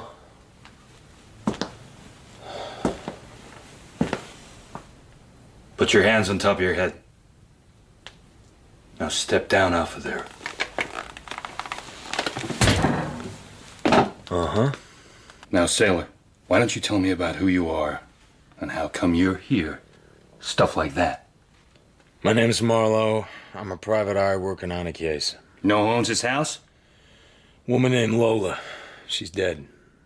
Okay, sailor. Let's go for a ride. We roll west to Bel Air. In past the Bel Air gate and the private police booth. Then down a winding driveway to a vast house lit with spotlights. A butler shows us into a library. Beside a fireplace I could ride a horse into is a hatchet-faced man with ice-white hair, cut very short. This is Marlowe, Mr. Blackstone. Found him in the house on Kenmore. Why? Says he's a PI. What else? Well, I figured you might like to talk with him. Marlowe? I was told a woman named Lola Faithful lived there. And? And what's your interest? Perhaps I should have Eddie teach you some manners. Perhaps you should stop trying to scare me to death and share a little information. Maybe we're not adversaries. Adversaries? An intellectual paper. You know that Lola Faithful is dead? I found the body. I would like to know who murdered her. I had a sense you might be interested. Cops like the photographer. Cops like the obvious. Usually they're right. You like him? No. Why not? He doesn't seem the type. Did you know I know your daughter? I didn't know that. She's married to the photographer. Eddie, pour Mr. Marlowe a drink. Les Valentine owed a guy money, and the guy hired me to locate Les for him. Who's the guy? Client's got a right to be anonymous. Where the hell do you think you are, Mr. Marlowe? If I'm gonna be in this business, I can't go spilling my guts to every loonican I meet. I'm hardly a loonican, Marlowe. Sure. You're a citizen and a half. I started with Les Valentine's wife, your daughter. She said he was on location doing stills for a movie production. But the movie company had never heard of him. Eddie's been busy. Nothing to it. So, I went back and searched his house. My daughter's house? I found a parking ticket, ran that back, and found a photographer named Larry Victor. I followed him to a bar, watched him have a fight with Lola Faithful, lost him, went back to search his office. Why? He said he knew Valentine. And? I walked in, and there was Lola with her brains on the floor. And this guy, Larry? Is Valentine with a wig. Where is he? I don't know. Why did you have Eddie here watching Lola's house? A woman of that name attempted to blackmail my daughter. About what? My daughter did not say, and I did not ask. I told my daughter that I would have Eddie speak with her, but Eddie was away on business for a few days, and when he returned, he went to call on Lola, only to find that she had been murdered. You can understand my interest. Uh-huh. And your daughter? I merely told her that the woman had died. I did not ask her anything. How do you feel about Les Valentine, Mr. Blackstone? He's a liar, a womanizer, a petty thief, an opportunist, a fool, and an unsuccessful, probably compulsive gambler. And my daughter loves him. As long as she does, I will support him. As long as he is married to my daughter, he is family. Even though he's a wrong G. I am not much of a father, Mr. Marlowe. I have only my daughter. Her mother is long since gone. If she wishes to be married to a wrong G, then he will become my wrong G. The wrong G is home. I delivered him myself. So you weren't telling me everything? I never said I was. I can admire that, but don't make the mistake of confusing admiration with patience. Take him home, Eddie. When you get there, give him back his gun. Yes, Mr. Blackstone. I'm up again. Showered, shaved, smelling like a desert flower and tougher than 2 armadillos. On my way to the Agony Club to report to my employer. Hello? Anyone home? Lippy is in his swivel chair. A bottle of scotch on the table beside him. 1 glass. His head hangs down on his chest. The exit wound is dark and messy. His face has begun to bloat. Oh, brother. I call the cops. Yeah, you touch anything? No. Marlowe. Hey, didn't I see your name on the wire last week? Discovered a murder victim in Hollywood? It's a gift. At the peak of season, I find 2, 3 a day. Yeah, maybe you do more than find them. Sure, I blast them for no reason and call the cops and wait for you to come and question me. Wait a minute, you say Lippy hired you to look for a guy owed him money? Uh-huh. Who was it? This is a murder case. A guy who skipped owing Lippy money's a suspect. Withholding the name of a suspect is enough to get your license lifted. It's enough to get you in jail. What the hell? We're in an interrogation room at the Poodle Springs cop house. I'm a special guest. Others include Sergeant Whitestone from the Springs and Lieutenant Wilson Crump, Riverside County Chief Investigator. And, as a surprise treat, Bernie Oles. Take your time, Marlowe. We got all night. Lippy always had a couple of Roscoes with him. Whoever murdered him had to get around them first. I guess a woman, small caliber, close to. We can guess that sort of thing without you. That's all I got, Bernie. 2 homicides in a week. In 32 years of police work, I've never seen a coincidence like that. There's nothing more I can tell you, Bernie. Okay, book him. Stick him in a cell. Maybe a connection will occur to him. What charge, Lieutenant? You'll think of something. It's quiet in the Poodle Springs hoosgow. I lie on the bunk in the dark. I wonder if Lippy would have been killed if I told the cops all I knew. Guys like Lippy are always walking on the railing, but dying is a long fall. Blackstone had no reason to kill Lippy, but Les had a reason. And he had a reason to kill Lola Faithful, too, a blackmail reason having to do with a picture she showed him in Reno's bar. Why the hell isn't Larry the killer? Even if he does have a pretty wife who adores him. And where is the picture Lola had on him? Could be in a safe deposit box. Except, where's the key? And whiskey-voiced old broads like Lola don't usually keep safe deposit boxes. The safest answer is Larry's the shooter. Les and Larry did it. Okay, Marlowe, you're sprung. This is Harry Simpson, darling. I'm sorry we took so long, Mr. Marlowe. I had to wait until the court opened this morning to get a writ. Uh-huh. I'll drive you home. Daddy's furious. Ah, to hell with him. He got you out. To hell with him anyway. I've been in the jug before. It's an occupational hazard. I frankly fail to see how you can do your work and keep your self-respect. Because it involves spending time occasionally in jail. Because it brings you into contact with the lower classes. It's not my fault my father's rich. It isn't mine either. But you don't get as rich as Harlan Potter without spending time with some people you wouldn't care to break a crumpet with. Oh, this is no kind of a marriage. You're out all night half the time. I don't know where you are or what you're doing. You might be getting killed. What will they say at lunch? Damn it! Don't be so poor, snob, high and mighty. I spend the night in the guest room. In the morning, I drive over to Muffy Valentine's house. Les isn't here. I don't know where he is. You know Lipschultz is dead? Yes? Did you know he worked for your father? Your father owns the Agony Club. She stepped back as if I poked a live snake at her. She didn't say anything. I find Angel sitting on her front porch, looking at the beach. Larry's not here. You waiting for him? I didn't go to work. I have to be here in case he comes. He's not worth it. He's got no spine. I love him. He'll come back here sooner or later. Angel, I'm not so sure that he didn't kill Lippy. He wouldn't. And if he killed Lippy, he might have killed Lola. No. No. I drive downtown to see Bernie Oles. Harlan Potter spring you, or you just tunnel out? Huh. You're not looking too good, Marlowe. Bernie, Les Valentine and Larry Victor are the same guy. Is that a fact? You've known this for a while. Yeah. You think that maybe you played it a little too tight this time, Marlowe?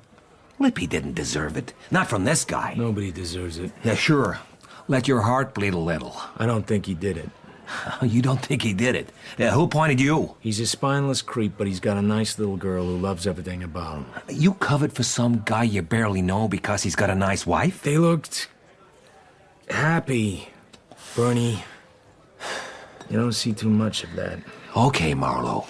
You can tell me everything, from the beginning, real slow. A lot of small words. I tell him everything. leaving out the fact that I have a picture of Sandra Lee in the trunk of my car from before she was famous, when she didn't mind so much getting outside of her clothes. You still think Larry, Les, whatever his name is, didn't do it? I don't know. I've told you what I know. You and I both know how long this guy will be around if Clayton Blackstone finds out his daughter's married to a bigamist. A little jump for Fast Eddie. Damn little. Get out of here. Huh? Shoo, Marlowe. Go on. Shoo. I drive up Kenmore to Lola Faithful's house. She was blackmailing Larry with a picture, so where is it? I tossed her house like a Caesar salad and found nothing. So where would she hide it? I have a thought. Her mailbox is stuffed with catalogs and flyers. I take the envelopes out. Most of them are bills. After a while, I find it. An envelope hand-addressed and inside a receipt from the parcel room at Union Station. An ancient attendant shuffles off into the catacombs and emerges maybe 3 weeks later with a flat manila envelope. There's a name scrawled across it. Lola Faithful? That's the one. Inside is a print and a negative. They match. The print is a 10x8 glossy of Muffy Blackstone Valentine wearing high-heel leather boots and nothing else. Angel, I need to show you something. I'm not supposed to sit with the customers. Take a break. Well, I guess I'm about due. Here. Know her? Oh, well, she's not decent. Sorry, I've gotten used to it. It's the picture Lola showed to Larry when they had their fight in Reno's. She was trying to blackmail him with it. How? It's his wife. I don't understand. Larry also goes by the name of Les Valentine, and under that name he is married to this woman, Muffy. Larry's married to me. I don't know why you come and lie to me like this. Because I'm tired of waiting around in a swamp. Do you know where Larry is? No. Do you? No. Do you think something happened to him? I think he did what he knows how to do. He ran away. No. He wouldn't leave me. Have it your own way. Muffy Blackstone. I had no idea. Really, Philip, why do you have to be the one to dig this thing up? Aren't you embarrassed? This is awful. I'm a detective. You knew that when you married me. Well, I guess I didn't think you'd always be a detective. Damn you, Marlowe, can't you see how it is for me? This is what I am. A guy who ends up with dirty pictures in his possession. I could tear it up right now. Sure you could, but I've made copies. Damn you, it's embarrassing digging up the dirt on people we know. Oh, shoot. I'm terrified when you're not home and humiliated when I don't even know where you are. And now this disgusting thing. I don't want you mixed up in this. It's not up to you. Do you really think... You live your life, I'll live mine. Very well. I'll ask my attorney to draw up divorce papers.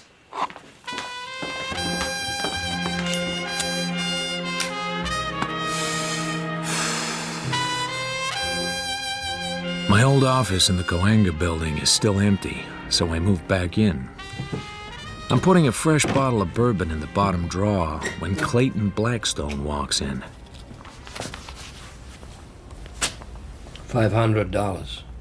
You wish to employ me? I want you to find out where my son-in-law is. I wish my daughter's life to be orderly and pleasant again. What if the orderly conclusion is that your son-in-law is responsible for 2 murders? If you wish to reach me, call Eddie Garcia. He will put us in touch. He has my complete confidence. Mine too. I get the picture of Muffy and slide it into a manila envelope. I put one of my cards in with it, and on the card I write, "Do you wish to tell me about this picture?" I seal and address the envelope, go down to the post office and mail it special delivery. Then go back and reward myself with a first drink from the office bottle. I'm just starting to enjoy it when Larry, or Les, walks in. That was easy. Huh? Someone just hired me to find you. Who? Uh-huh. I called your wife. She said you were back here working. I've been on the go. I haven't had a chance to clean up today. Want a drink? I sure could use one.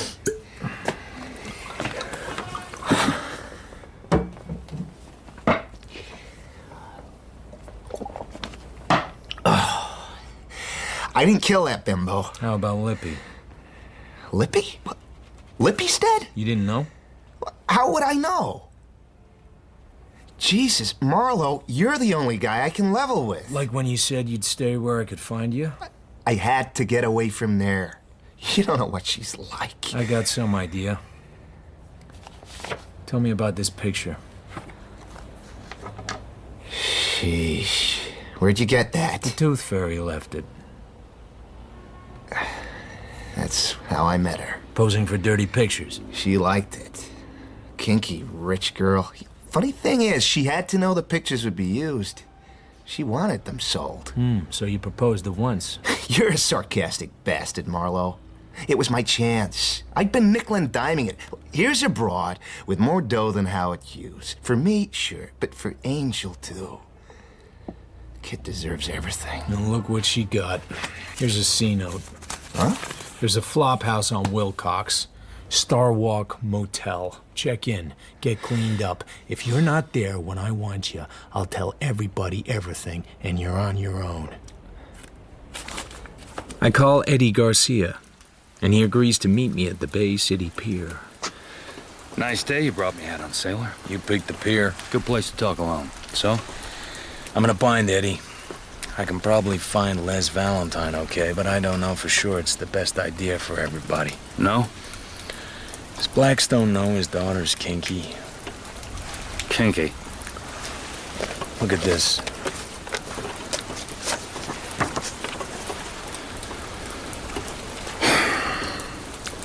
Mr. Blackstone was here now, you'd be dead. He'd kill me? He'd have me kill you. I can feel my lip quivering. Does he know about her? Yeah, he knows.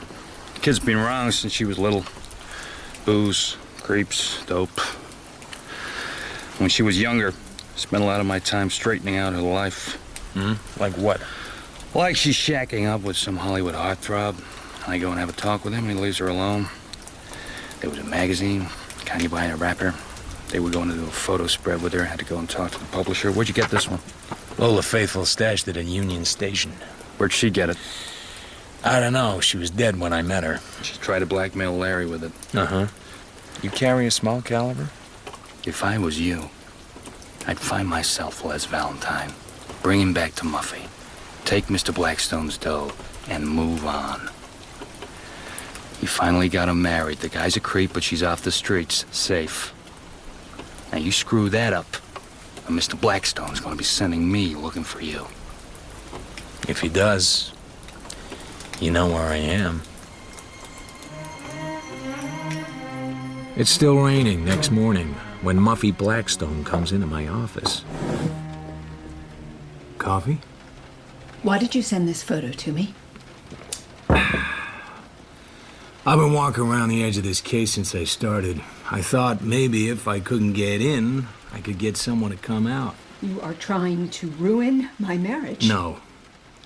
I'm trying to find out who killed Lola and Lippy. To whom have you shown this picture? I thought you liked having your picture passed around. How come you're throwing a wingding? What do you know?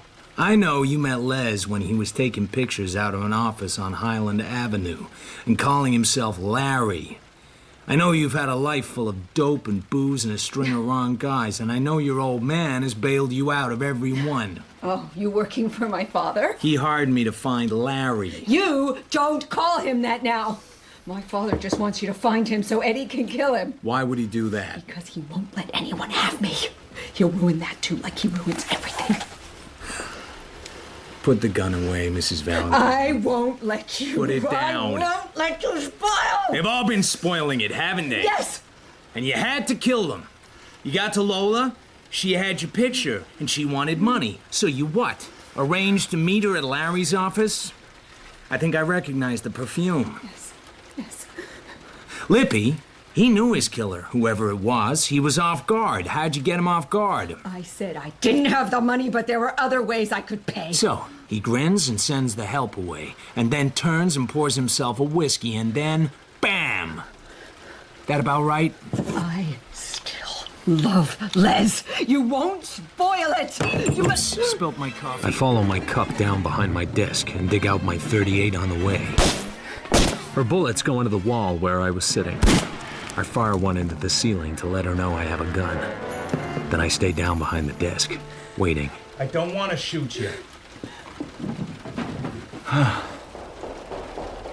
I'm pretty sure where she'll go. There isn't any place else. Blackstone is beside his big fireplace. Eddie Garcia stands by the door. Muffy's at the bar with a drink in her hand. So what have you to tell me? Your daughter stopped by my office. She said you were trying to destroy her marriage. She said she'd kill me like she killed Lola and Lippy. Then she got out her .25 and began plugging away. Muffy? Lola had a bad picture of me. Didn't you know there'd be other copies? She's not playing with all the dots on her dice. Muffy? What about Lippy? I didn't even know you knew him. I asked him not to bother Les and me. And he said business is business. So she goes to see him. He turns his back on her to pour scotch. Bam! He would have ruined my marriage, Daddy. I had Eddie chase Les Valentine down. You know he's got a wife. Yeah, I've known it all along. What are you talking about? He has another wife, Muffy. Oh, that's not true. You need to calm down for a while. You won't let anyone have me. Ever. Everyone I've ever tried to. Muffy? Everyone I have ever loved. You send Eddie to straighten them out. But this time you won't. Muffy? She puts 2 bullets in her father's forehead. I'm half turned in my seat and the heavy thump of Garcia's magnum sounds, and she falls face down on the floor. Half a second. I was half a second late. 10 years ago, I could have saved him. Cops will pour it on you, Eddie. They won't find me. Still, pretty fair shooting. She had the jump. Half a second slow. Then he's gone. The cops turn me loose in the middle of the afternoon. There's nothing to hold me for except being a lousy detective, and they have their own problems with that. I get Angel out of her cafe and drive her to Hollywood. Have you found Larry? Yeah, I'm taking you to him. Oh, is he all right? Sure. Angel, about him being married to another woman, I was wrong. I knew that. Larry? Larry, it's me! It's okay, Larry. Angel? Muffy Blackstone's dead. So's her father. How? Doesn't matter. Wasn't you, wasn't me. I don't know you're here. I don't know where you are. Don't call me up. Don't come see me. Wait a minute. What if the cops come after me? They will. What should I do? Here's 4 C's. Hey. Get going. Stay away from me and take care of that girl. If I ever hear you weren't good to her, I'll track you down and stomp on your face. Hey, Marlowe. No need to talk like that after everything we've been through. Yeah. Remember what I told you. Goodbye, Mr. Marlowe. Thank you. My apartment has a musty, closed-up smell. I leave the hall door open and throw up a couple of windows in the living room. Then I go into the kitchen to put ice and soda in a glass with a shot of scotch. When I carry it back to the living room, Linda is there. Beside her on the floor is a small suitcase. In town for long? Maybe. Overnight case and all. I thought we were getting divorced.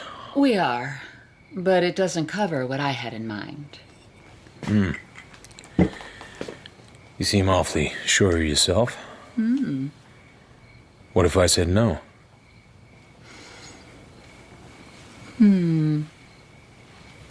You're right. I probably won't say no. Hello. So how long are you staying? Maybe the night?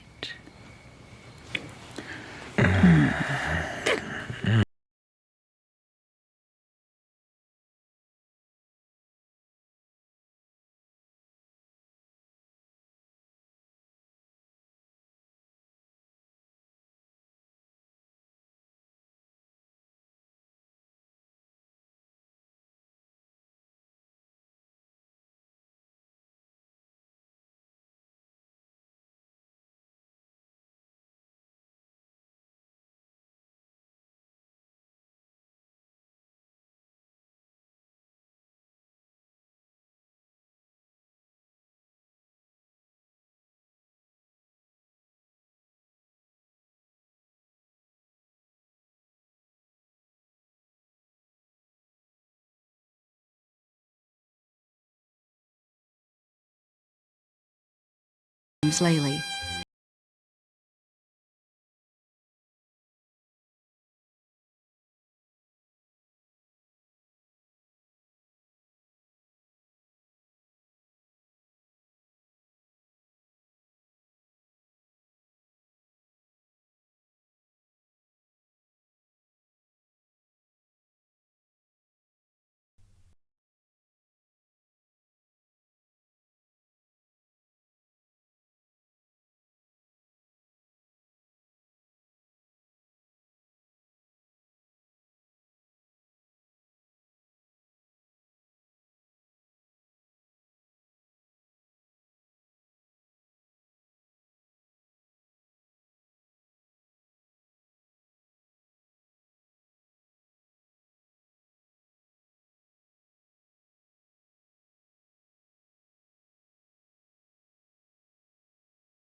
From Hollywood, it's time now for Edmund O'Brien as Johnny Dollar. This is Doug Strand over at Bay State Bonding and Liability. I've got a big bonding case for you up in Boston. Well, I just started to work on a case here in Hartford, also bonded. But okay, what's the picture? Huh? How'd you know it was a picture? How did I know what was a picture? The one I'm calling about, an oil painting. Insured for $250,000. It's just been stolen.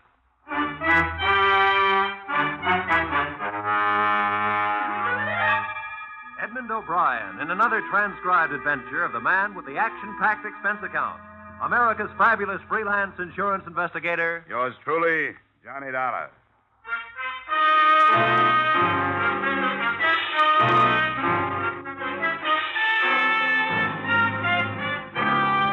Expense account submitted by Special Investigator Johnny Dollar to Bay State Bonding and Liability Company, Hartford, Connecticut.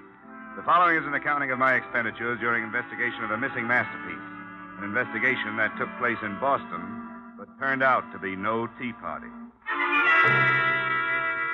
Expense account, item 1, $8, mileage, Hartford to Beantown on the Charles. First stop, the Modern Art Gallery, a modest made-over brownstone in a modest business neighborhood.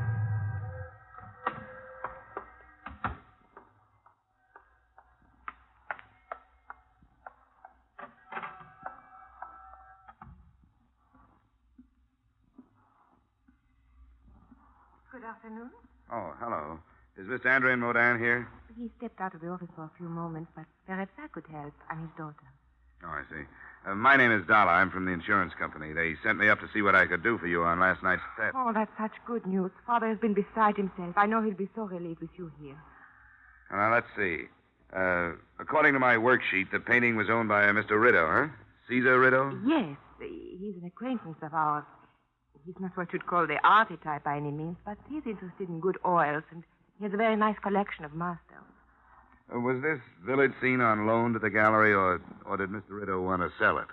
It was a loan, and that's what makes it so terrible for Father, and for me, too.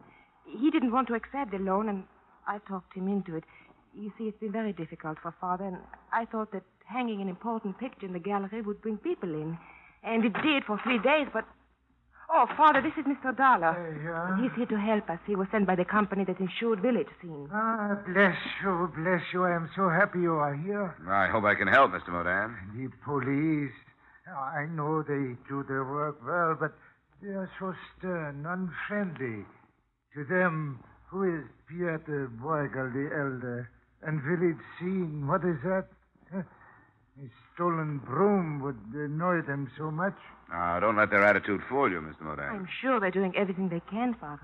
Yeah. Mr. Modin, I understand that nothing else was touched. Yeah, what is anything next to Pieter Bruegel? It was the only master in the gallery then, huh? I'd like to see where it was hanging. Yeah, of course. At this door. Teresa, you will wait? Yes, dear, I'll be here. Wait, Mr. Dollar. I feel I must explain the importance to me personally.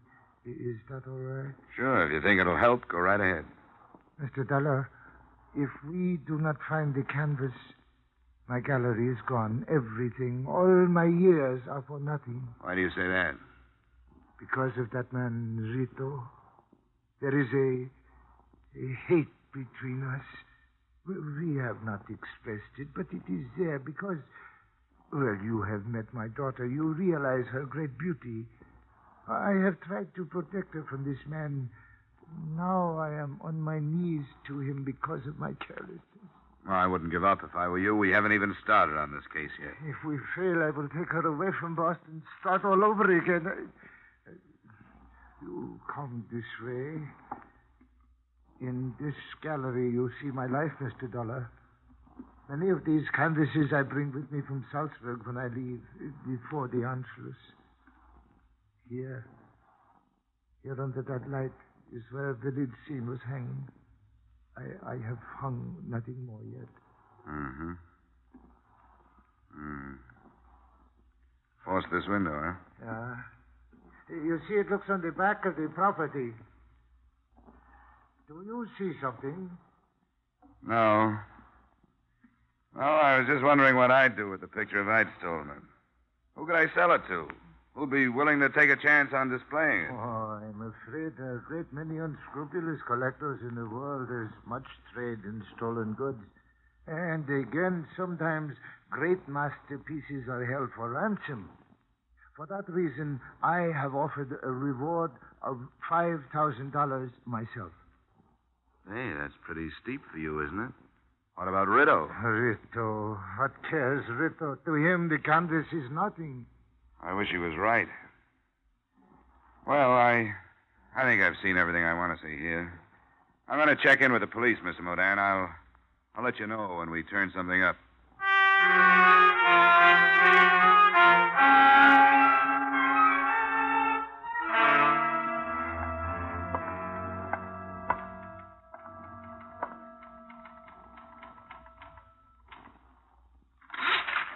What is it?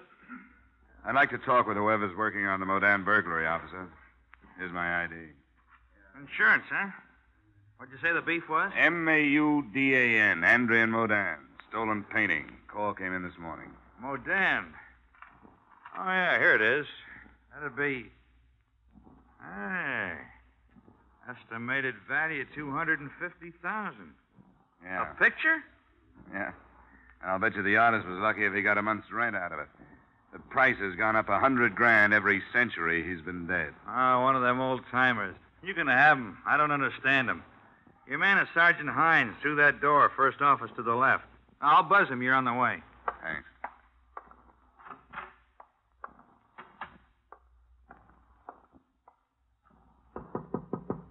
Yeah, come on in. How are you, Dollar? So you came up on the Mordan thing, huh? Yeah, that's right. I wanted to check in with you, find out how much I can do before you pull your rank. Ah, cut it out. Well, I run into some touchy policemen. Not here. Well, I get my hat off that chair. Sit down. Thanks.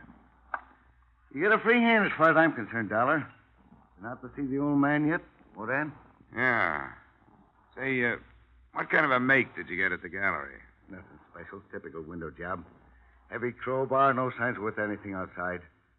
The old boy ran a story in the papers about the picture coming to his gallery, so it's a little tough to narrow the suspects. This guy who owns it, Caesar Ritto, I've heard of him, haven't I? Yeah, a lot of people have. He made his pile during the war. There was talk of black market, but nobody could pin anything on him. Then last year he was up before the Senate Investigation Committee. Something about buying contracts. Then he came home. What are you looking for, Dollar? Fraud charges? Well, let's be realistic. They may be easier to find than the painting. I've worked a few of these things. You know, the usual method is to cut the canvas out of the frame with a razor blade while it's still hanging. Rolled up, it's easy to conceal. On this job, it went frame and all, didn't it? That's what I got. But I'm thinking the other way. I got details out looking for that frame. I can dream, can I? It's faster my way. And I got tickets for South Pacific for 3 weeks after Easter.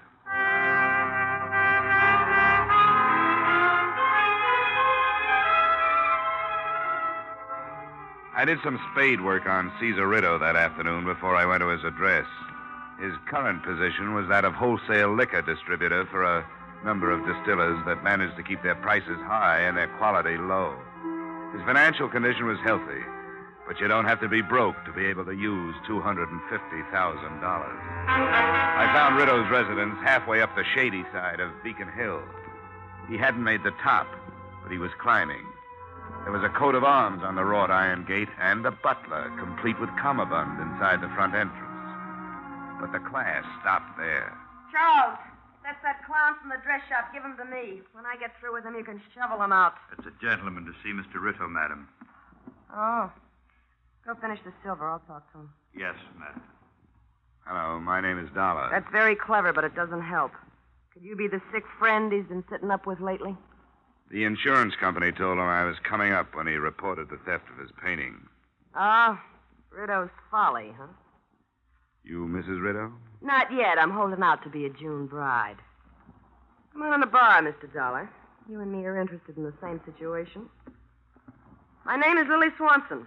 I don't know anything about art, but I got a few ideas about who's supposed to be modeling as a sap. You want a drink? No, thanks. Don't let me stop you. I had one here somewhere. Ah, here it is. Well, did you meet the museum piece? You mean Teresa Modin? Yeah, I met her. If you want to make a quick buck, take out a policy on her life. To me, she's poison. Oh, that's hard to believe. What do you mean by that? I was just looking at you. You don't have anything to worry about. Haven't you heard sometimes beauty is only skin deep? I want to tell you about Caesar Ritto. He's a climber. I've been good enough for him for a long time, but now he wants refinement. Doing specialties in burlesque houses, that's one thing you don't develop. Maybe I'd better have that drink. Yeah, help yourself. Don't get me wrong. I'm not building up to a sob story. It's just like him waking up one morning with a big interest in art and money enough to carry it off. The right people were impressed. Now he wants that dame, and he's willing to gamble a few $100,000 if it'll help. That's why he put that picture in that fire trap. Where do you think it is now? How should I know? The point is, he doesn't care where it is. He's protected. Another point is that I'm getting paid to care a lot where it is. Well, I can't help you there. But he's got to be taught that he can't walk over people without getting hurt himself. I'm afraid I can't help you there. Then that dame, Teresa. If you think she's worth it, tell her. He's not good enough for her. She'll get hurt. He's got no more feeling for her than he has for a new suit. He'll wear her for a while. When he gets bored, he'll go shopping for a new pattern. If she's a nice kid, she ought to be told. That's quite a pitch, Lily. Caesar. I don't mind strangers hearing things like that, but the servants might have been listening. discipline, you know. I don't care. Wait till I write my memoirs. You're one of the rottenest mashers I've ever known, and I've known a few. Go fix your face. Sure. On the way, I might as well fix yours. I didn't hear enough of it to find out who you are. Name's Dollar, insurance company. Oh, yeah. Tell me, you made any progress? Yeah, general progress. I've learned that Bay State Bonding and Liability hired an investigator on the wrong end of this case. They should have looked you over before they issued the policy. With any kind of big company, you can depend on about 90% of that all the time. Rush things when the money's coming in, then be careful when it's too late. Tell me, what about my picture? Well, I don't think a nice, honest thief has it. Why do you say that? Number of reasons. It's too hot to steal the way it was stolen. Well, what do you think happened? You're too big to be accused on a hunch. Wait till I get some facts. Then I'll talk to you about it. Right now, I want to talk about a clause in your policy that says you shouldn't move the insured property without first notifying the company. Yeah, that's right. Big companies again. They're so tied up with procedures and rules, they'd get themselves hamstrung if they tried to build a case on them. I'll find you some words in that thing that'll nullify that clause. Tell me, you think I can't? I was afraid you'd say that. You know, you've got a good head, Mr. Rideau. Yeah. Yeah, say nothing of being a rotten masher. I don't see any reason to waste any more of each other's time, do you? You stay for a drink? Oh, no. No, thanks. I very seldom drink on the job. I parked my car in an alley around the corner and then went back. I found a spot opposite the Rideau place where I wouldn't be obvious and settled down to wait for him to leave. I hoped I'd planted enough doubt in his mind to make him move if he was implicated. Whatever I'd planted grew slowly because I waited a long, cold time. Night fell and I drove closer to the house. Finally, the door opened and Rideau moved a blue-black sedan out of his garage. By the time I got my car started, a coupe pulled out of the driveway. In it, I spotted the blonde head of the lady scorned, Lily Swanson. I followed her. After a few blocks, it was evident that her destination was the Modern Gallery.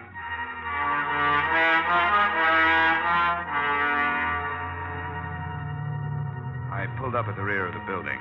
I could see a dim light burning on the ground floor. I started toward a window.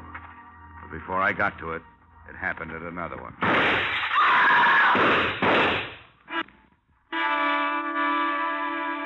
It was a woman's scream. But when I finally got inside, the only person there was Caesar Rideau. He was still alive, the stupidity of shock on his face as he leaned against the wall under a light that had once shown up the best features of Pieta Bruegel's village scene.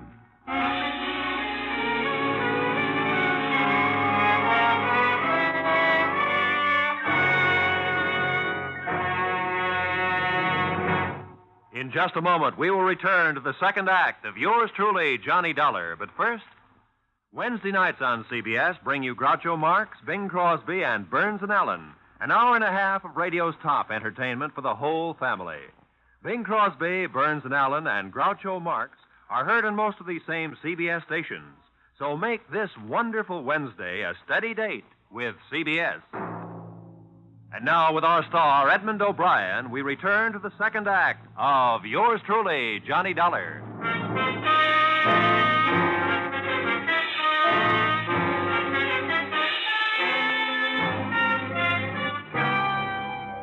So there I was. I'd been sent to Boston to find the missing village scene and found myself at the scene of attempted murder. Caesar Rideau had taken 2 slugs, one in his left shoulder and a grazing one on his right forearm. I phoned for police and ambulance, then did what I could to make Rideau comfortable. I turned up the thermostat, covered him with my coat. Who did it, Dollar? That's the question I was going to ask you. Don't you know? Must have been outside. That's right, through the open window there. Why'd you come down here? I forgot my hat. Look, you're in no shape to try being clever. You met Teresa. Let me alone. I want to know how your stolen painting figures into this. Leave me alone. Leave me alone. I met Teresa. This is where we meet. What about the painting? It was stolen. I I don't feel good, Doc. I don't feel good at all. I don't want to talk. I feel like I'm going to pass out. And he did. After the ambulance took him away, I made a statement to the police that was not false, but lacked enough truth to save a few people from being dragged in for questioning. I headed for the blonde member of that group.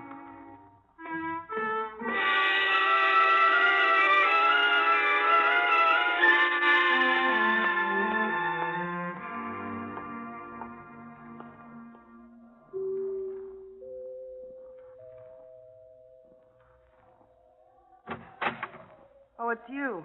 What do you want? Just a few words. I used up all I had earlier today. Yeah, but we got new things to talk about Such now. as? Well, the police might want more from me on that art gallery shooting. All right. Is he dead? No. Did you know I was there, or were you just guessing? I wasn't guessing. I followed you from here. Oh, I suppose that earns you a drink. Come on. Thanks. Up yourself. You said the police were there.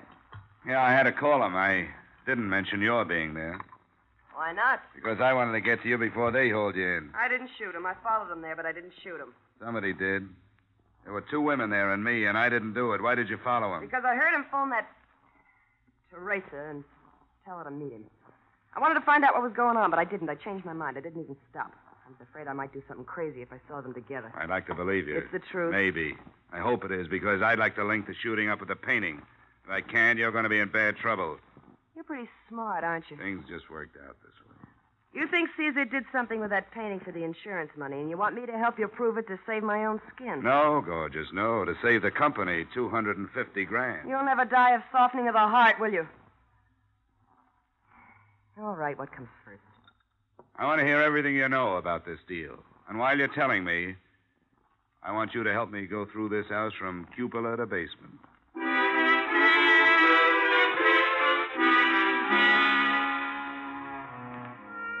This time, I believed her story, but there still wasn't anything in it to help me. The search of the house paid off the same way. No painting, no leads, nothing. At 11 p.m., I left, looked up the Modan home address, and bearded the other point of the triangle in her den. It's terribly late, Mr. Dolly. It's after 11. Your father here? He's upstairs in his studio. Wouldn't tomorrow morning be better? Maybe for you, but not for me. I don't want to give you all that time to get your story straight. Story straight? Why'd you meet Rideau at the gallery tonight? Don't say that's any of your affair. A girl has a right to meet her fiancé when and where she wishes. Fiancé? Yes. They're to be married as soon as possible. You were with him when he was shot. Why did you leave him? Because I was terrified. Caesar told me to go. He thought she was trying to kill me. Did he say it was Lily, or is this your idea? Of course it was she. Who else would it be? Mr. Dollar, this situation is unpleasant enough without these insinuations from you that I don't even understand. It means nothing to you. It is a matter for the police. You have no right to meddle in our lives. You are sent here to look for village scene. That's what I'm doing. Why are you marrying that self-styled dictator? Because I love him. Well, that won't stay down. Nobody but Caesar Rideau could love Caesar Rideau. Right. It's because I'm tired of being a poor man's daughter. I want to get away. I finally decided what I want out of marriage. What he can give me. He's going to be a big man, a wealthy one. And I'm going to be his wife. Teresa? I'm sorry you heard that, Mr. Modan. Oh, Teresa. Stay out of this, Father. I've made up my mind. Go to bed. Go to bed with those words in my ear. My daughter, what has happened? What has that man done to you? Be quiet, Father. Teresa, wait. We will not be poor always. Go. Don't talk to me. How can this be? Suddenly, she is no longer Teresa.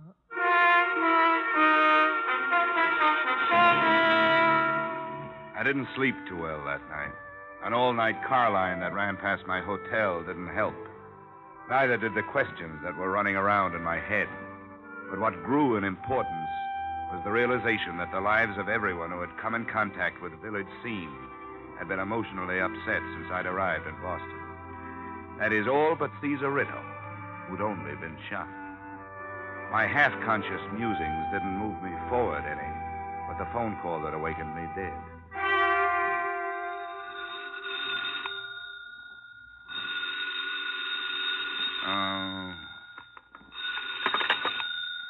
Yeah, hello.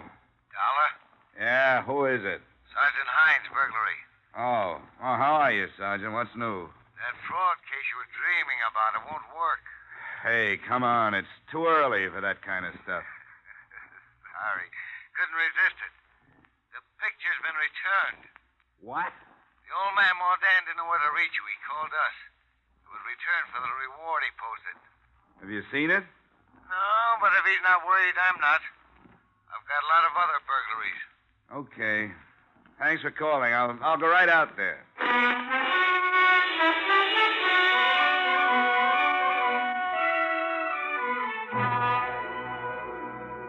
It sounded good until I got halfway to the gallery. Then things began to pester me. A, the painting had been stolen in the frame. B, Mordan hadn't mentioned being an artist, yet he'd been working in a studio the night before. C, Caesar Rideau knew nothing about art, collected as an affectation. And D, Mordan had been the only one to post a reward, $5,000, offered by a poor man. Then it hit me. He knew he wouldn't have to pay it. He'd posted the reward to divert suspicion.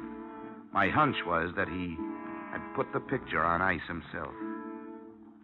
When I got to Mordan's gallery, the copy Mordan had made of Village Scene was there. But also, hanging next to it, was the original. You are surprised, Mr. Dollar. Yeah, doubly, Mr. Mordan. My copy is quite excellent. Do you agree? Well, I'm not an expert, Mordan. It is very good, I think. I am pleased with it. The most important work of my career. A work of love for Teresa. Yeah, I understand. She was an ambitious girl, always. Oh, that is not a fault. She is like her mother, born for good things. I could not give them to her. Caesar Rideau could. He's soon coming for his canvas. Well, no crime has been committed, except theoretically.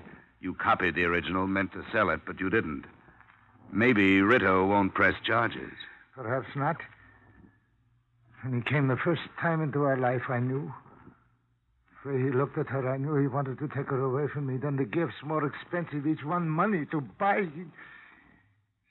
You should understand, Mr. Dollar. This copy is a work of hate, too. You don't have to tell me these things. Why don't we wait till he gets here and see what he's going to do? Yeah, we wait. But I must say these things that are in my heart.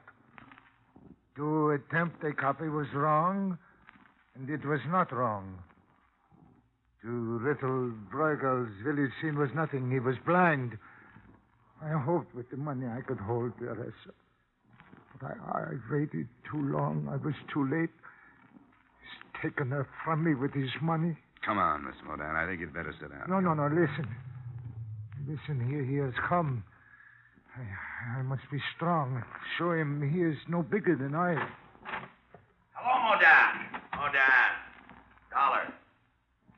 Well. Except for a little blood, everything turned out just like it should. The insurance company will be happy. Where is my daughter? Why, she's in the car. She thought it would be better if she didn't come in. Yeah, perhaps she is right. Oh, come on, Pop. I'll take good care of her. Now, come on, you just give me my picture and we can forget. Hey, wait a minute. What's this? There's two of them. Yeah, two of them. What's the matter with you, Mordan? What is the matter? In all my life, there has been no shame until now. There, you see on the wall. Deceit. For that, I am ashamed. We can still forget it. And in your car, waiting for you, my daughter. For her, I feel the greatest shame. I give her my blessings. Mordan. Hey, no! My blessings. No! Drop the gun to the floor. Go over to that chair and sit down.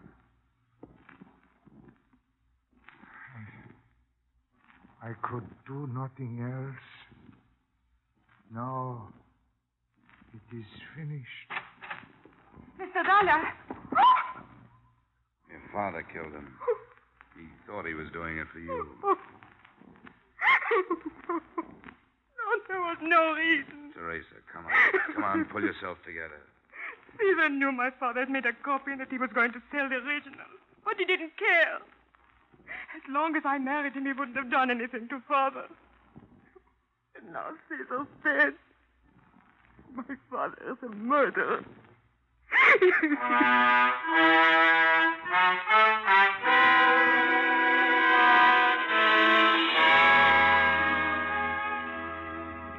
There wasn't much left for me to do in Boston. I made the statement that caused Andre Modan to be booked for murder, the father who didn't know when to stop protecting his daughter.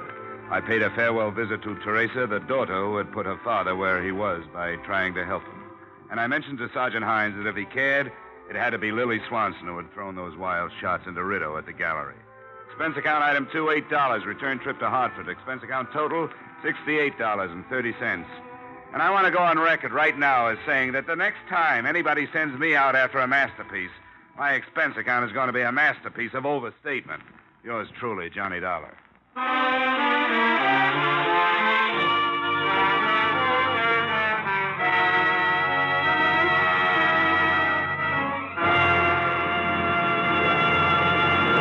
Yours truly, Johnny Dollar, stars Edmund O'Brien in the title role and was written by Gil Dowd and Paul Dudley, with music composed and conducted by Leith Stevens. Edmund O'Brien can currently be seen starring in the Harry M. Popkin United Artists production, D.O.A. Featured in our cast were Charles McGraw, Walter Burke, Lillian Bayef, Robert Griffin, James Nusser, Joan Banks, and Tyler McVeigh. Yours truly, Johnny Dollar, is produced and directed by Jaime Del Valle.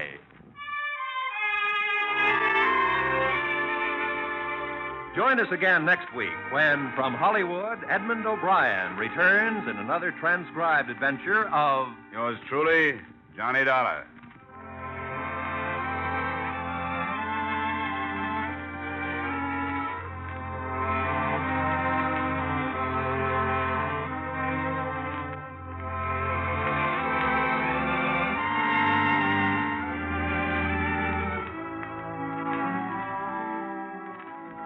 There's a man with a little black bag turns up on most of these CBS stations every Wednesday night. And out of it comes some of the most light-hearted and most moving stories on the air. The man? Why, it's Dr. Christian, of course. And tomorrow night's the night for another of his famous visits. Be sure to hear Dr. Christian starring Gene Hirschholz as the beloved small-town physician every Wednesday night. Now stay tuned for the adventures of Philip Marlowe, which follows immediately on most of these same CBS stations.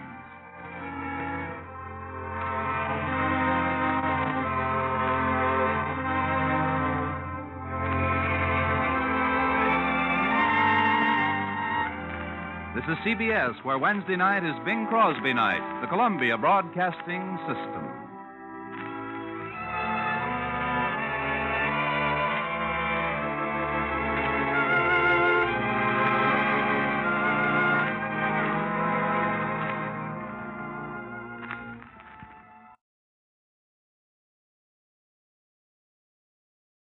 From Hollywood, it's time now for Johnny Dollar. Hillary Fuchs, Johnny. How's your time these days? Time to live, time to die, you know. What's up?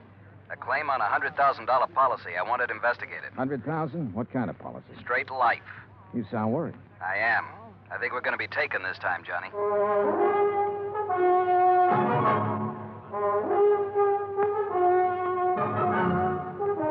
Bob Bailey in the exciting adventures of the man with the action-packed expense account. America's fabulous freelance insurance investigator. Yours truly, Johnny Dollar.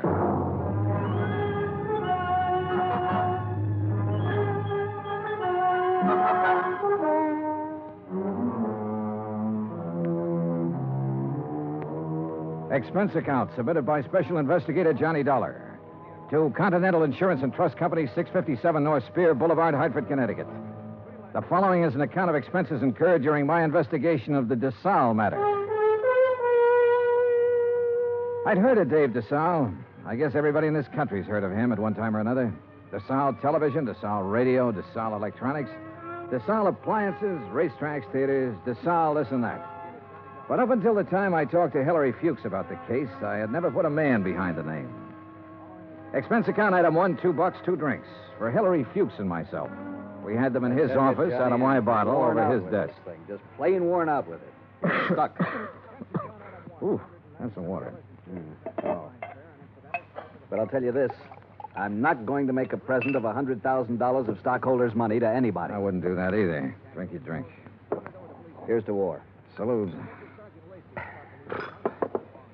Now, while that's settling, maybe you'll settle down and tell me what it's all about. Dave Desalles. Know him? I've heard the name, yeah. Well, he's dead. Drowned 4 days ago out on the coast. So? Did you ever see our K policy series? I've heard of it. Well, the premium's about triple a normal life policy. It's designed only for people with big money. Sure. But it's got a feature that makes those people with money look at it a long time. Uh-huh. This clause isn't anything more or less than the old accident clause paying double indemnity. Broken down, we aren't taking much of a chance. The incident statistics are with us. All right, I'll look it up if I need it. Okay. 3 months ago, we insured Dave Desalles on one of those K policies. 4 days ago, he fell off the back of a yacht and drowned, and we're hooked for $100,000. Well, accidents happen. You betcha, all the time. But I'm not sure it was an accident. At least there's not enough proof in this coroner's report to convince me. You say it happened 4 days ago? Yes.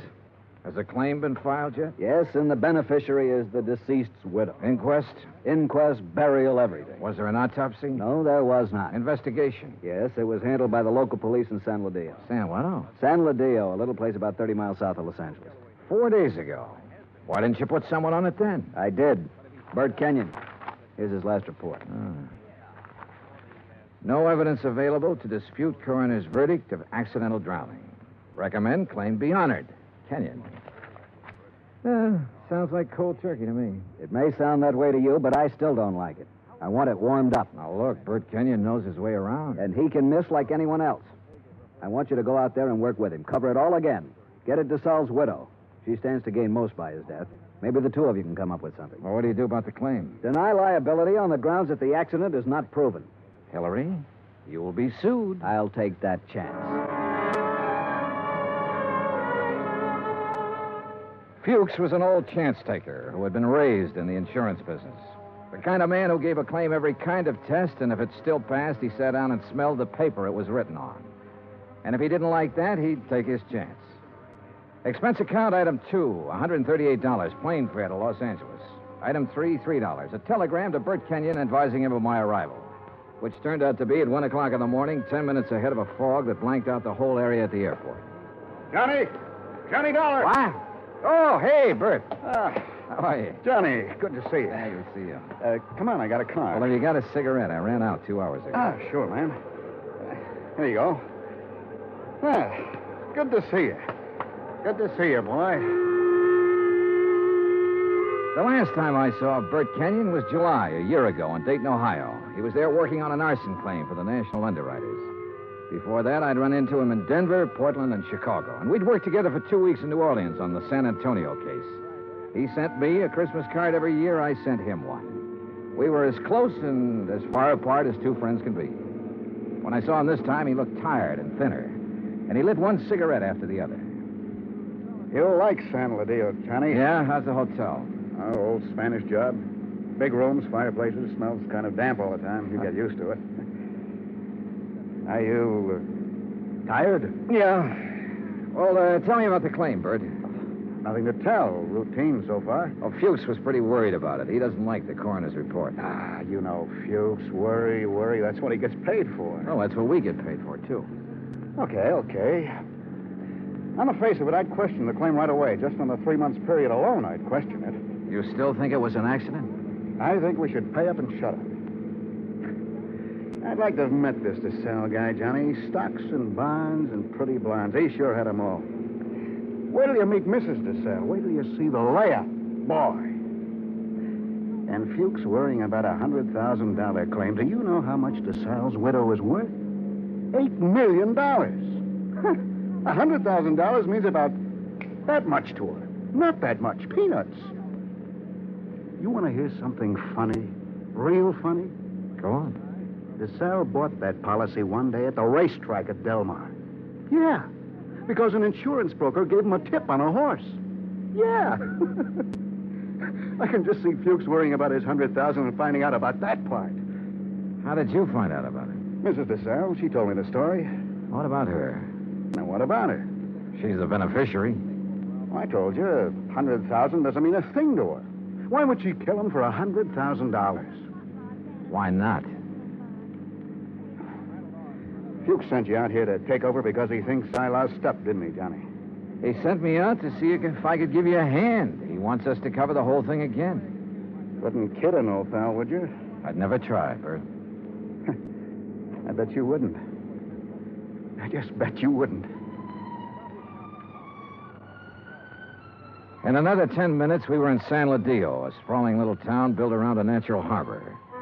The houses looked expensive, the boats even more expensive. Kenyon pointed out one house on a hill, a 3-story affair with an acre or so of lawns around it. He explained it was the Desalles home. I checked into the San Ladillo Hotel and got a good night's sleep. Next morning, Bert Kenyon and I went over to the statements of everyone who had been on the yacht the night Desalles went overboard. Then we went out and interviewed everybody again, including Mrs. Desalles. It's getting awfully dull. You understand we have to do this. All right.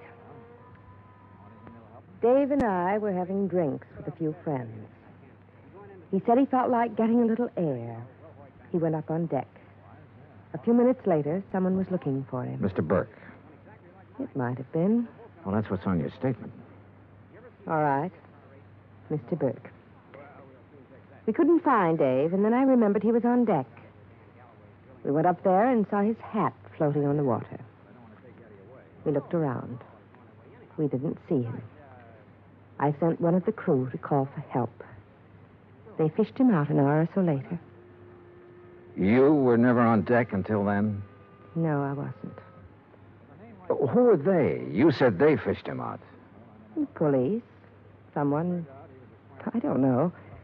There were a lot of men. They tried to give him artificial respiration. Well, what did you do? I watched. What else was there to do? Hard thing to watch, Mrs. Desalles. Your husband just drowned. Yes.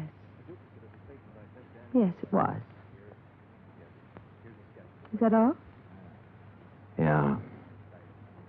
That's all.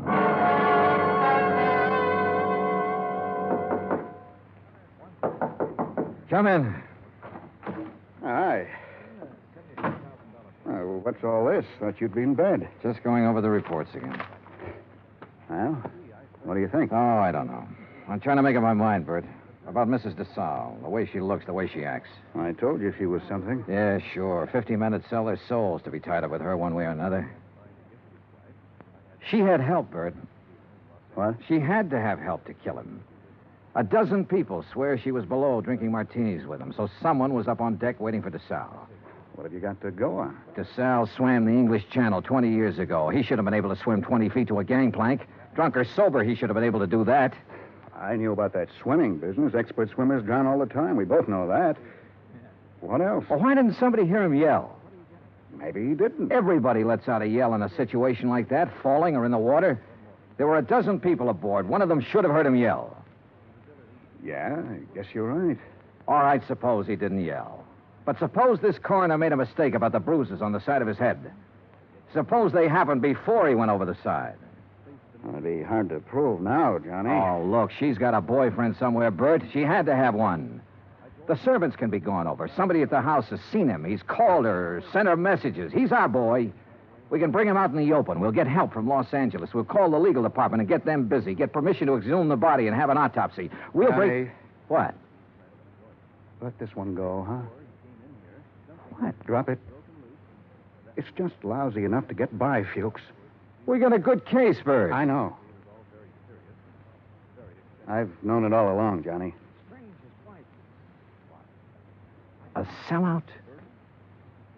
Mrs. Desalles offered me the whole 100,000. The whole 100,000, Johnny, to let it get by. Who helped you do it? I don't know.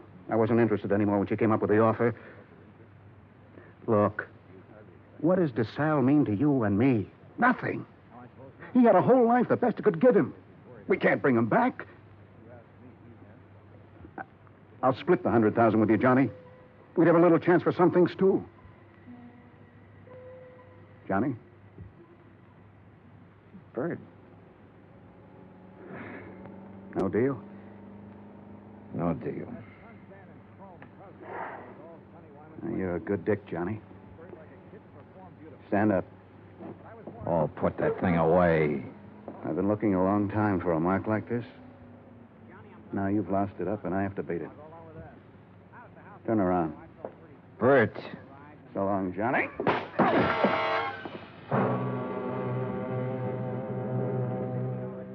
I went down to my knees trying to hold onto the desk. I saw him stand there a minute, like he might want to help me. And then he was gone. I did everything I could to make my feet, but my legs wouldn't work. And then it was all over.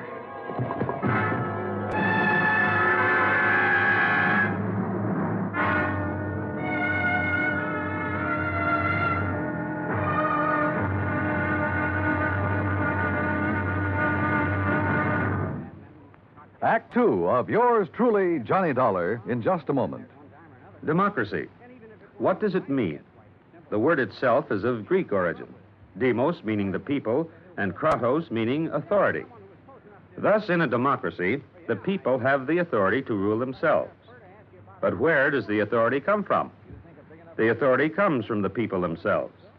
They put it in their constitution, and the constitution can't be changed by anyone except the people. That puts the supreme power of the government of a democratic country right in the hands of the people, and the people elect their representatives to run the government.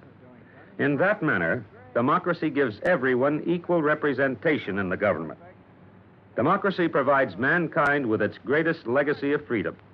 Now, Act two of yours truly, Johnny Dollar, and the Desalles Matter.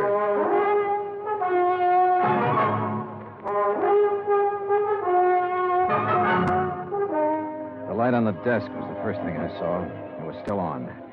The window was still open. The room was the way it had been before.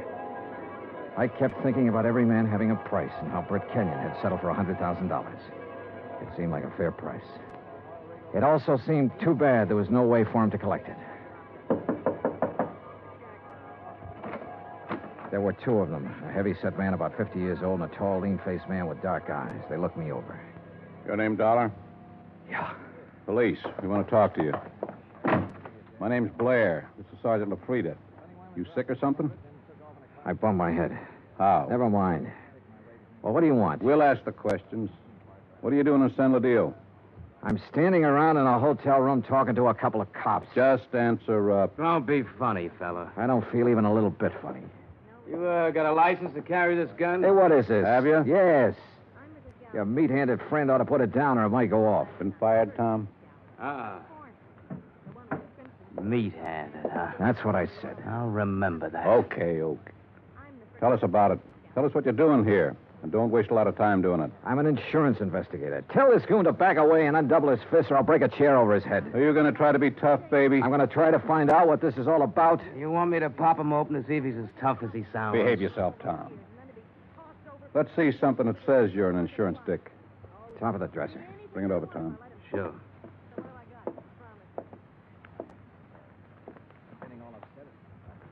Yeah. Okay. Now tell us what you're doing in town. The Desalles case.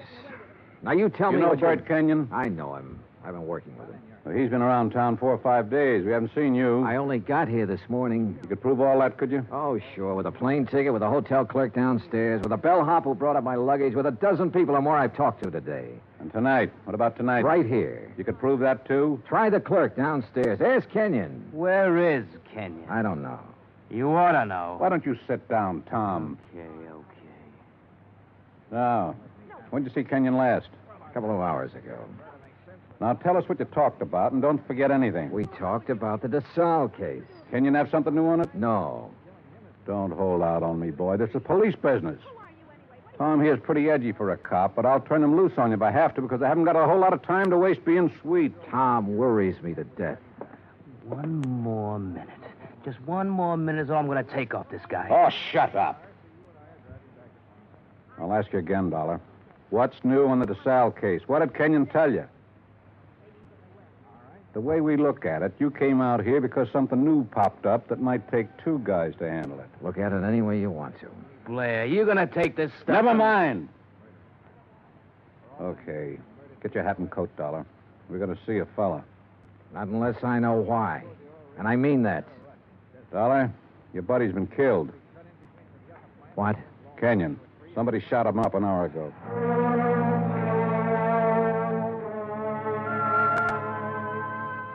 I put on my clothes and we went downstairs and climbed into a battered-looking police car. Tom LaFrida drove. I sat with Blair in the back seat. No one said anything. A half a mile out of San Ladillo, we turned onto the main highway and drove to a spot about 2 miles away, all-night filling station. There were a couple of highway patrol cars there, an ambulance, and men in dark suits who looked the way policemen always look. Wait here. Keep an eye on him, Tom. Sure. Be just a minute. He's a soft old gink. I suppose you're hard. I know how to handle pinballs like you. Before we're through, you and me, we'll have it out. Okay, Dollar. Get out. Yeah, sure. Tom, put the spotlight on him. Okay. Good. Now, Posey. Posey, take a good look at this man. You ever seen him before? No? Look good. Take your time, boy. No, man I saw was shorter by this much. He wasn't as husky. Okay. You go in back of your place there and get some sleep, boy. That all? There'll be more by morning. Go along now. Sure. Night. What was all that? Tom, get out. You stick around here with Dick and Wally. Okay. You're the boss. You get in the front, Dollar.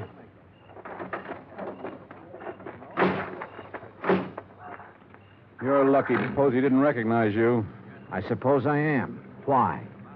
An hour ago, Posey's pumping gas. He hears 3 or 4 shots off in the dark. Then a car starts up and gets out of there real fast. Then Posey sees your pal Kenyon stagger out across the highway, full of lead. Kenyon drops dead right in front of the station. That's him they're mopping up now. We had half an idea you might have been the man beaten in the car. That's a dumb idea. Yeah, he was shot close up, like it was somebody he was just standing talking to. An old friend.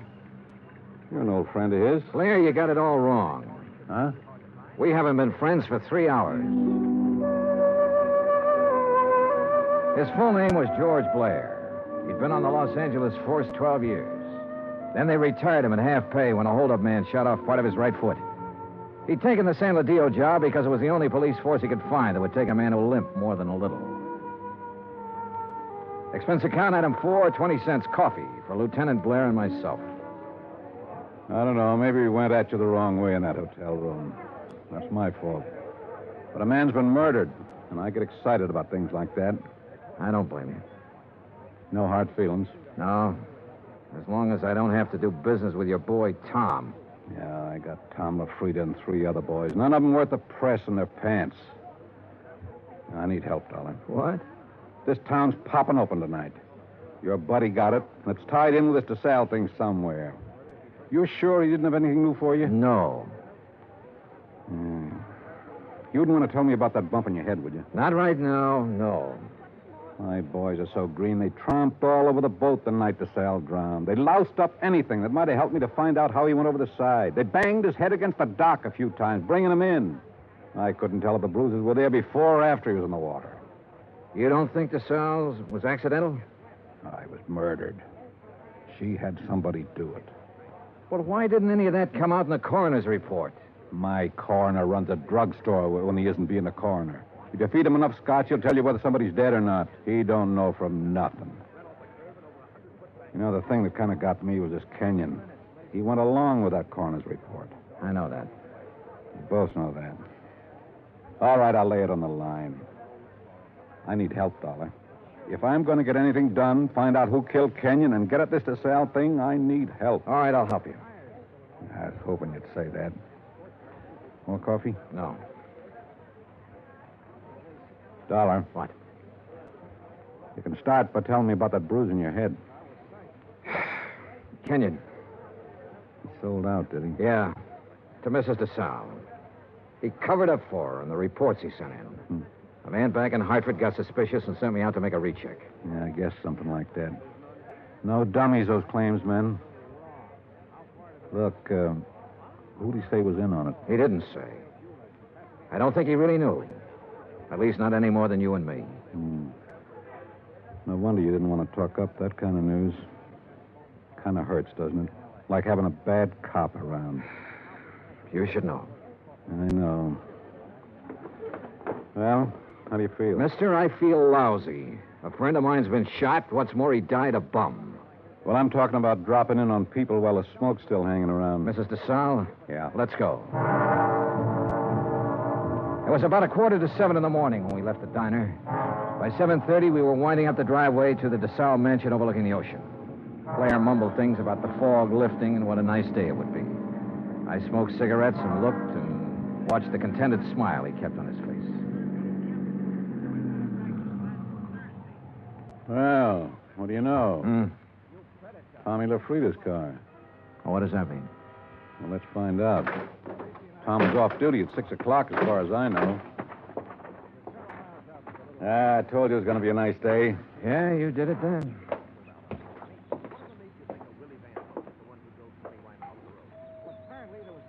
Nice place. The only thing nicer is Buckingham Palace. Mr. Desalles picks up all these little knickknacks when they probate that will. The boat down there, everything. Nice. Yes? Mrs. Desalles, please. At this hour of the morning. She's still asleep. Yeah, we kind of guessed she might be in bed. You tell her the police are here and want to talk to her. Police? Now, you got it. Yes, sir. Just a moment. That's you, Blair? Hello, Tom. I'm waiting to see her, too. Thought she might have a little something to say that'd help in that Kenyon killing and be willing... You remember Mr. Dollar? Mister? That's what I said, Tom. What is this? He's giving me a hand. You trust him. Better than I do you. Kind of a crack is that? No crack. Just that you're always talking when you ought to be listening. Besides that, you've been drinking again. Go on, get your hat and get out of here. No, I just gave you an order. Beat it. Okay. He'd like to kill somebody, that bird. I'm not so sure he didn't. You got a gun in that coat? No. Take mine. What? I don't like him being here. It just came to me. He was the first one down at the dock the night Desalles got it. The first one. Her boyfriend? Could be. I can't awaken Mrs. Desalles. You'll have to come later. Well, we'll handle that part. Which room is hers? But you can't come in here Which like this. room? Top of the stairs, the first door. Well, you run along and buy yourself a cup of coffee. Come on, Dollar. You can't go up there at this hour of the morning and break in on her. Mrs. Desalles. No. Hey, get the light switch. Yeah. Come near me, please. Don't come near me, please. Please. Oh, please, I won't tell. I won't tell anyone. Mrs. Desalles, I just... Beaten up. Good Lord. Please. Oh, please don't. Look, Mrs. Desalles, we aren't going to hurt you. Tell us who did this to you. Tell us why. Tom LaFrida? Was it Tom? Tom helped you get rid of your husband, is that right? We know that's right. Now, what about Kenyon? Tom killed him. LaFrida killed him. Why? He wanted money to get away. Tom said it'd be easier to kill him off than let him go. Tom did this. Why? He said people would be around to see me. Not to talk about anything. Not to talk about anything. This is George Blair. Get an ambulance over to the Desalles place, fast. He said he loved me. He never loved anything in his life. You big, fat pig. Turn around and get it. I'll warn you, Tom. Dollar's got my gun. He's next. You look at mine. You all right? Okay, here's one in the ceiling. You? Okay. He's gone. What made him, Dollar? What made him? All these knickknacks. And her.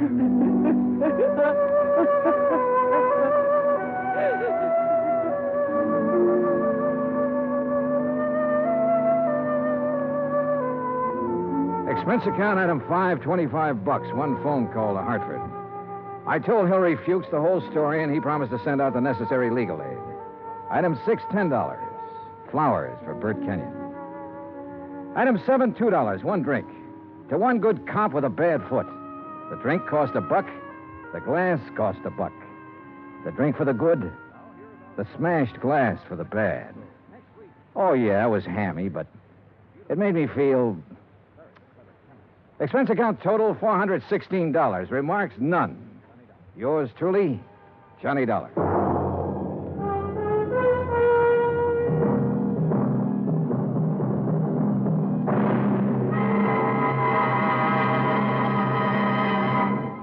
Now, here is our star to tell you about next week's story. Next week, one of the sweetest old characters I ever met. And with him, one of the cleverest killers. Join us, won't you? Yours truly, Johnny Dollar.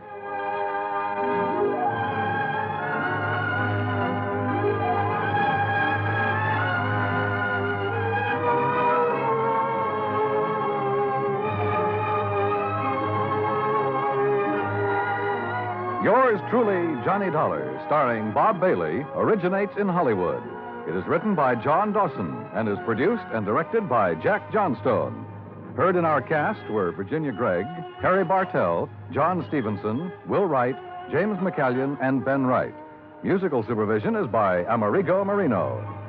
Be sure to join us next week, same time and station, for another exciting story of yours truly, Johnny Dollar. Dan Cumberly speaking. Johnny Dollar has come to you through the worldwide facilities of the United States Armed Forces Radio and Television Service.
WBBM FM, Chicago.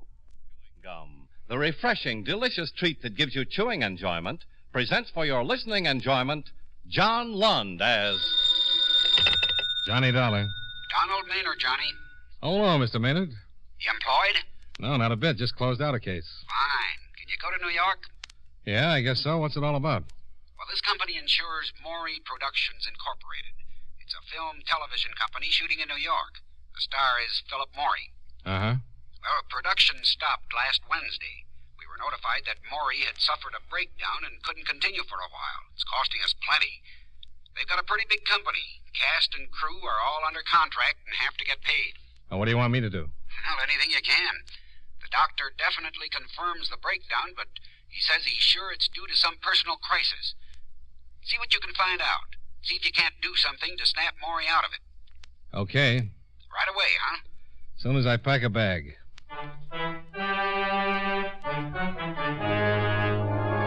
the makers of Wrigley's Spearmint Chewing Gum bring you John Lund and another adventure of the man with the action-packed expense account, America's fabulous freelance insurance investigator. Yours truly, Johnny Dollar.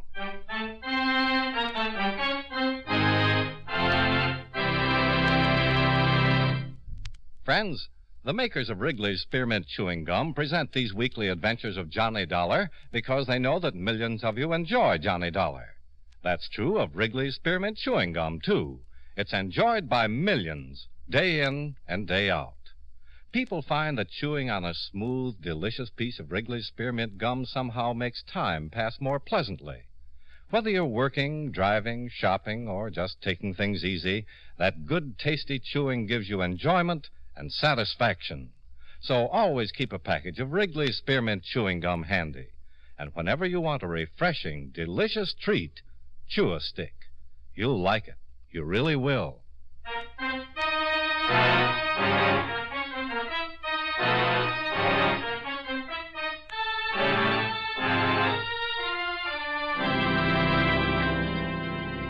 Expense account submitted by Special Investigator Johnny Dollar to Home Office, National Life and Casualty Insurance Company, Hartford, Connecticut. The following is an accounting of expenditures during my investigation of the Philip Morey Matter. Expense account item 1, $19.85, train fare and incidentals between Hartford and New York City. Item 2, 75 cents, cab fare to a hotel, where I registered and called the offices of the Morey Production Company. I made an appointment to see Mr. Milton Gradkey, the producer. Expense account item 3, 55 cents for another cab to Gradkey's well-appointed office on 45th Street. Really, Mr. Dollar, I'm just as concerned about this situation as the insurance company is. In fact, I'm probably a whole lot more concerned. A whole lot. Well, we've got a schedule to meet. We've got a sponsor and a network to account to. And if our star is sick, I just came down to see if I could help. It's a breakdown, Mr. Dollar. Who can help with a breakdown? Are you a doctor? You're a close friend, huh? Yes, very close. I can't do anything. How could you? What caused the breakdown? Such a question. What causes the breakdown? What causes breakdowns? Again, it's for a doctor to say. I'm only a producer. Well, the company doctor felt it was something of a personal nature. Something more than just overwork. Well, I know Phil is sick. He's really in a bad shape. And I know if he doesn't snap out of it, this show is going on the rocks. It may be personal, but that's not for me to say. Phil's had enough trouble in the past. Well, this time he could be ruined. Who's his personal physician? Ewing, Charles Ewing. The best man for this sort of thing. I got the best. I'd like to talk to him. He's probably over with Phil now. Oh, fine. I'll stop by. Oh, he won't allow you to see Phil. You can't see him, Mr. Dollar. Okay, then I'll just talk to the doctor. Maybe Ewing's back at his office now. Why don't you go over to his office instead, huh? It'll be a whole lot easier if you go over to Mr. Gradkey. Yes? What's the matter? Don't you want me to talk with Philip Morey? He's sick. Very sick. You sure that's all? Of course that's all. You got the doctor's report? Yeah, but if you don't mind, I'll check it myself. Your company may be in trouble, Mr. Gradkey, but my company is paying for it.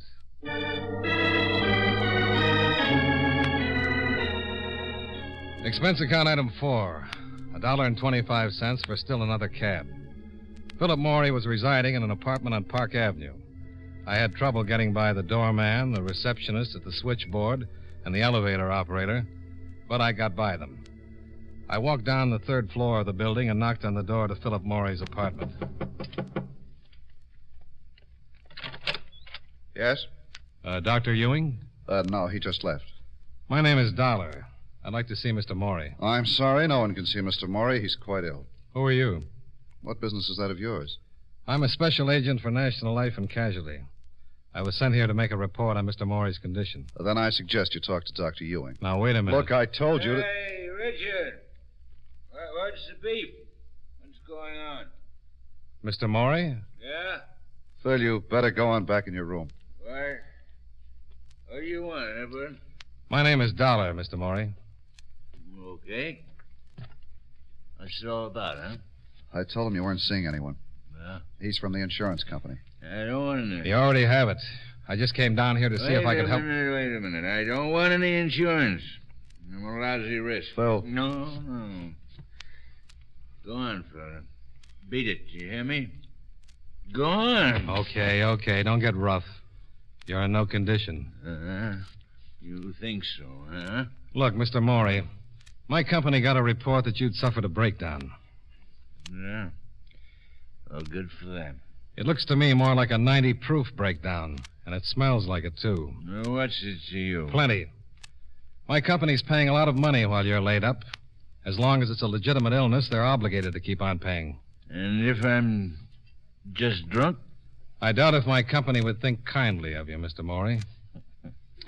Well, isn't that just too bad? Mr. Dollar, he didn't start hitting the bottle until last night. Just forget the excuses. Just drop it. And you get out of here now, huh? Go on, get out. Okay. And tell your stinking company I'm gonna stay drunk until we have another blue snow. Okay? It's fine with me. I'll send you a sled with a coffin on it. I was supposed to help Morey straighten himself out, but this wasn't just a breakdown. He was boiled to the eyebrows. And if you could go on past performances, it was an odds-on bet he'd stay that way. Expense account item 5. $1.35 cab fare from the Park Avenue apartment to the hotel, where I went to the bar to cool off. I had a fast one and was reaching for another when I was interrupted. Mr. Dollar? Oh. I talked with Milt Gradkin. He told me you were staying here. Okay. First, let me apologize for what happened. Forget it. Can I sit down? Sure. We really didn't meet officially. I'm Richard Long. I'm the writer-director on the series. Well, if Morey stays loaded, you're going to be out of a job. He just started drinking last night. Insurance doesn't cover a lost weekend. I'll have to report it. They'll cancel. It'll be rough. His wife left him. Oh, that's the reason, huh? Yeah. She's going to sue. They've been trying to do everything we could to get Phil in shape. Well, from the way he looked, you'd better forget it. Well, if this one blows up, he's through. He's finished for good. It's happened before. Yeah. But isn't it too bad? Yeah, I guess it is. He's one of the biggest talents we've ever had in this business. And he's gotten into more trouble. Look, I'm not defending his mistakes, just his talent. If you're going to ask me not to make that report to my Mr. company... Dollar, I know you've got a job. I know your company can't be expected to keep on paying while Phil's in this condition. Well, I'm glad you understand. But they've paid up till now, and believe me, you've got my word, until last night, Phil Morey hadn't touched a drop. Well, even if that's true, Morey's drinking now, and he looks like he's good for a long, long time. He's fallen off before, hasn't he? Yes. He lost his motion picture contract the last time, didn't he? Yes, but all that straightened itself out. It looked pretty crooked this afternoon.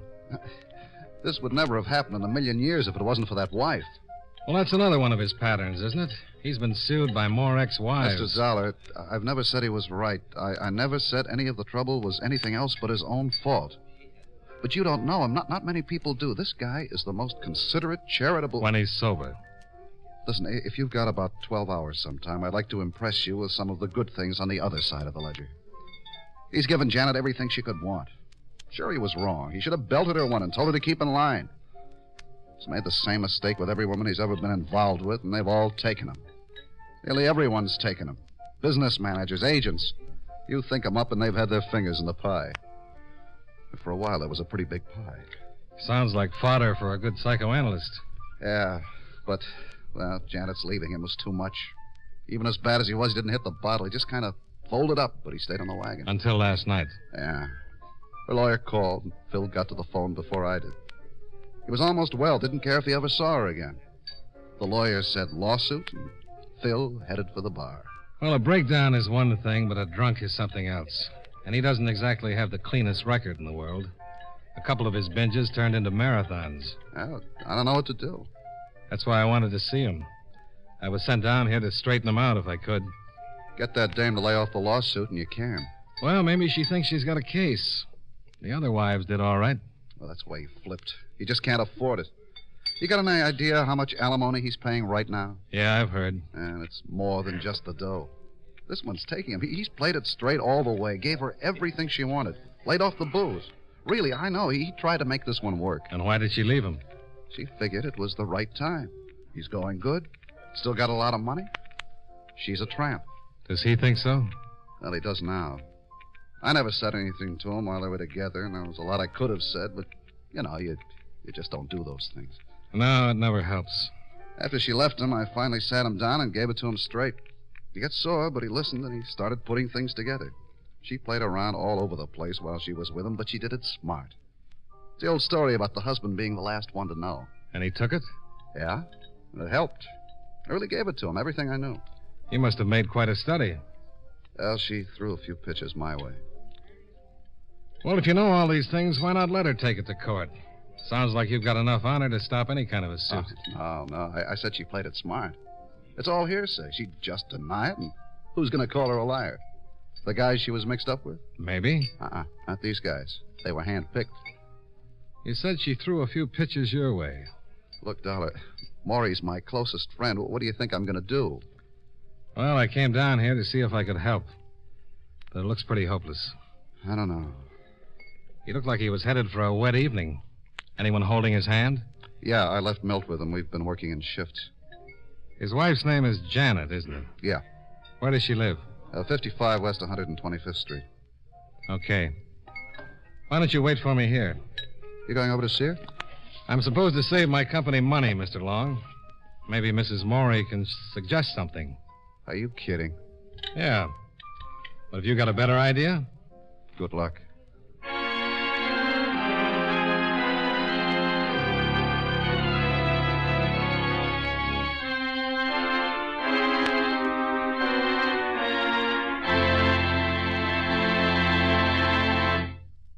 Friends, Wrigley's Spearmint Chewing Gum is a refreshing, delicious treat you can enjoy just about any time.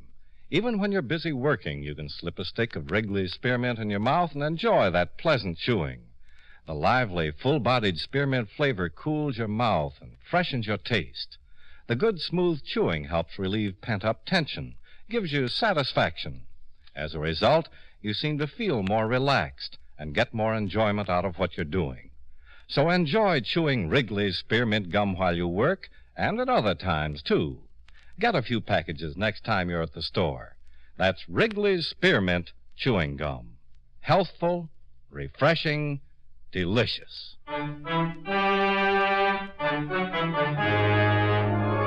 And now, with our star, John Lund, we bring you the second act of Yours Truly, Johnny Dollar.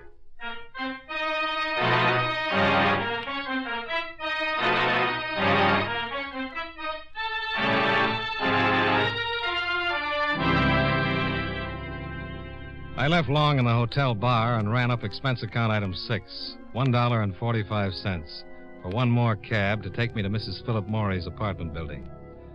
I buzzed for the elevator, and when it arrived, a man stepped out and brushed my shoulder. Sorry. I'd seen him before someplace. And while the elevator took me up to the 4th floor, I tried to place him. Oh, I couldn't remember. But for some reason, the man seemed to be important. I got off at the 4th floor, still trying to place the face, and walked down the hall to Mrs. Morey's apartment.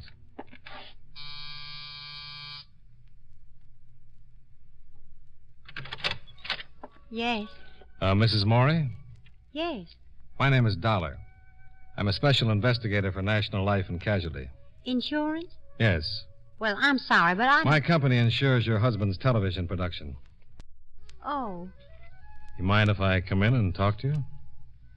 no. Come on in. I don't quite understand, Mr. Dollar. Mr. Dollar. Sit down, please. Oh, thanks. My husband's production company is insured? That's right. Insured for what? Oh, accidents, illness. Oh. Well, how'd you find me? Mr. Long. I see. I have to make a complete investigation, Mrs. Morey. You see, when your husband was taken ill... Taken ill? Well, that's the report that was turned into the company. Well, I guess you could call it that. What would you call it? He's plastered. You know what that means. I sure do. I left him. I'm going to get a divorce. Well, aside from your personal differences, if your husband is just drinking, if that's the reason that production has been held up, my company will cancel his insurance. So? He won't be able to get insurance from any other company. Look, Mr. Dollar, do you know anything about Phil? Well, just what I've read. Well, that's been bad, all right, but you've got to live with a guy to really get the full effect. You wouldn't believe it. Well, I understood he's been a pretty good boy until recently. Why don't you go talk to my husband? I saw him earlier today. How'd you like it? It was a little tense. Was he sober? Not even close. Well. But I understand he just started drinking. Oh, that's dandy. Do you think they're going to tell you that he's been blind for the last month? You can take my word for it. He's no good. I tried. I was number 4, and I certainly tried to do everything I could to make it work. Well, if it was that bad, I can't blame you. But this will ruin him. He was ruined the day he was born. Oh, he'll get along. He's still got a lot of money. After all the alimony he's been paying out? Mr. Dollar, Phil has made over $6 million since he started in the business. He could still afford a dozen more wives if anyone will have him. Well, I'm glad to hear that you'll be taken care of. You bet your life I'll be taken care of. After all I put up with, I deserve to be taken care of. Taken care of good. Uh-huh. Well... Oh, you don't have to go. Let me buy you a drink. Well, sure. What's your poison? Anything that's handy. Just water it. Bourbon? Fine. I suppose Richard Long told you what a terrible woman I am. He mentioned something about it. Yeah, he would. He's a jealous little fellow. There you are. Oh, thanks. Cheers. Sure. Richard tried everything he could to break us up. And what a heel. After we'd been married for only a couple of months, Richard started making the old pitch. How do you like that? Well, I can understand it. Thanks. But Richard's supposed to be Phil's closest friend. An attractive woman can fracture a friendship in a hurry, under the right circumstances. The circumstances were anything but right, Mr. Dollar. Well, can't blame a man for trying. Don't you have any scruples? A couple. But I left them back in the 3rd grade. Insurance business, huh? Yeah. You make a lot of money? Enough. It has other compensations. Tell me about them. Well, good drink now and then. I bet you meet a lot of interesting people. Oh, lots. What'd you say your first name was? I didn't. But it's Johnny. Johnny Dollar. Mm-hmm. Nice, expensive sound. You should get a load of my expense account sometime. I'd love to. You know, I saw a picture of you once. Really? Yeah. In a bathing suit. I was a model before I met Phil. I had lots of pictures taken in bathing suits. I think this was taken just before you married him. It was on the front page, showing you were the girl that was going to be the 4th Mrs. Morey. Oh, that one. Yeah. That was a rather good one. Rather. That book there on the table is just full of pictures taken while I was modeling. Oh? Oh, this one? Mm-hmm. Browse around. Oh, I'd love to. That's a good one. Yes. Oh, and here's one. We made a whole bunch of these on the beach. This is the best one of the lot. Yeah. Nice tan. Isn't that one cute? Yeah. Mr. Dollar. How's your drink? It just curdled. Let me build you a fresh one. Oh, no, thanks. I have to go. Oh, I'm sorry. You won't be, honey. I don't think I understand that, Johnny. I'll tell you all about it sometime. It'll give you a real kick.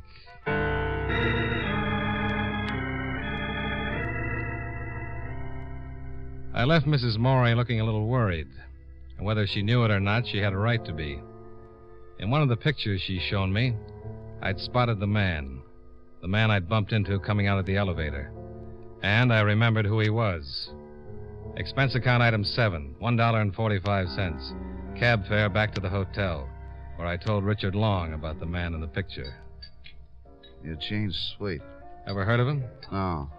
I couldn't remember until I saw that picture. There was a big case in L.A. He was convicted and sentenced. Did 3 years for forgery. I was in on the case. Sweet. No, I don't know. And there was a girl mixed up in it. Janet? No. But it was an interesting setup. Sweet introduced the girl to a wealthy old man. The girl married the wealthy old man. Now, it seems the girl would have Sweet sign her husband's name to a check, then she'd fill in the amount and cash it. Not big checks.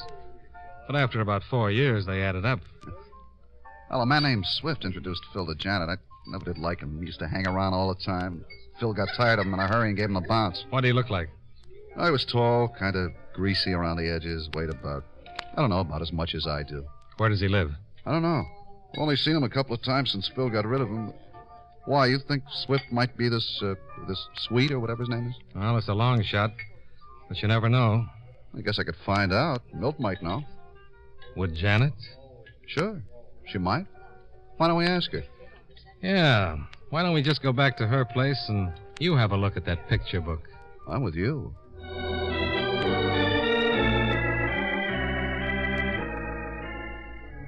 Long's car was parked outside the hotel.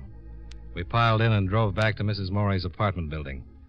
We parked just in time to see a man enter by the front door. That's him, Swift. He just went into Janet's building. And he came out about an hour ago. You mean Swift's the guy you were talking... Eugene Sweet, arrested in Los Angeles in 1949. Well, come on. Well, it might be perfectly innocent. In a pig's eye. I bet that dame's been working the same kind of setup you told me Sweet worked with the other one. He doesn't do anything. How does he support himself? Well, if he's with Mrs. Morey, we can always ask him.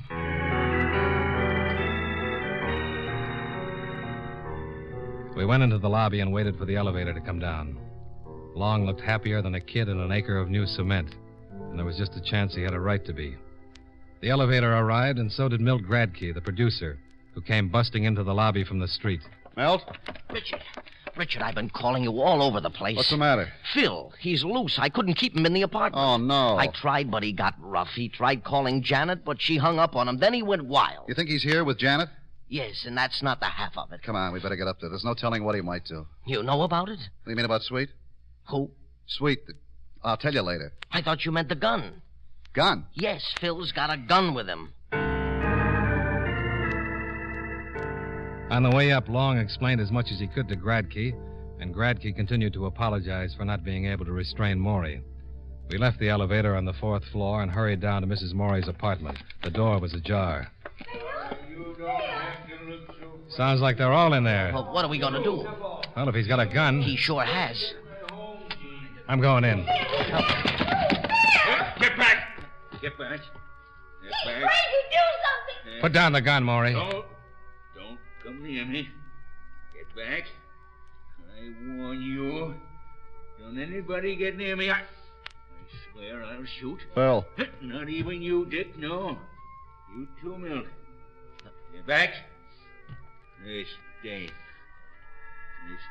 thought she was going to take me. Well, she's not going to get away with it. Phil, No. please. No. I am through. Nothing's left. So I'm going to do it up brown. What do you think of this dame, Dick? Look who comes to see you. His real name's Sweet, Eugene Sweet. Huh? What? That's right, Morey. He's done time. Yeah? Morey, put down the gun. It's a better than even bet that your wife's been pulling a fancy bit of hijacking with Sweet. Huh? That's right. Tell him about it, you little tramp. Yeah. Tell me about it. Look, Phil. I want the whole thing. How did you take me? Come on. He introduced you to Janet, didn't he? Yeah, he did. They had it all settled. She marries you, sticks around for a while, and Sweet, being a good forger, signs your name to some checks. Tell him, Janet. Yeah. Phil, look, you didn't do wrong. You did everything right, for goodness sakes. Phil, nobody's going to blame you now. Only put away that gun. Put it down, Mr. Morey. Stay back. Mr. Morey, Yeah. these two men have a lot of belief in you. They think you can straighten out in spite of everything that's happened. Now, nobody's going to blame you for anything unless you use that gun. Frankly, what happens to you doesn't make any difference to me. It doesn't make any difference to anyone. It does to these two guys. Why don't you start thinking about somebody else for a change? Let's see you prove you're worthy of their friendship. Stay away. Give me that gun. Now, come on. You're not whipped. Everybody gets in a slump now and then. Come on. Give me the gun, Mr. Morey.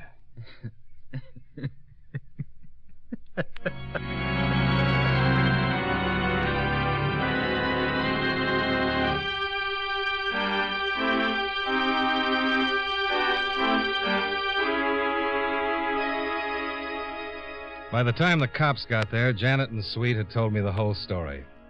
They admitted cashing forged checks to the tune of $300,000, and that wasn't counting what Morey had given her legally. If I hadn't recognized Eugene Sweet, Janet would probably have won a nice settlement to go along with everything else. Morey had written so many checks he never would have noticed the extra ones. Oh, he was a setup. He spent money hand over fist, and his business manager would never think a dozen small checks a week were forged.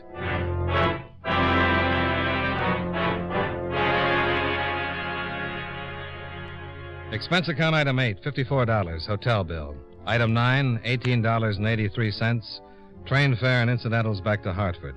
Expense account total, $99.38. Yours truly, Johnny Dollar.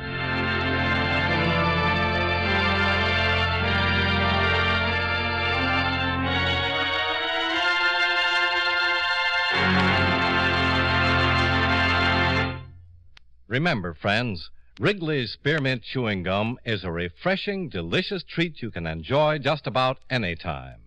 Chew a few sticks of Wrigley's Spearmint during the day and see how the good chewing helps you keep feeling fresh and alert. The lively, full-bodied flavor of Wrigley's Spearmint cools your mouth, freshens your taste, and sweetens your breath.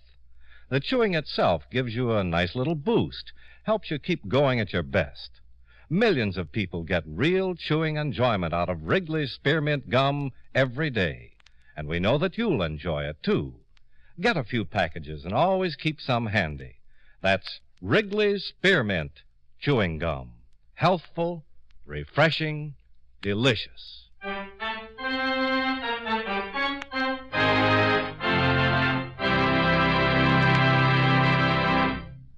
Yours truly, Johnny Dollar, brought to you by Wrigley's Spearmint Chewing Gum, stars John Lund in the title role and was written by Blake Edwards with music by Eddie Dunstetter.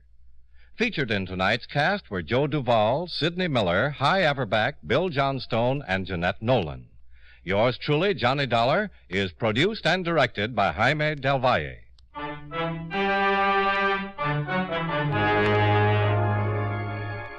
The makers of Wrigley's Spearmint Chewing Gum hope you enjoyed tonight's story of Johnny Dollar and that you're enjoying delicious Wrigley's Spearmint Gum every day.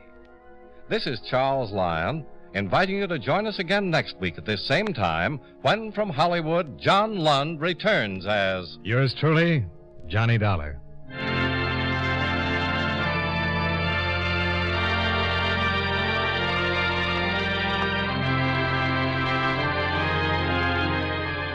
This is the CBS Radio Network. Hear Chicago's favorite shows on...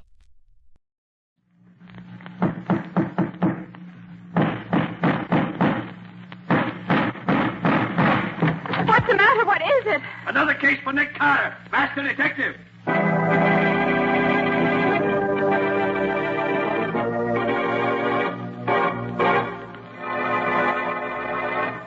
Yes, it's another case for that most famous of all manhunters, the detective whose ability at solving crime is unequaled in the history of detective fiction, Nick Carter, Master Detective. Tonight's curious adventure... The Substitute Bride, for Nick Carter and the Mystery of the Night Ferry.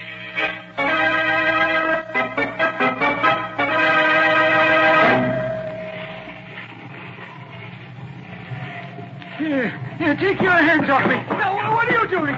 Let me go. Put me down. No, stop it.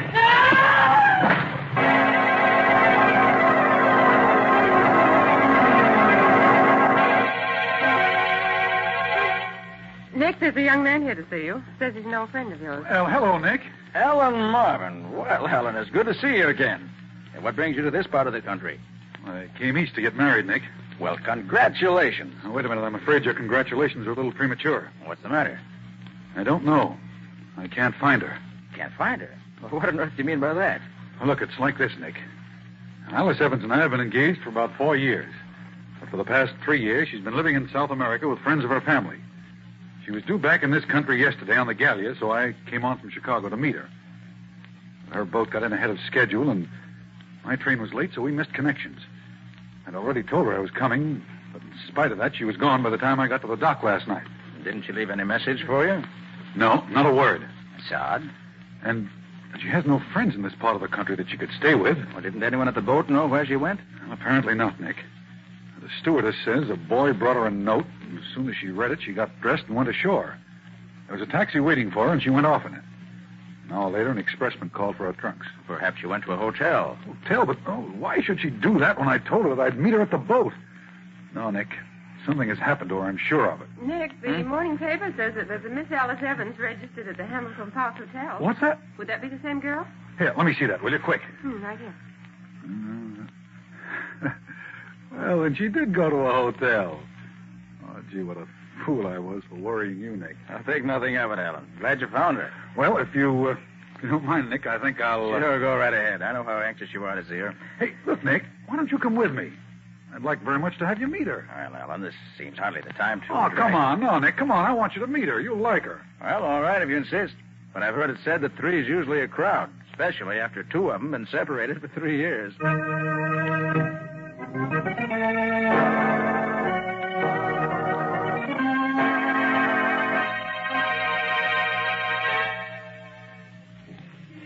Taxi! Taxi! Second and fifth drivers.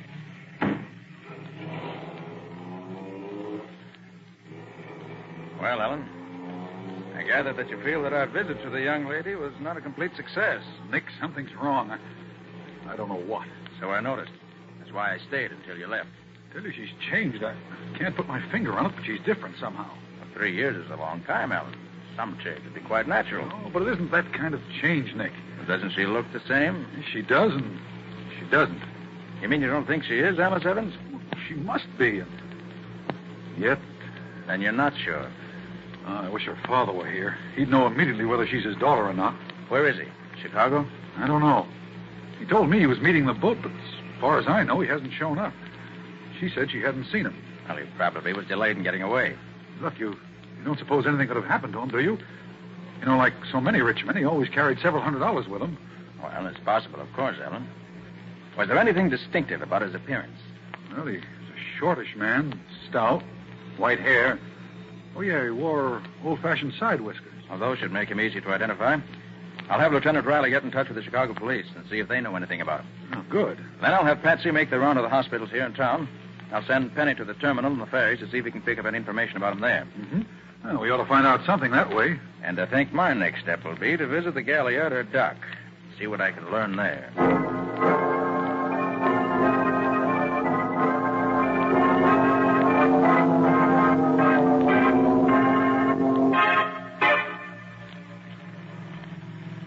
The main reason I'm taking you to see Miss Evans, Purser, is that I want you to tell me whether or not she's the girl who made the trip up from South America with you. I understand, sir. Now, you, the purser of the gallia, probably had as good a chance to see her as anyone. Oh, why, yes, sir, but none of us saw her very much. She took ill right after we sailed and stayed in her room almost the entire trip. But you say you'd be able to identify her positively. Oh, yes, sir. I have an excellent memory for faces, and she was a real looker, she was. Here's her hotel. Come on. Righto, sir.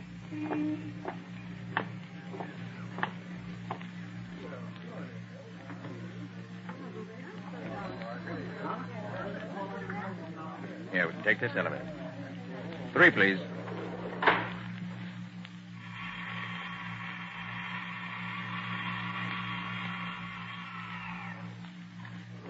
This is her floor.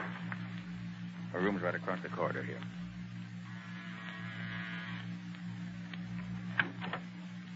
Oh, come in, Mr. Carter. Thank you, Miss Evans.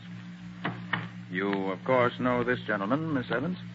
Why, well, let me see. Oh, it's hardly fair to expect her to remember me, Mr. Carter. She was so ill every time I saw her that I doubt if she'd ever really got a good look at me the whole voyage. Oh, why, of course. Now I know who you are. You're one of the officers off the Gallia. We came up from South America together. That's right, Mum. See, sir, she knows me right enough. Oh, I knew I'd seen you somewhere.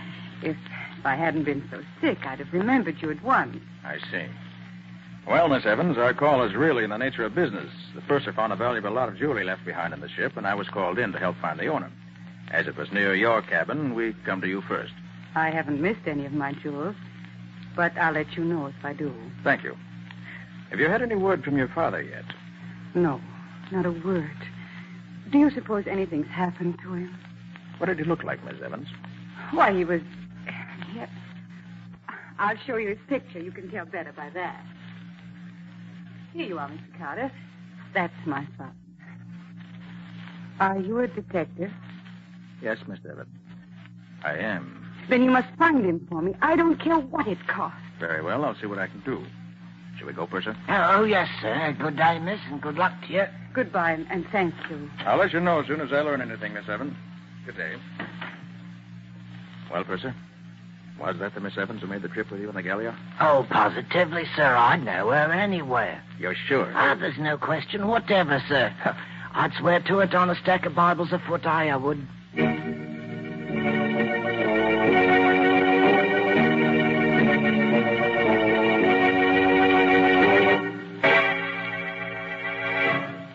I couldn't find a thing, Nick. There's nobody in the hospital who answers to the description of Mr. Evans. I hardly expected you'd find anything, Patsy.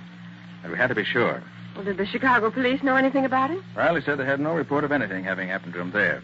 What did Penny find? Well, Penny hasn't come in yet. Oh, hey, Nick. I couldn't find any traces of the old boy at the terminal, but I did find something at the ferry. What'd you find? Oh, that'll keep, Nick. Right now, I got a taxi waiting outside, and the driver of the taxi's the fellow who took Alice Evans from the boat to the hotel last night, and he knows something. How'd you find him? Oh, the stewardess on the Gallia pointed him out to me. I'm afraid if I try to bring him in here, I'll scare him. I already asked him a lot of questions. I'll go outside and talk to him myself.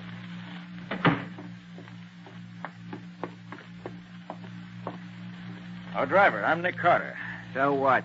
I ain't interested. But I am. I'm interested in what you can tell me about a young lady you picked up at the Gallia last night. You took her to the Hamilton Park Hotel, didn't you? All right. So what if I did? Look, you'll save yourself time and trouble if you'll answer my questions. You picked her up about 8 o'clock, didn't you? Yeah, about that. How long a drive is it to the hotel? About a half hour. Maybe if the lights was against you, 45 minutes. And how does it happen that you didn't register in at the hotel till nearly 10 o'clock? Well, I did. Where'd you go between the time you left the Gallia and the time you reached the hotel? I stopped over the house on 22nd Street for a while. Did Miss Evans leave the cab? Yeah. She said she wanted to see Winslow's daughter. Said they went to school together. You mean it was David Winslow's house you stopped at? Yeah, I said so, didn't I? Yes, you did. Thanks. Here. This'll pay you for what's on the meter and for the information. Okay. So long. Find out anything, Nick? That depends, Patsy. Now, Penny, what was the dope you got at the ferry? Well, it's like this, Nick. I found one of the ferry guards who remembered seeing an old guy with big white side whiskers get on the ferry about the time Evans' train must have got in from Chicago, see? Well, this guard got such a kick out of the whiskers that he watched for the old guy to get off the boat at the other side so he could get another gander at him. And did he? Nah, the old guy didn't get off. What? What? Was you sure? Sure. And the old guy wasn't on the boat anywhere. Well, that would sound as if something might have happened to him during that ferry ride. Oh, Ellen. Nick, I've got some news. Mr. Evans was alive this morning. Is that so? How do you know? I'll tell you. I went to see Mr. Evans' banker this afternoon to see if he had any word from him. He showed me a check that Mr. Evans had made out this morning. A check for $50,000. Dated this morning? Mm-hmm. Yes. It was made out to John Smith and endorsed by David Winslow. David Winslow? You're sure of that, Ellen? Yes, I'm sure. Why, Nick? Here's why. Last night, a girl who claims to be Alice Evans, but apparently isn't, stops off at Winslow's house on the way to the hotel. Yeah? Mr. Evans disappears last night. And yet a check made out by him this morning turns up endorsed by Winslow himself. Hey, wait a minute. That does look suspicious. Certainly does. Patsy, tomorrow morning, you and I are going to call on Mr. Winslow.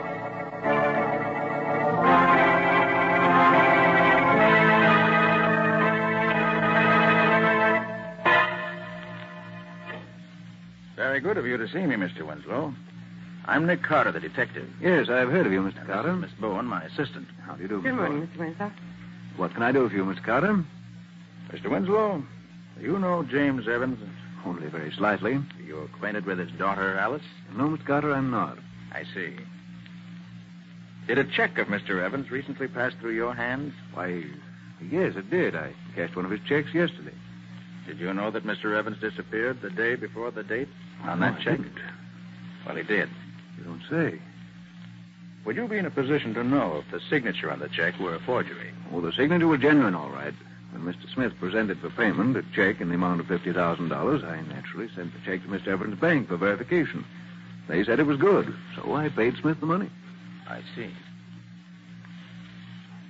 You said a few moments ago that you didn't know Alice Evans. Yes, I did.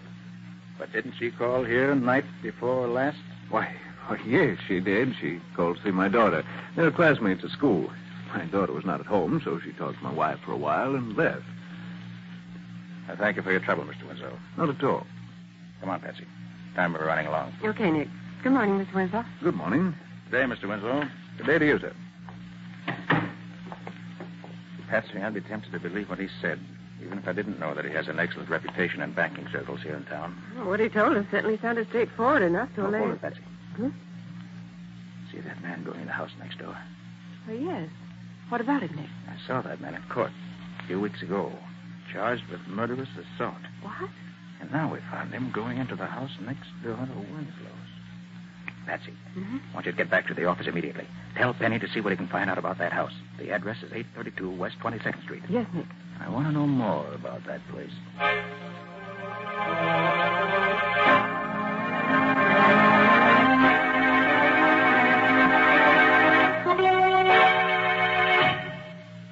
Talk clearer, Nick. What did you say that address was?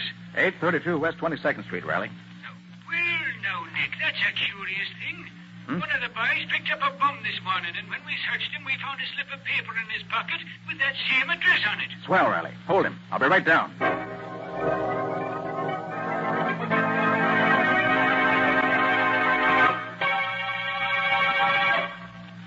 I don't know, I tell you. How many times I got to keep on saying that? You don't know who pushed the man off the ferry, who kidnapped his daughter, where she is now, or anything about it? No, I tell you, no. Who's the girl who's staying at the Hamilton Park Hotel under the name of Evans? Where's the Hamilton Park Hotel? All right, Baker, all right. Guess I must have you all wrong. I'll say you have. You live at 832 West 22nd Street? Well, I don't exactly... No. Who does live there? Oh, how should I know? Where does David Winslow live? Ah, right next... Who's David Winslow? Riley. Yeah, Nick? I'm through with Baker. Not the fellow I thought he was. All right, Baker. The guard's waiting for you just outside the door. He'll take you back to your cell. Okay. I hope you're getting what you're looking for, Carter. Well, Nick, what did you find? Riley, Baker thought he told me nothing. But his answers weren't as clever as he thought they were. Yeah? Actually, he told me that Evans was thrown off the ferry into the river and that he was picked up in a rowboat that was waiting for him. Well... I also discovered that he knows David Winslow and that he knows what goes on at 832 West 22nd Street. Hey. All of which, while not conclusive evidence, tells me I'm on the right track. Nice going, Nick. Well, what's next? Riley, I want you to release this man Baker at once. What? Release him, Nick. But why? I want to be sure the rest of the gang knows I'm on their trail. The first thing Baker will do when he gets out of here will be to tell them. They'll undoubtedly make some move to try and stop me. And that may bring him out in the open.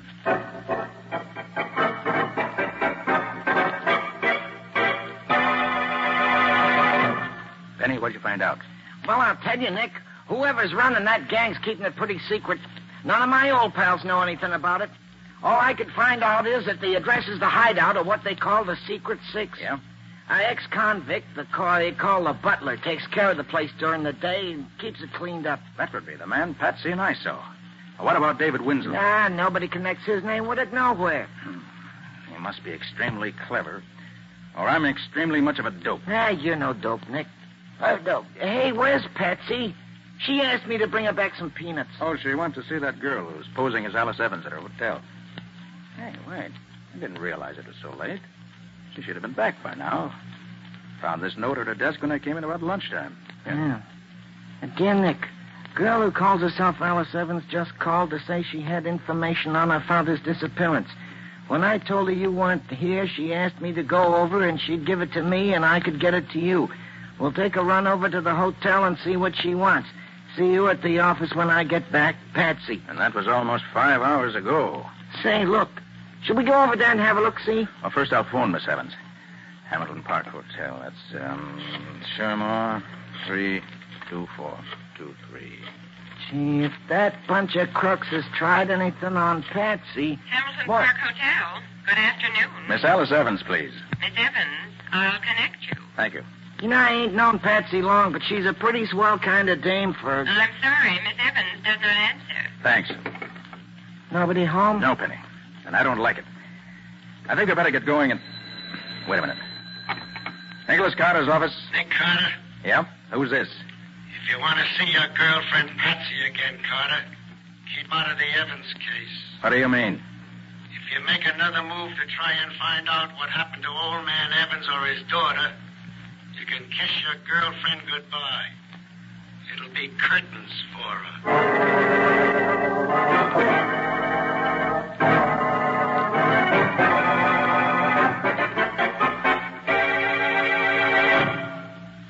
But look, Nick, just because the Secret Six meets here doesn't mean that they'll be keeping Patsy a prisoner here. I know that, Penny. But we saw a couple of members of the gang go in here a few minutes ago, didn't we? Yeah, sure we did.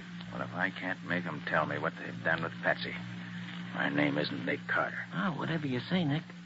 You say that man they call the butler is upstairs on the first floor now? Yeah, he's writing in the back parlor. Then let's get into the basement. Quick. Oh, but the door's locked, Nick. It's got a special Townsend lock on it. Well, that won't be the first door with a Townsend lock on it. That my little pick lock is open. There. Quiet now. Wonder where this door goes. Oh, that leads into the basement of the house next door, Nick. Then I'm right.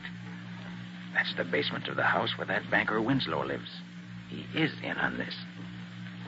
Hey, Nick, sounds like somebody's coming down here. You're right, Penny. Here, quick. There's a storage closet. Get in here. I'll leave the door open a crack so we can watch him.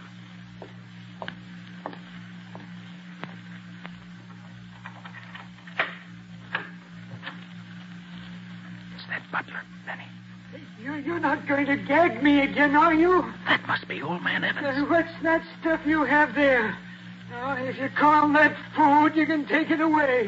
Penny, if one of us stands on each side of that door, we can grab the butler when he comes out. But don't let him call out. Those other guys might hear him. Well, whatever you say, Nick. Like this? Go on. That's Get the out idea. of here. Go on, get out. Here he comes. Now. Hey! Good. All right. Drag him into Evans' room. Here, quick. Now, shut the door. Okay. What's this? What are you doing? You're Mr. Evans, aren't you? Oh, yes, I Well, am. I'm the detective, Nick Carter. Well, oh, thank heavens. You know where the other two men are that we saw come in here a little while ago? They're probably in the room where the gang meets at the end of this hallway, sir. Butler! That's Winslow. Quick, Mr. Evans. Yes? What does this butler's voice sound like? Why, very much like yours, except that he had a kind of dialect, no particular country, just foreign. Butler, how does the butler address Winslow? Just Senor Winslow, I I think, see. sir. Yes, Senor Winslow. You call me? I've called you several times. Where have you been? I've been trying to find something in the back of the storage closet. You wish something, Senor? Yes. When the boys come in for the meeting tonight, tell them not to leave until I get here, no matter what time it is. You understand? But of course, they must not leave until you come. I will tell them. All right, and don't forget. Wait, that was amazing, Mr. Carter. It was almost a perfect imitation. All right, Penny. You better get this butler chap tied up and gagged before he comes to. Well, whatever you say, Nick. Mr. Evans. Yes?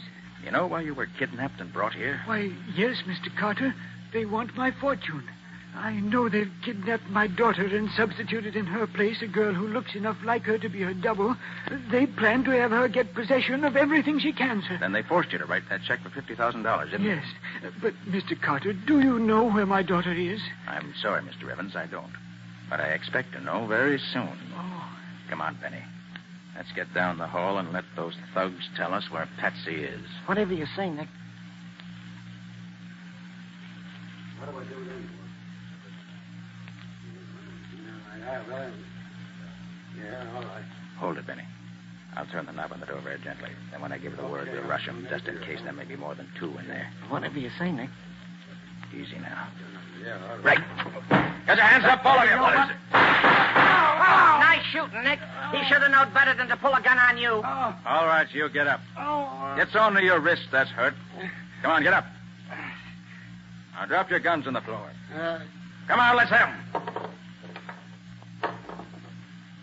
Now then. What have you crooks done with my assistant, Patsy? You heard what I said? What have you done with her? We don't know nothing about her. No? Well, maybe you don't know it, mister, but when I get mad, I can be dirty and mean, and somebody gets hurt. Now, where is she? I tell you, we don't know anything. Butler! It's Winslow again. Penny, keep a gun on these two. They open their mouths, let them have it, and shoot to kill. Butler, why don't you answer me? Pardon, Senor. We are having a conference. We did not expect you until later. You are coming in here? I just wanted to tell you that I don't expect to be Put him up, Mr. Winslow. I'll do the telling from now on. Why, what's the meaning of this, Mr. Carter? You can't... Shut up. Where's Patsy? Yes, who? You heard me. What have you done with my assistant, Patsy Bone? I don't know anything. No, about... where is he? No, don't. Where is he? Don't. You'll break my arm. Stop. For the last time, where is he? Oh, stop it. Stop it, I'll tell you. Oh, my arm. Well? Oh, she's upstairs. Second floor, back bedroom. Door locked, I suppose. Oh, I'll get her, Nick. I took the butler's keys away from him. Good boy, Penny. Make it snappy. I'll watch these 2-for-a-nickel thugs. Yeah, whatever you say, Nick. All right, Winslow. Get over against the wall with the rest of you cheap bums. And if you've hurt one single hair on Patsy's head, you'll be lucky if you live long enough for me to turn you over to the police. She's all right. We did nothing to her at all. Lucky for you. Tell me, Winslow, why'd you throw Evans off the ferry boat?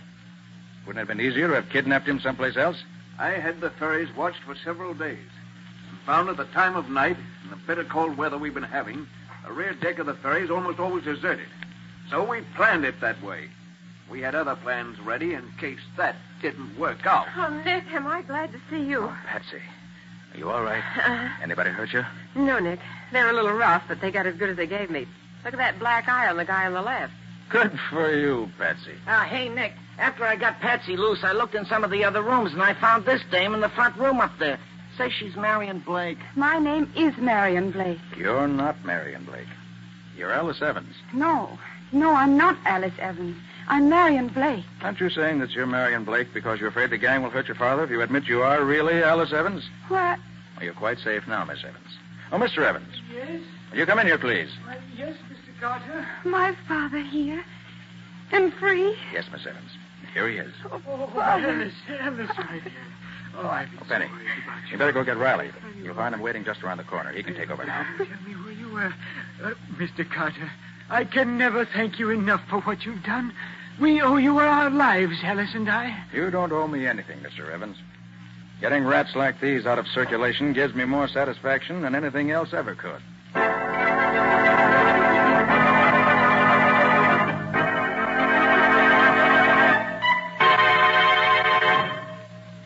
This is your room. You two wait here till I call you. Come in. Good morning, Miss Evans. Oh, good morning, Mr. Carter. Have you discovered anything about my father? I was about to ask you the same question. Have you heard from him? No, Mr. Carter. Nothing. Well, let me be the first to bring you the good news. Good news? Yes. Your father has been found. He's been found? Yes. He was kidnapped and imprisoned by some crooks who were trying to steal his fortune. Oh, my poor father. Where was he found? In a basement room where the gang was keeping him prisoner. Has he told you what happened to him? Oh, yes. He told us everything. Everything? Oh, by the way, Miss Evans, I brought a friend with me this morning. I thought you might like to meet her. May I ask her in? Yes. Yes, of course. Alan, will you bring the young lady in? Okay, Nick. Do you recognize this young lady, Miss Evans? All right, Mr. Carter. You can drop that Miss Evans stuff now. I see you know the whole story. Practically the whole story, yes. Oh, Alice, have you met the real Marion Blake? No, I haven't. My goodness, she does look like me, doesn't she? Yes, but you didn't fool me, dear. No, I suppose I was crazy to believe that I could fool a man who was as much in love with you as he is, Miss Evans. The resemblance is certainly close enough to fool almost anyone else, though. Why, she even sounds like me. Miss Blake, whose idea was it to substitute you for Alice Evans? My husband. He was the head of a Chicago gang. Saw a picture in the paper, and the idea came to him. Her coming back from South America seemed to be the ideal setup for carrying out the scheme, so we came east to do it. We knew Winslow from a couple of jobs we did for him in Chicago. Didn't it occur to your husband that when you threw my father off the ferry, he might get pneumonia in the icy water and die? We didn't worry about that. We knew he'd live long enough for what we wanted. Why, you cold-blooded... Alice, take it easy. But did you hear what she... That's all over with, dear. The police will take care of her now. I'm not usually bloodthirsty, but I hope she gets the electric chair. Well, the chair's hardly the sentence for attempted extortion, Alice. But by the time she gets out of jail, she'll no longer be young and pretty. And with the marks that prison will leave on her, she'll never again be able to double for you.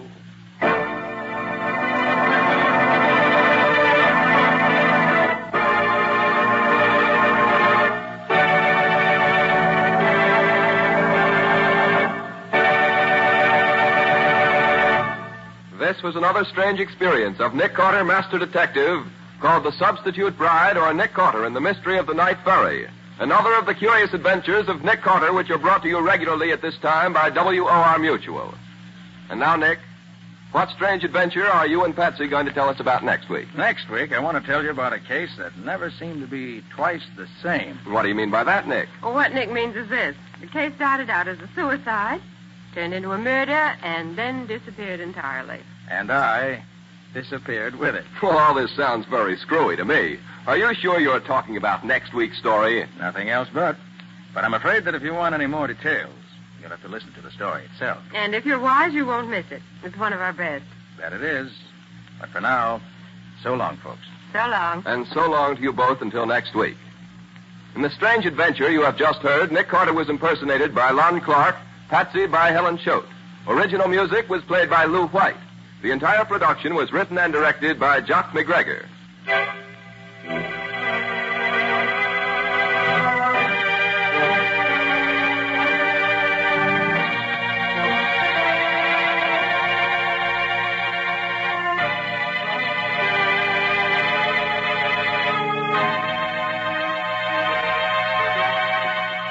Next week, at the same time, listen to another curious experience of Nick Carter entitled The Disappearing Corpse. For Nick Carter and the Mystery of the Apartment House Murder.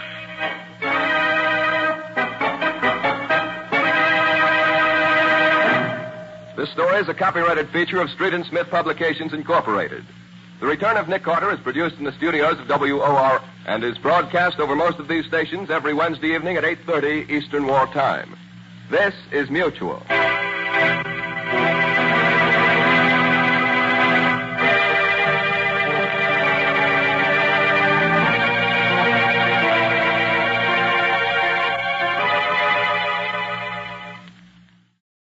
William Gargan stars as Barrie Craig, confidential investigator.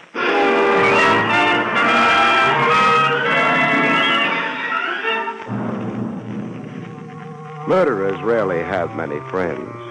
People can't keep up with them. You see, folks, they set such a killing pace.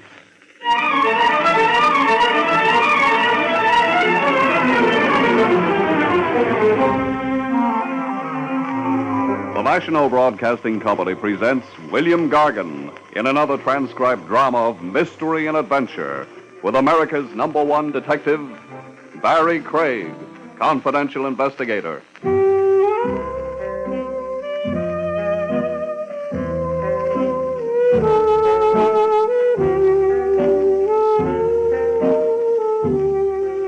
Barrie Craig speaking. In my business, a guy doesn't have many friends. We know too much about people. The wrong kind of things and maybe the wrong kind of people. Or are there any different kinds? I wouldn't know the answer to that one. But after time enough and jobs enough, about the only thing the investigator can be sure is clean is his license, if he keeps it under glass. The hours are lousy, too. Hello, Willie. Evening, Mr. Craig. You want some coffee? In Willie's wagon? Lay off the cracks. It looks like coffee. It smells like coffee. And it tastes like sulfuric acid. I'll have a cup. Thanks. How about some nourishment? I'll have a couple of donuts instead. A couple? What do you think I am, a weightlifter? Just watch your teeth working on them. Hey, you on a job? No. Well, then what's keeping you up this late? Your coffee, mostly. You didn't have any before you walked in here. I can dream, can't I? Besides... Yeah? I felt like company. Private Eye gets tired of his own thoughts pretty quick. Why don't you quit thinking? I did half a dozen years ago. I've been a happy man since. Business. What'll it be, Bud? Does it have to be anything? I seen one of those before. Back up. Against the wall, huh? Sure. Hold it, Craig. The personal touch? Just sit there. Work on your donuts and coffee. I eat just as well without a gun. That's to keep you quiet, not stimulate your appetite. Thanks for explaining. Why do I have to be quiet? I want it that way. Uh-huh. This Keep Craig Quiet Week? Yeah. I just passed the resolution. In a little while, I'm going to get sleepy. Don't let it bother you. My point is, do I have to be quiet only in Willie's wagon, or can I go be quiet at home? Craig. Yeah? I tried for you at your office first. The elevator man told me you'd probably be here. Jake's a prophet. Anybody else comes calling for you, the elevator man will tell him the same thing. You make it sound like a procession visiting Craig at midnight. Business isn't that good. Not a procession. One customer. You could give him a name? Sure. And when he gets here, what happens? I discourage him about consulting you. You reason with him? I discourage him. Hey, Bud, how about me sitting down? You got a seat back at the counter? No, but there's one in the kitchen. Also a telephone? I ain't checked recent. Keep leaning against the wall. This customer of mine, suppose he looks in here before he pushes the door open. So? He'll spot you. That's all right. Look, if I'm going to stay awake, I'll need more coffee. You? Yeah? Mr. Craig wants some more coffee. Okay. There's your coffee, Mr. Craig. Thanks. Well, it's an awful slow client I'm supposed to have. He'll be along. Maybe you frighten him off tonight. What happens tomorrow? People run out of tomorrow sometimes. Yeah. All right, that could be him. Stay put, boys. I could use a client. Not this one. He won't be any use at all. Too bad. Hey, Willie, what'd you put in this cup? Huh? Tastes more like concentrated lye than coffee. Shut up. It's an insult, not coffee. Here, you try it. It was hot, wasn't it? I'll take the gun now. What the? Those shots came from the door. Yeah. Car took the corner on a couple of wheels. Couldn't spot the license. That guy's bleeding all over the floor. Yeah. No. He'll stop in a little while, Willie. No more blood. Yeah? Yeah. His heart isn't pumping it anymore.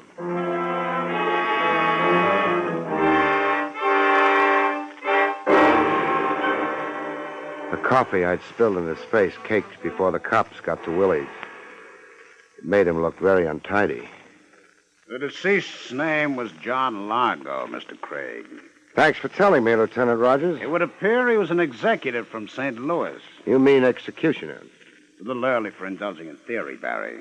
Not theory. The guy announced his job. The announcement was perhaps ambiguous. Largo was versatile. The numbers, jewels, slot machine. Okay, Trav. I know about a police officer's keeping his mind open. Must be drafty, though. Barrie. Yeah? According to your report, Largo intended to discourage a client of yours. That's right. Which client? A client who hadn't hired me yet. But who had indicated he might. Trav, all these questions will maybe look good on a report, but I've told you all I know. I'm not happy about it. Well, maybe if I'd gone to college like you, I'd know more. The way it is... Now, you mustn't hold that college degree against me, Barrie. I forgive you. Any psychiatrist will tell you it was my mother's fault. But I've got to bring something in for the captain. Isn't a fresh corpse enough?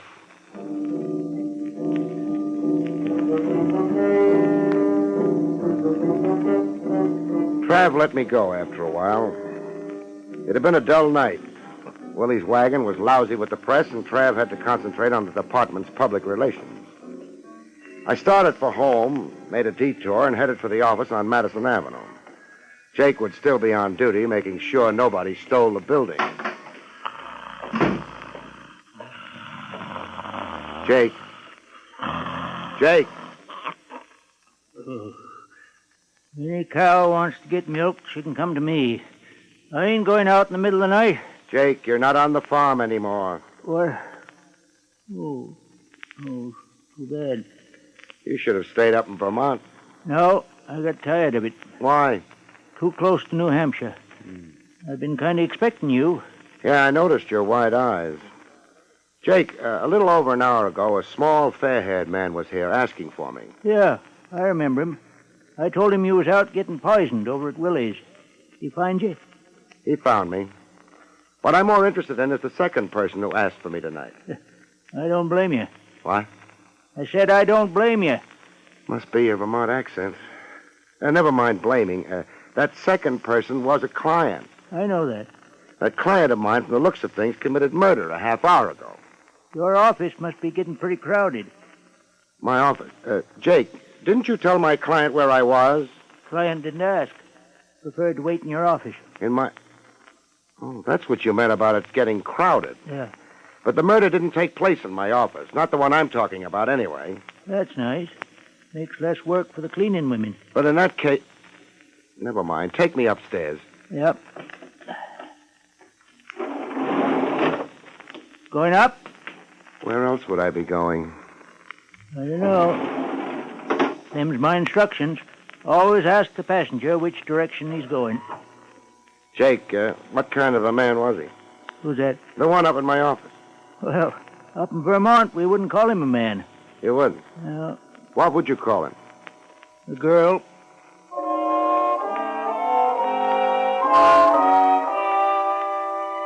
This wasn't my night for appearing smart. I stared at Jake with my mouth open until we reached the third floor. By that time, I managed to get it shut. Jake went back downstairs. I went down the hall to my office and went in. And discovered that we'd call her a girl in New York, too. Mr. Craig? Yeah? Sorry I kept you waiting. Oh, that's all right. After all, you didn't know I was waiting for you, did you? I guess I didn't. Well, I was. You had an idea about hiring me? Actually, it was my brother's idea. I see. Oh, that is, I'm Sally Marlin. My brother is Donald Marlin. It figures. You're laughing at me? No. I wouldn't like you to, even though I'm not doing this very well. Exactly what are you doing? Oh, explaining. Donald's in trouble. The world isn't doing too well either.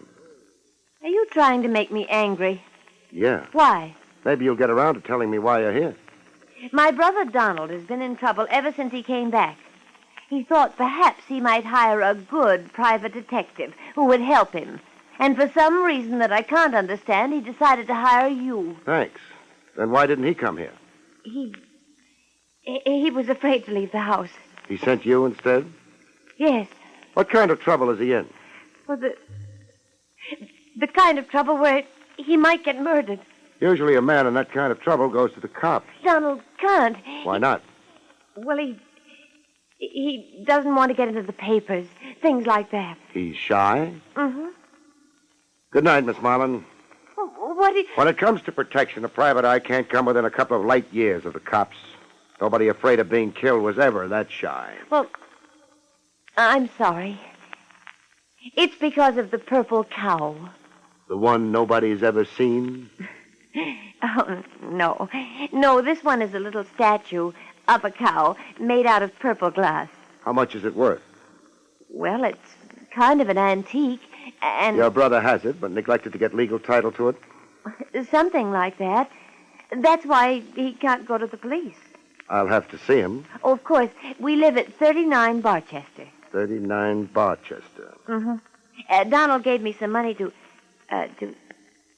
Well, I guess it's called a retainer. Uh-huh. $200. We'll consider it a retainer. I guess it's too late tonight for you to see Donald, but the first thing in the morning, Mr. Craig? The first thing in the morning. Then, good night. Good night. Miss Marlin. Yes? You said your brother had been in trouble ever since he came back. Uh-huh. Ever since he came back from where? Why, St. Louis, Mr. Craig. St. Louis.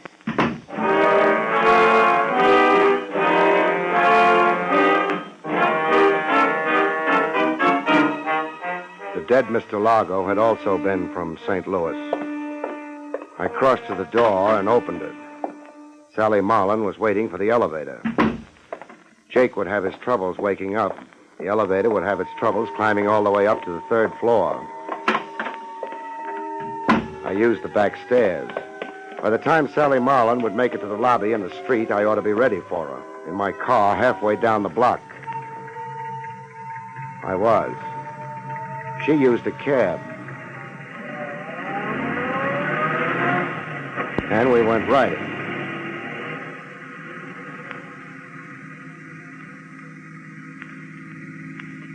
It wasn't a long ride. Her cab slowed down and stopped.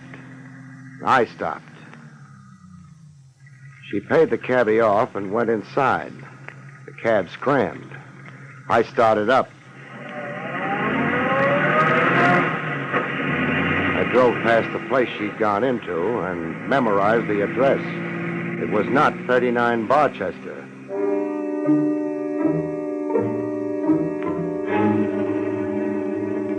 "39 Barchester was way over on the west side of town. Maybe Sally Marlin had stopped off at the other address for a drink. You can get drinks at the Club 44, not to mention a ringside seat at a roulette game, a hand at poker, or a thug for hire. Maybe Sally Marlin had been thirsty. I didn't stop at 39. The man in a creased hat and a bulging overcoat was trying too much to look like the local scenery. I cut around the block and wondered. There'd be an alley leading to the back of 39 Barchester. There was. There was a man there, too, making like an ash can. I parked on the next block and took a walk. I was going to have trouble visiting my client. I decided to have trouble in the alley. More privacy than out front. Hey, Bud. Huh? You got a match? Sure. Thanks. Forget it. How's life among the ash cans? Huh? Kind of cold, isn't it? It ain't warm. You'll be glad to get back to the club. You ain't kidding. Well, what are you waiting for? Cochran sent you? What do you think? Yeah, but he didn't say nothing about pulling me out of here.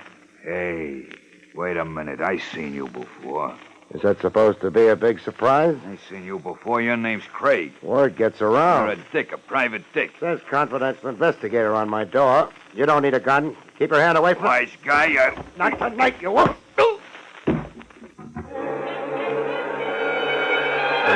He didn't. He fell down instead. I thought he might be uncomfortable lying on a gun. So I disposed of it for him. I wondered if he'd thank me for it.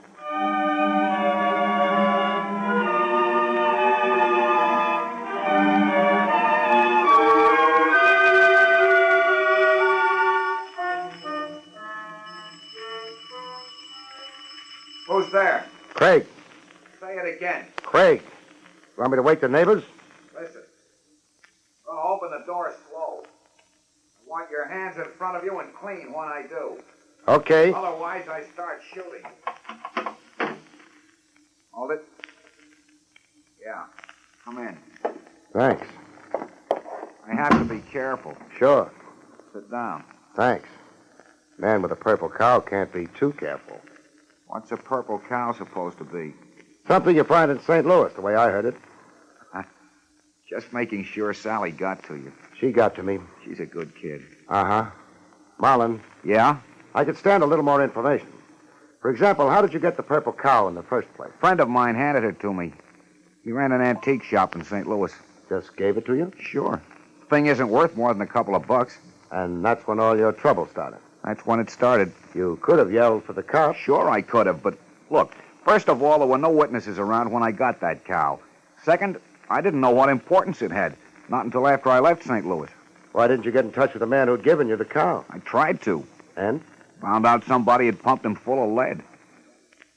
This friend of yours had a record? Yeah, and that was another reason I wanted to stay clear of the police. He'd been a fence. What kind of stolen goods did he concentrate on? Jewels, mostly. Is that the cow up on the mantelpiece? That's the cow, all right. I know what you're wondering, but no dice. It's made out of glass. I had it appraised. Maybe it's hollow. It's hollow. Nothing in it, either. You know a man named Largo? Largo? Small, fair-haired man. Comes from St. Louis. No, I don't. Why? Oh, nothing important. You figuring on going out tonight? No. That's good. You'd have company if you did. What kind of company? Couple of hoods, front and rear of the house. Hoods. That's the kind of thing I mean. Why are they after me? On account of a hunk of worthless glass? I don't know yet. Maybe I'll go ask some questions. Oh, these hoods, Marlin. Yeah? Work for a man named Cochran. Name mean anything to you? Sure. That's the man my sister's going to marry.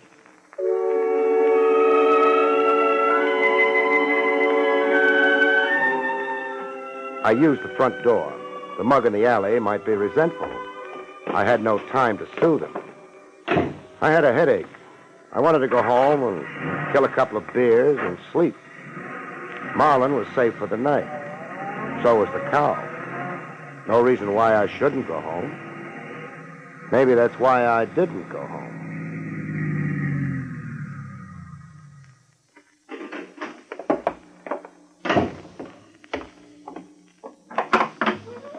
Good evening, sir. Welcome to Club 44. Oh, I'm not a customer. Cochran, huh?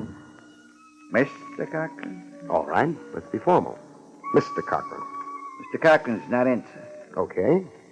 Take me to where he isn't in. Harder.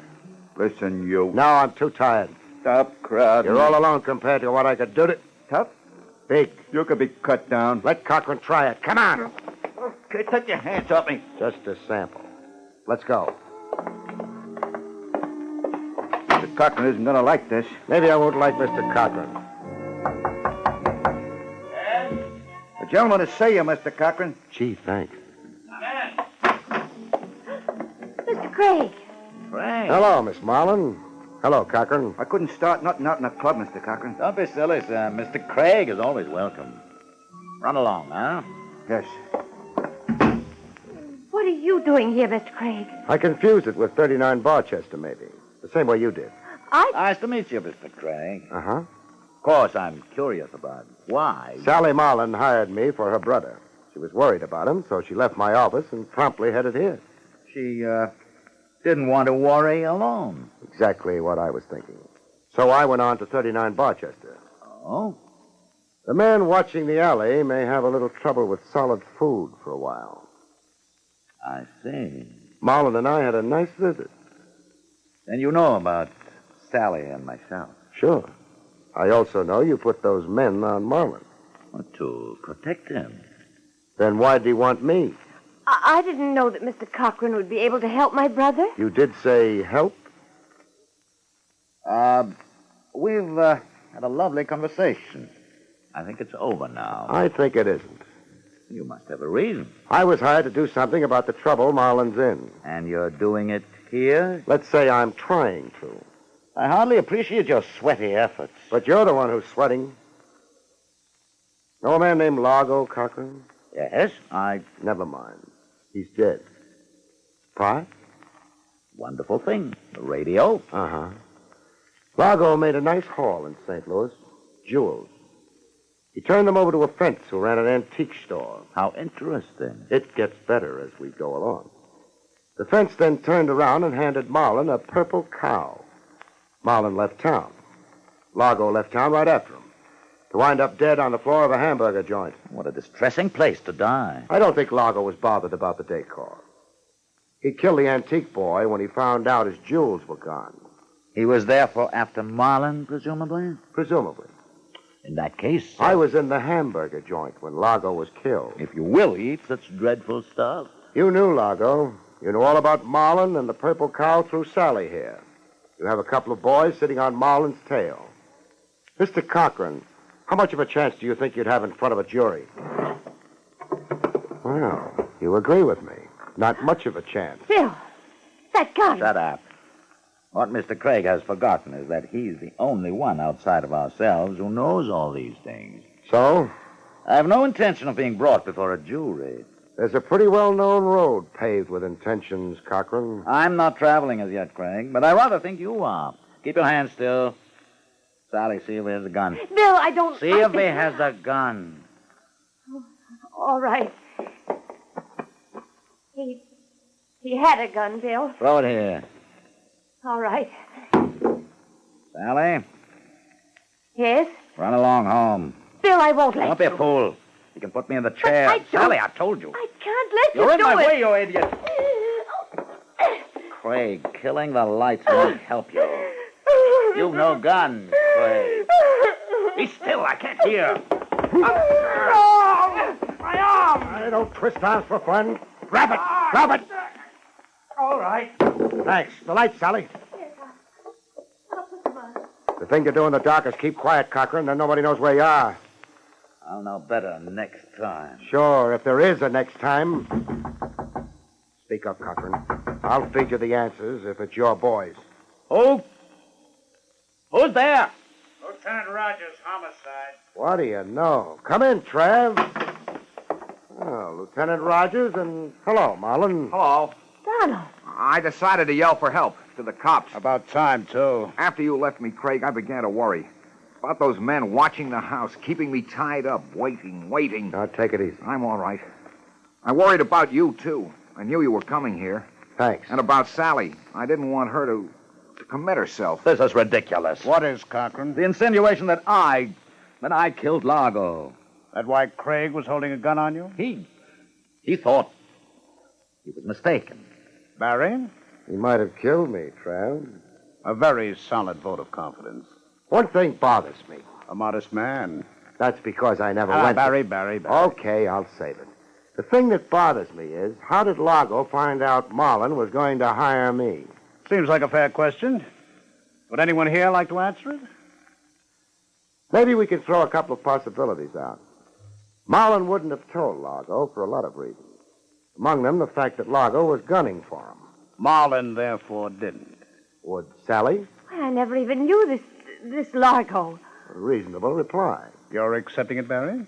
Uh-huh. That leaves us Now, wait. Perhaps I did tell Largo something about it. You found out through Sally? That's true. Oh, Bill. I'm sorry, darling, but you see, I've known Largo for a long time. When Largo told me he was after your brother, I thought perhaps I might discourage him. It's an explanation. You like it, Barrie? Not much. Cochran told Largo because he hoped Largo would kill Marlin. Oh, no. Only reason it means anything. Then Cochran might inherit the purple cow. But the purple cow is worthless. Now, that can wait till later. Sally, you told your brother that you'd mentioned the business of hiring me to Cochran? Well, I guess so. I demand a lawyer. You'll get one, and a jury. You know something, Trav? Something like what? Cochran was right when he said it was ridiculous. When he said what was ridiculous? That he killed Largo. Oh? Because he didn't. Well, this is a fine time to tell me. Who did? The person who understood my last question to Sally. The person who's making a beeline for the desk with a gun on it. Oh! You mean it was... Sure. Your brother, Mr. Donald Marlin.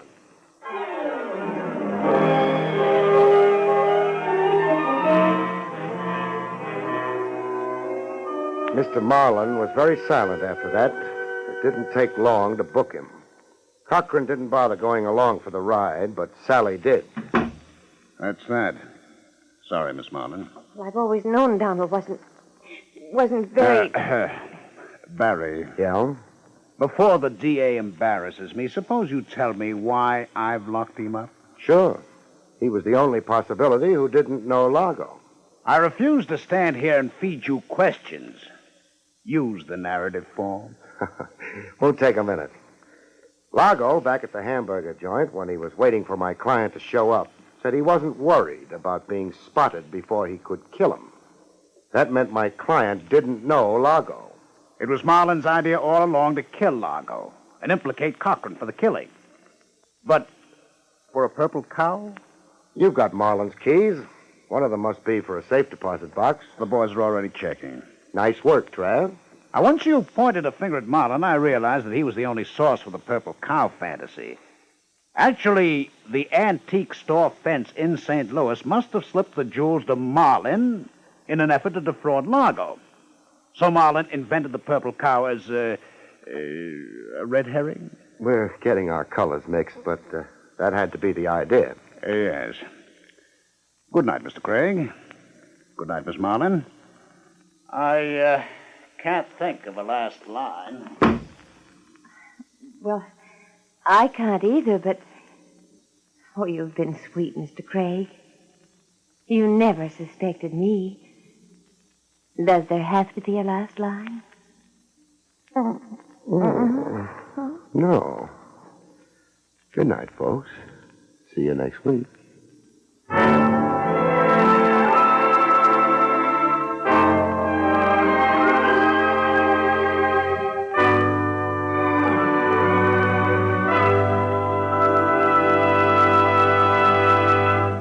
You have been listening to William Gargan in another exciting transcribed mystery drama from the adventures of Barrie Craig, confidential investigator. Tonight's story, Death and the Purple Cow, was written by Lou Vittis. Next week, it's a strange story titled Ghost of a Chance, about which Barrie Craig has this to say. In next week's story, a man comes back from the dead to haunt a wife who's been dead almost as long as he has, in an insurance scheme that almost, but not quite, cancels out yours truly. See you next week, folks.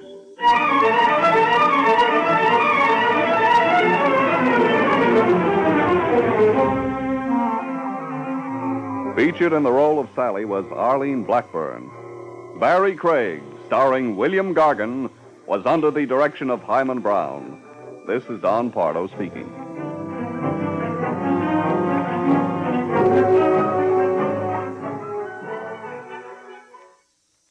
Now enjoy Meredith Wilson's Music Room on NBC.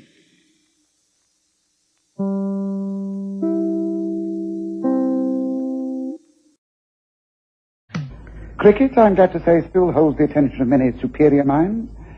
But it's the sport of athletics proper which holds the highest interest from April to September. Well, there's nothing wrong in that, is there? I was a keen runner and long jumper in my youth, and not bad at throwing the hammer either. Oh, a sport for its own sake, of course, is very fine, but the pastime is now attracting the attention of the bookmakers. Bets on matches between Oxford and Cambridge are the most unlikely events. Before we know where we are, those American universities which try so unsuccessfully to emulate ours now be opening their doors to students, simply because they can play games like baseball better than others, really. It's hardly keeping up standards.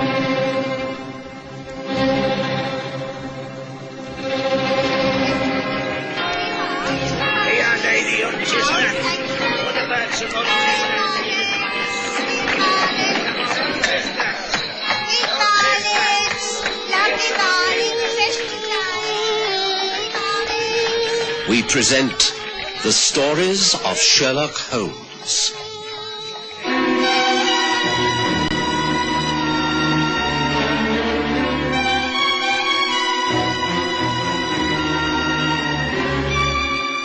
Tonight, a problem at Oxford.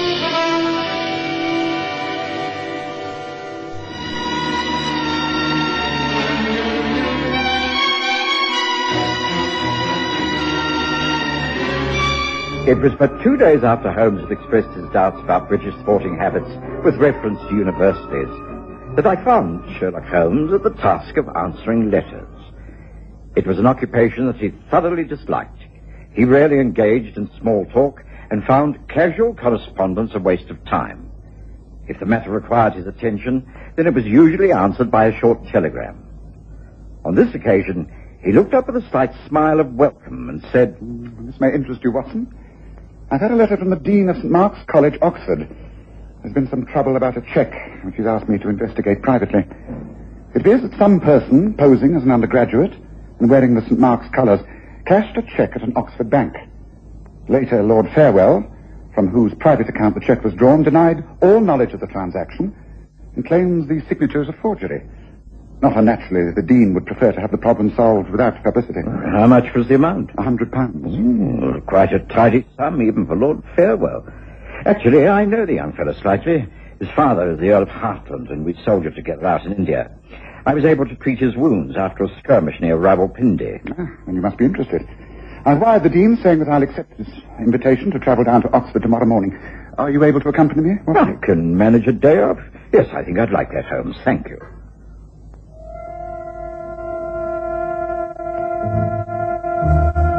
We took the 10 o'clock train from Paddington and were at St. Mark's College in good time for lunch.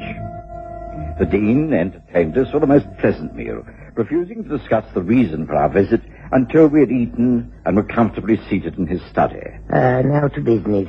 I have here on my desk the returned check about which Farewell denies all knowledge. He states that he did not make it out and that the signature is a forgery. May I see? Thank you. The amount and date are typewritten. Only the signature is in ink. Quite.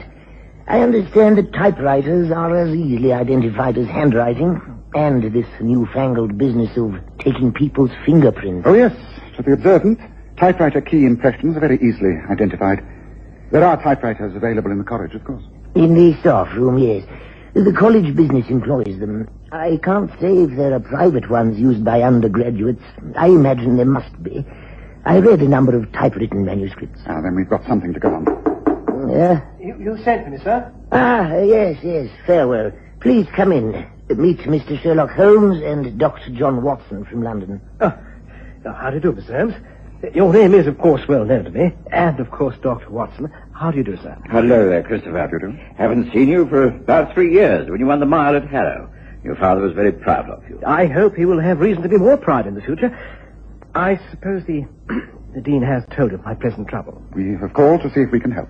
The affair is quite trivial in a way. I mean, I've been tricked out of £100, but the paper will recompense me, but, well, that's not the point. The point is that someone in this house has stooped to this method of stealing. Naturally, I felt I had to report it. Of course.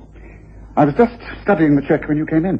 Tell me, how could anyone have got hold of the phone? I run several accounts. I admit I've never been too careful about locking up my checkbooks.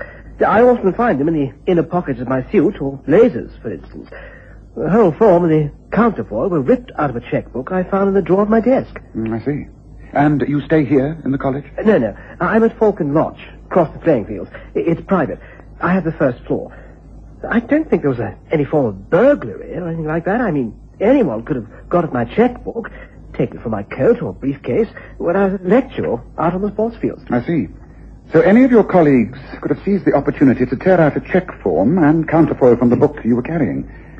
You would naturally continue to write checks without being aware that one was missing. When did you become fully aware of the fraud, Lord Farewell? When I saw my bank statement. I studied the returns check. I knew it had been a forge, and so I came straight to the Dean. Well, looking at the check, it's clear that it is a forgery. The person who did this is an old hand at the game. How do you deduce that, Holmes? The easiest way to copy is to perfect the handwriting upside down first. I think this was so in this case. I imagine that your signature is readily available, Lord Farewell. I mean, there are specimens to be seen in public. Oh, yes, of course. I sign all the sports items on the notice board. The teams that are selected, for instance. Everyone knows my signature. So to obtain a copy and imitate it would be easy. I think that the typewriter that was used was also readily available, is that not so? There is one in the common room attached to the library. Everyone uses it. Well, then it should be easy to compare the type. Good. Well, it's still early afternoon. I think a walk after that excellent luncheon would be a splendid idea. I'll be able to find the bank in question all right. Perhaps we can meet later, Dean. I shall be here at your service, Holmes, and thank you for going to all this trouble. Perhaps you'd care to take tea with me at Falcon Lodge when you return. Shall we say 4 o'clock? Now, that seems a very sound idea.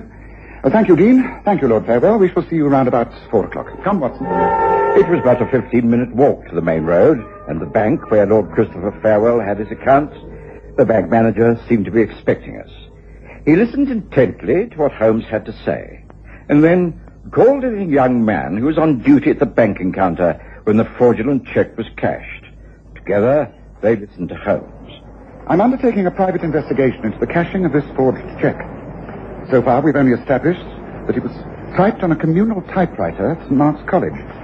It could have been signed by anyone. Now, you were on duty when the undergraduate presented the check? You can speak quite freely in front of Mr. Holmes, Hughes. This is all in confidence. Oh, yes, I was. I must tell you that I've not been working here for very long, and the Oxford undergraduates who use this bank are not known to me. But you would be able to give a description of this one. Oh, you yes. remember him? Oh, yes. It was a very rainy afternoon, and we were near to closing hours, and he came in wearing a wet mackintosh and the St. Mark's College cap, and he had a scarf of the same colours wrapped around his neck. In other words, quite muffled up. You could only see his hands and face. That's right. All I can really remember is that, well, he wore spectacles, the thin steel-rimmed kind, and he peered a bit through them. Did he speak to you? Oh, just a few words. I can't recall exactly what they were. It was something like, A rough afternoon. Please cash this for my friend. Did he have any sort of accent? No. He seemed to be choosing his words very carefully and speaking quite precisely in a rather affected English. Quite common in undergraduates at Oxford. Anxious to be correct in every way. Anything else you observed? Only that when I gave him the £100 in notes, he placed them in an envelope that he had with him, and he wrote the amount on the outside. He did? It's a very strange thing to do. I wonder why. Oh, I don't know. Oh, and there is one more thing I noticed. He wrote with his left hand. Ah, I see. Well, thank you very much, Hughes. Thank you, sir. You've been most kind in granting this interview. I am sorry we could not have been of more help. You have been exceedingly helpful. Come, Watson. We shall be late for tea at Falcon Lodge. Good afternoon to you, sir. Do help yourself to more cucumber sandwiches whenever you wish, Mr. Holmes. I always take tea down here on the ground floor terrace. Thank you. I rarely eat at this time of the afternoon. Dare I inquire if you're any farther forward in your investigations? I think a little, yes. Tell me, have you anyone in this college who is an American, short-sighted, and left-handed? Goodness gracious me, what a question. It's a three-part one, too. Well, the answer is yes. There is a man here who is an American, Guy Lewis. He's left-handed, and he is rather short-sighted. He wears those American steel-rimmed spectacles. You know the kind. Is he a friend of yours? No, not really. I always feel so ill at ease with foreigners. But he is an extremely fine sportsman. Excellent oarsman, good runner. Could well get his blue this term. Why? Because evidence is building up against him. Is he in need of money, do you know? Dashed if I know. I shouldn't think so. His family hit it rich in the Yukon or some outlandish place. Are you suggesting that he is the man who forged my signature? No, I'm simply trying to establish facts. And the facts are that he fits the description of the person who... Gracious, what was that? It sounds as though it came from the floor above. But my study is directly above this... It's locked. I've taken the precaution of locking everything up since this business of the check. I wondered, do you think that... I think we should go up to your rooms immediately, Lord Farewell. Perhaps someone is still intent upon tricking you out of even more money. Shall we go? The rooms occupied by Lord Farewell were small and self-contained. They consisted of bathroom and shower, a small bedroom, and a large sitting room which was also used as a study. They were directly above the dining room, kitchen, and terrace room. It was a few moments before we could climb the stairs and unlock the main door. Then there was a small passage into the sitting room. That door was also locked. Christopher Farewell had his keys, and soon we were standing in the elegantly furnished apartment. It was immediately clear that there had been an intruder. A chair near the window had been overturned. The window itself was open, with lace curtains flapping in the breeze. Great heavens! Someone's just been in here. The drawer of my desk is open. Yes, well, whoever it was got away through that window. My bureau. The lock's been forced. Part of my stamp collection. It's missing. The latest stamps. I was about to paste them into the album. They're very valuable stamps. They've gone. You were right, Mr. Holmes. Someone is intent on getting money from me. Now, what on earth are we to do? Remain calm. Now, you locked up the whole of this self-contained apartment. Is there any other entrance? Well, no, just the main door to the stairs and ground floor. Well, it seems clear how the thief got away, but how did he get in here? Blessed if I know. He couldn't have been in here before I'd locked up. I went into all my rooms, washed my hands, changed my blazer, collected my keys. It's impossible. Well, then I think I'd better examine the window. Yes, I see that there's a flat roof right outside here. A stretch of about 7 feet before the drop into the grounds. One can actually get out onto the lead surface, yes. Do be careful, Mr. Holmes. Yes. Yes, that's it. Yes, this must be the roof over the terrace rooms. 2 bays. I suppose it is possible to jump down. It's quite a drop, all of 10 to 12 feet. What have we here? There are numerous indentations in the lead. But this looks recently made. It's here by the guttering. Most curious. It couldn't have been made by a ladder. A rope, perhaps? No. It's too broad for that. That's quite a mystery. Now, shall we go down and examine the earth beneath? Yes, please. Then you better make a thorough search of all your belongings and report the whole incident to the Dean. Come, there's nothing more to be gained out here.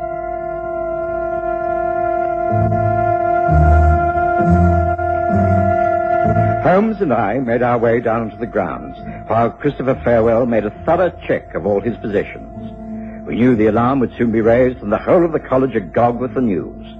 It was one of those spectacular incidents that could not be hushed up. The burglary had actually happened above us while we were quietly drinking tea and eating cucumber sandwiches. I thought it all had an air of unreality about it. But Holmes was not at all put out. He went over the gardens under the window with his usual thoroughness. Yes, here in the grass. This is freshly marked. See, Watson? Yes, it's a sort of triangular indentation. I think I can actually remove this section of turf. Yes, it could be valuable. Yes, I wonder if anyone here at the college comes from the Fen country. Well, why do you ask that, Holmes? That's just a thought, following the logical conclusions of the evidence so far. Christopher, some of his friends. Holmes? Mr. Holmes, I'd like you to meet a few of the men from my college. This is Jolliphant. How do you do? Shocking business. My friend Eric Davidson. How do you do? I can't believe all that Chris has been telling us. And this is our American scholar, Guy Lewis. I'm pleased to meet you, Mr. Holmes. I guess this is something no one ever thought would happen. A thief at St. Mark's. I don't get it. I'm pleased to meet you all. I know that this is likely to cause a lot of talk and a great deal of scandal should it become public knowledge. I think you should remember the college and try to hush it all up. The news may be given out by the dean as he thinks fit. But you know what will happen if the press gets hold of this. Yes, indeed. It would go a long way to smear the reputation of Oxford. And with the big sports encounter with Cambridge coming up, well, it won't do us any good. I agree. I am the one who's been chosen as a victim, but I must insist that we keep this within the house. I know you're all good friends and will support me in this request. We will. But it can't be overlooked, Chris. The man who did this must be found. If it isn't stopped, who knows where it will all end. Oh, I agree. I think there should be a general search made of everyone's rooms. It needn't be rowdy, just quietly and methodical. What do you say, Guy? Sure. I go along with that, sure. Why not? Right. Let's put it all to the dean as quietly as we can. We must be guided by him and Mr. Holmes. Now, what do you say, Holmes watched the retreating backs of the young men with a thin-lipped smile. I could tell that he'd already formed a theory, but was not prepared to discuss it.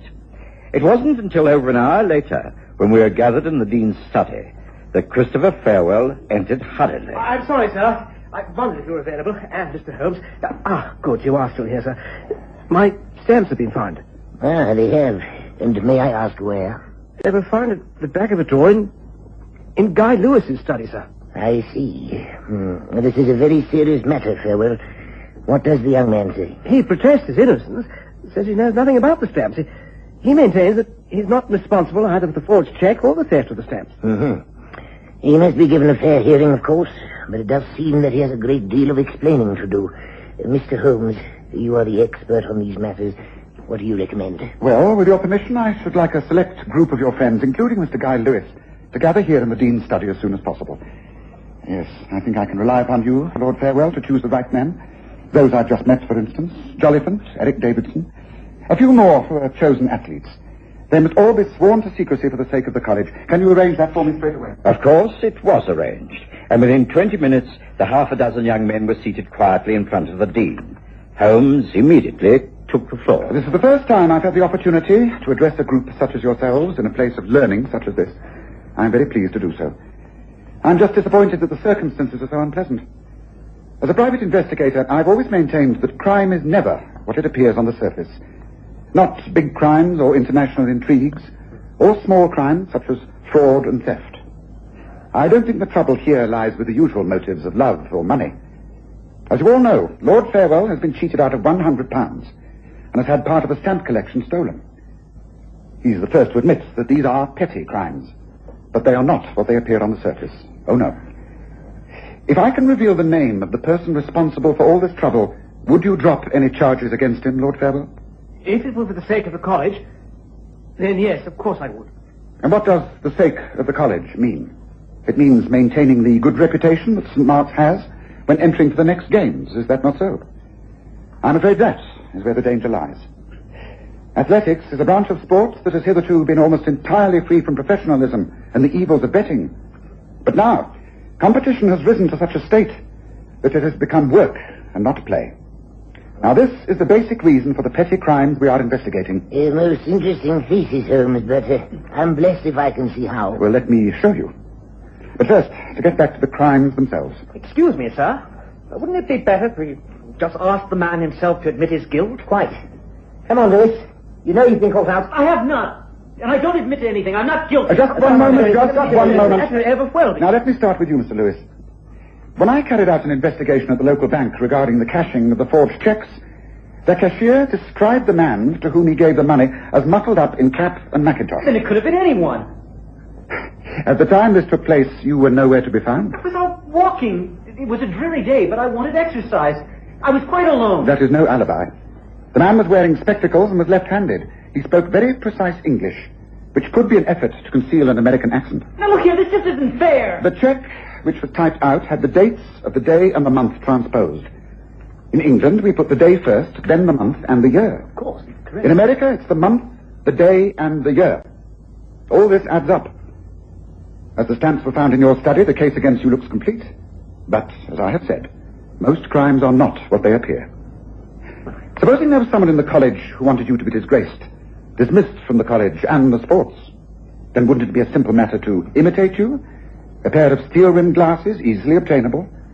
The subtle typing of an American way of dating a check. The affected voice. Even the unnecessary writing of the amount taken on an envelope, so that the cashier should note that the left hand was used.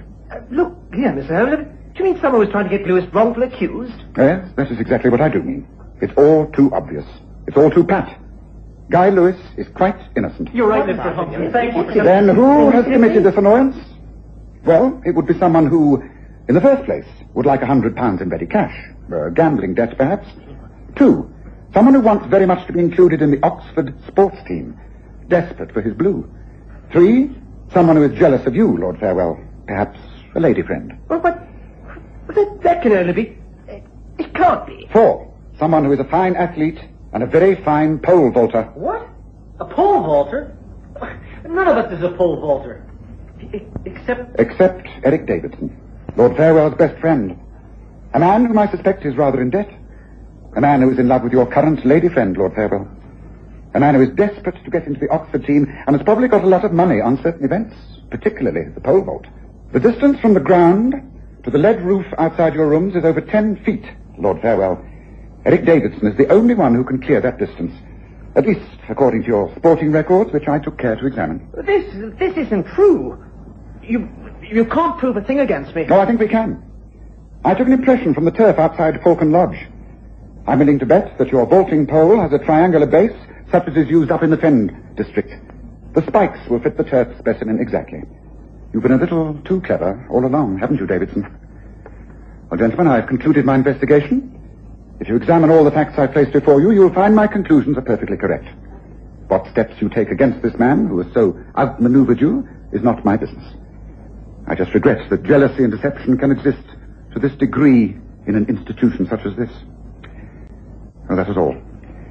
Would you excuse us, Dean? I think there is a diner on the 9 o'clock train back to London, Watson. Shall we go? It was some weeks after this that Holmes paused while refilling his pipe and turned the newspaper over to the back pages. There were the sports results in full. Ah. I see that the results are here of the athletics meeting between Oxford and Cambridge. Most interesting. What about young Christopher Farewell? Does it mention him? Oh, yes, quite prominently. St. Mark's acquitted itself well. Good to see that the American Guy Lewis was very much to the fore. He won the sprint events quite easily. And the pole vault? Cambridge won. No mention of Eric Davidson. I imagine he's no longer at St. Mark's. Well, let's hope we never hear about that young man again. He's far too ingenious a mind. The sort of mind that makes a good criminal. Or perhaps a good private investigator? Well, one can only hope, Watson. One can only hope.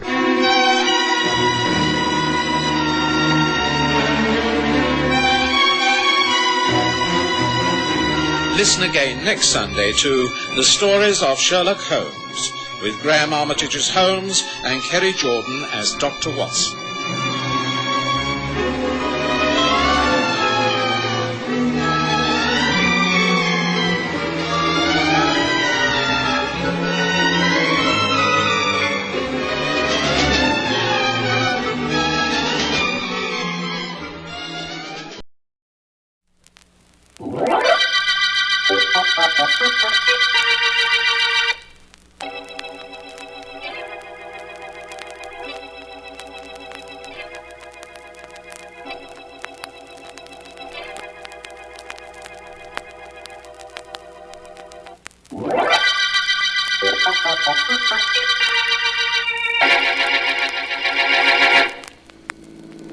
Markham. It certainly seems strange being with you in the middle of the night when we haven't been working on a murder. Well, even district attorneys take some time off, Vance.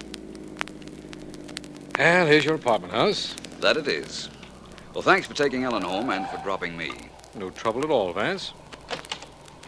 I'll phone you tomorrow if anything interesting happens. I'll be waiting. Good night, Markham. Meet you at a murder.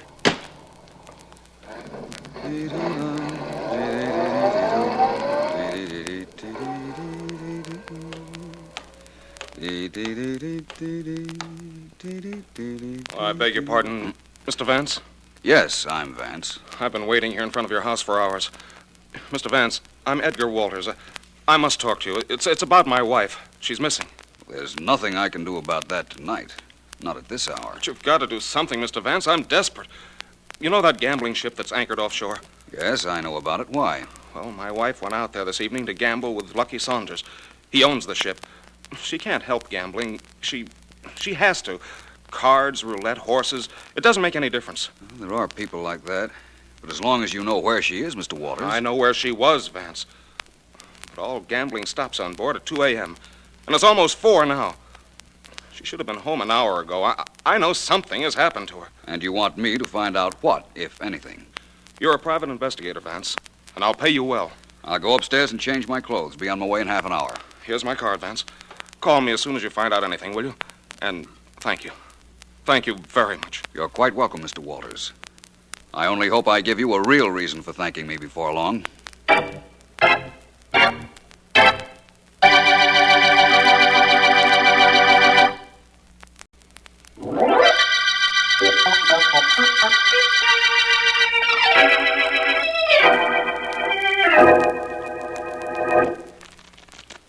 Your deal, Mrs. Walters?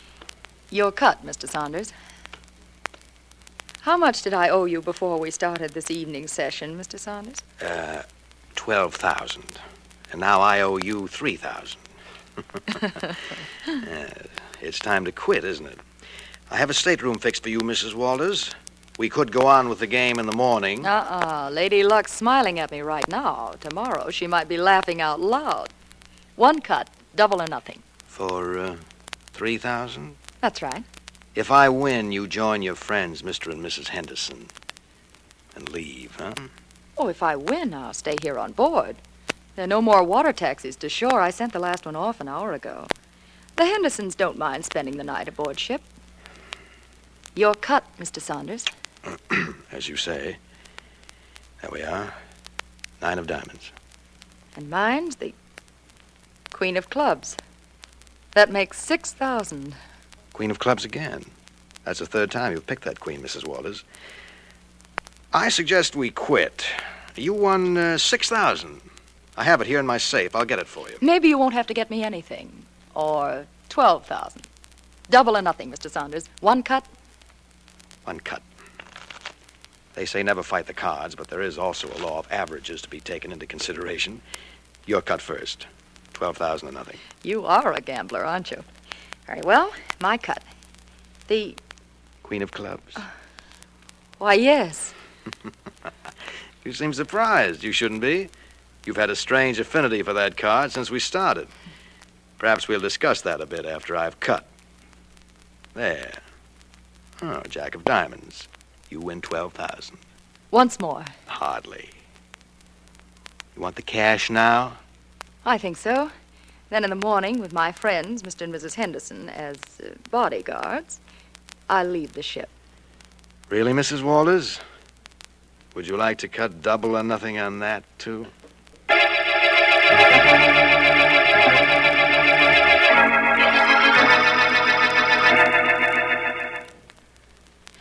It's almost 5 o'clock, Ace. Do you think she's still playing?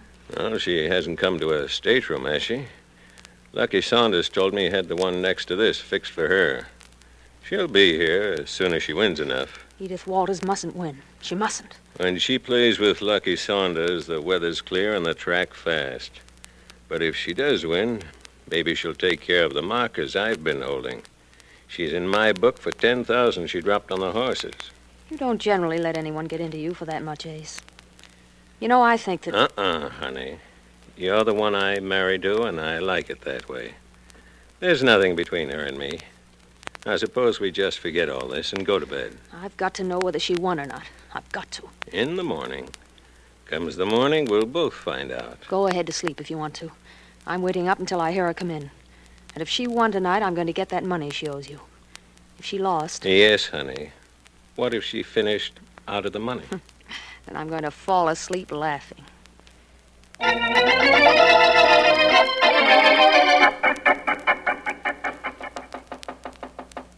Who is it?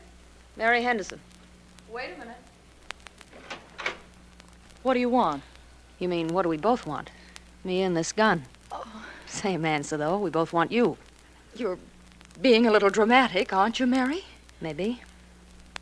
How much did you lose to Saunders? I don't know that it's any of your business, but I didn't lose. That's what I was afraid of. You know, I don't like you, Edith. I gathered that quite some time ago. I liked you more when I first met you. And I despised you then. I was praying you'd lose to Lucky Saunders tonight. Sorry to disappoint you. I still don't know any reason for that gun. I'll explain. It's very simple. There are no boats leaving for shore. And certainly none coming out from shore for the next couple of hours. We're practically alone on this ship. You and I, my husband, and Lucky Saunders. So? So you've got no means of either getting off or getting help. And I wanted to announce to you personally that you'll never leave this ship alive. You've lost sight of one thing, haven't you, Mary? My husband knows I came out here. Your husband thinks you came out here. Nobody knows except my husband, Lucky Saunders, and I. And I'm sure none of us will ever remember seeing you on board. You're going to kill me? Maybe. You're going to be dead, I can tell you that. You're afraid, aren't you? I was afraid, too. I've been afraid for months. Afraid I'd lose my husband to you. But I won't now. There'll be no you around to lose him to. You forget there's a radio room on board right next door. I can send a message for help, and I'm going to right now. Stop! Edith, stop!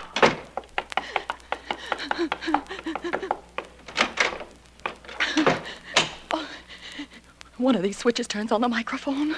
One of them does. It must be this one. It's got to be. Anybody who can hear me anywhere, get in touch with the police. I'm going to be murdered. Listen, my name is Edith Walters. I'm on board the gambling ship Argus. Please, if anybody hears this, get in touch with the police. Tell them to come out here. Tell them to hurry. They're coming in for me now. Tell them to hurry. Hurry before... It's too late. This is Edith Walters. Call the police!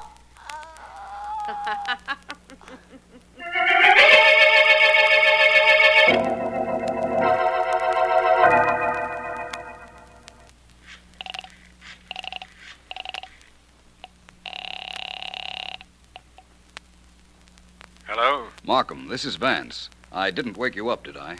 No, you didn't. As a matter of fact... I've been trying to reach you on the telephone for 10 minutes. Your line's been busy. I've been trying to get you, Vance. But it's 6 o'clock in the morning. What do you want me for? I've tried for 2 hours to get some sort of transportation so I could get out to the gambling ship Argus. I can't find a thing at this hour. I'm going to need a police launch. What do you want to get out to the Argus for? To look for a woman named Edith Walters. Her husband... Edith Walters? Well, she's the reason I've been trying to reach you, Vance. A half hour ago, an amateur radio operator picked up a call for help from Edith Walters. She was screaming she was about to be murdered, and the call was cut off in the middle of a sentence. We've got to do something, Markham. How soon can you meet me? I'm down at the docks now. Well, Sergeant Heath is picking me up. I'll be there in 10 minutes. A police launch has already been ordered. Pick up Edgar Walters on the way. He's at the Buckingham Apartments. I'll be waiting for you, Markham, at the foot of the docks to get to the bottom of this mystery.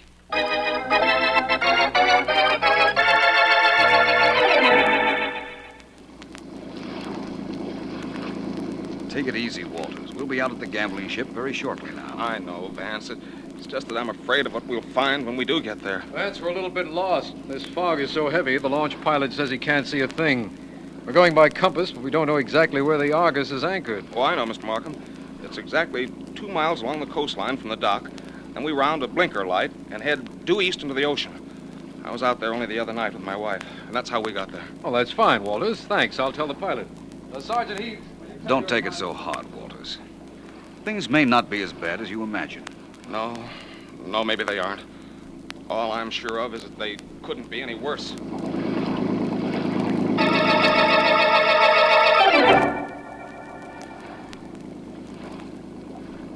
There's the Argus, Vance.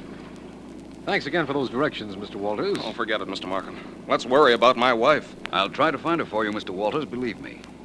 Let Heath and his men search the ship and give me a half hour to question anybody on board. And I promise you, if Mrs. Walters ever arrived on the Argus, I'll have news for you.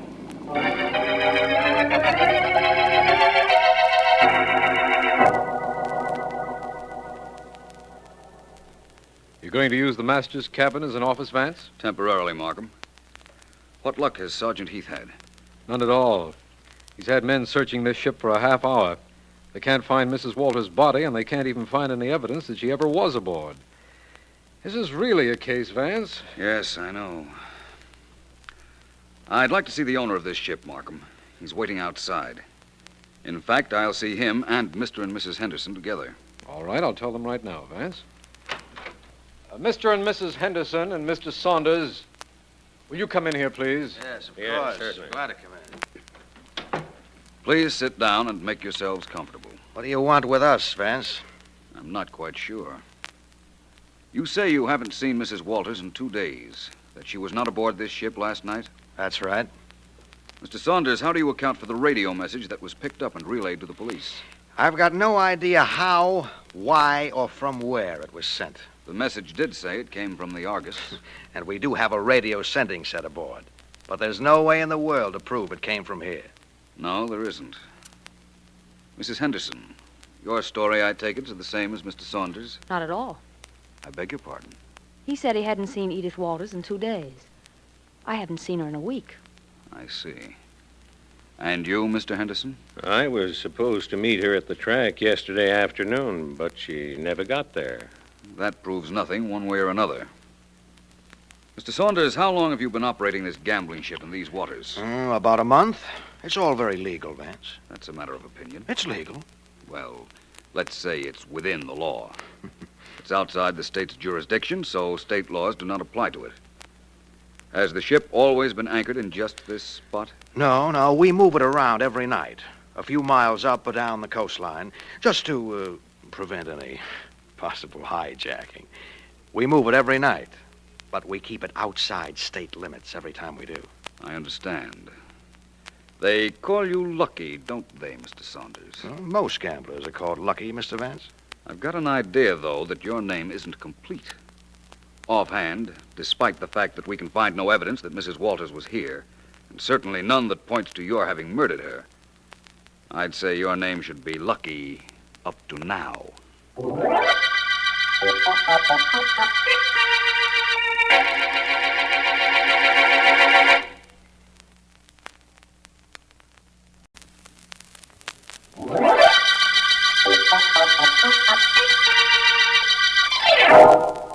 This is District Attorney Markham. The Argus murder case started when Edgar Walters came to Philo Vance, asking him to help find Walters' wife. She had gone out to a gambling ship, the Argus, but nothing had been heard from her for several hours. Then, an amateur radio operator relayed a frantic message from Mrs. Walters to the police, and it sent Vance, Sergeant Heath, and me, along with Mr. Walters, out to the Argus. There we met Lucky Saunders, owner of the ship, and Mr. and Mrs. Henderson, both of whom knew Mrs. Walters, and both of whom deny she was ever on board. Hi, Mr. Vance. Oh, yes, Sergeant Heath. I was just on deck getting a little air. What have you found? I haven't found a thing. No trace of Mrs. Walters anywhere on board, but I'm sure that dame was on board this boat, Vance, and that she was murdered. Only how do we prove it? We don't. We can't unless we find the body. And if she were murdered and the body thrown overboard, which is probably what happened, if she were murdered, we'll never find it. Hey, I never heard you so pessimistic before, Vance. Never had more reason to be, Heath. I'm going ashore to check over my facts, and I'm taking Mr. Walters with me. I'll contact Markham if I find out anything.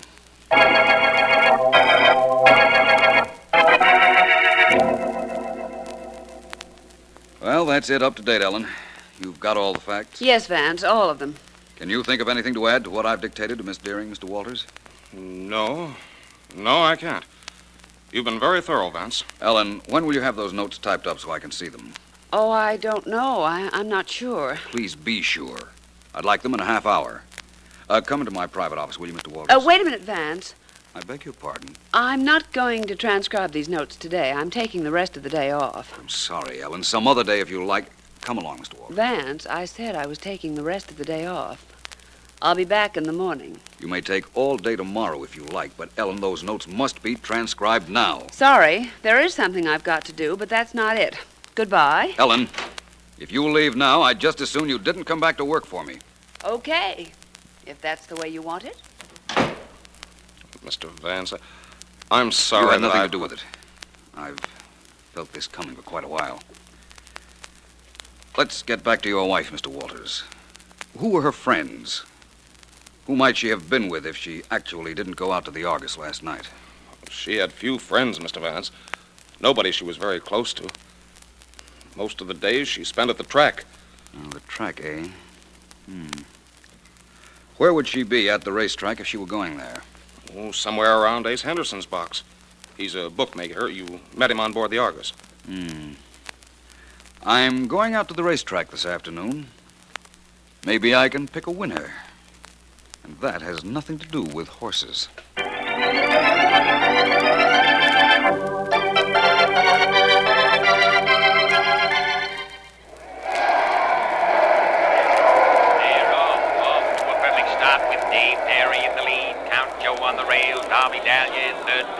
Hello, Mr. Henderson. Oh, hi, Vance.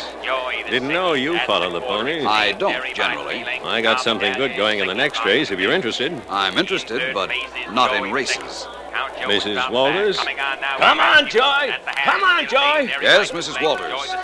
I'd like to talk to you about her. Right after the race. Making up the distance, Joy. The second is dropping back. Rasputin's closing in on Dave Derry. At the three-quarters, it's still Dave Derry and Rasputin. Dave Derry by 3 lengths, but Rasputin's closing in. Dave Derry by 2 lengths. 1 length. Rasputin is alongside as they approach the finish line. It's neck and neck, nose and nose. There goes Rasputin out in front as Barker goes for the whip. It's Rasputin by half length. Rasputin, the winner!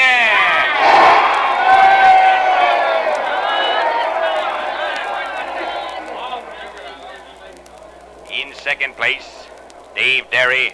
Third place, Count Joe. Winner's time, 1:37. Next race, 20 minutes.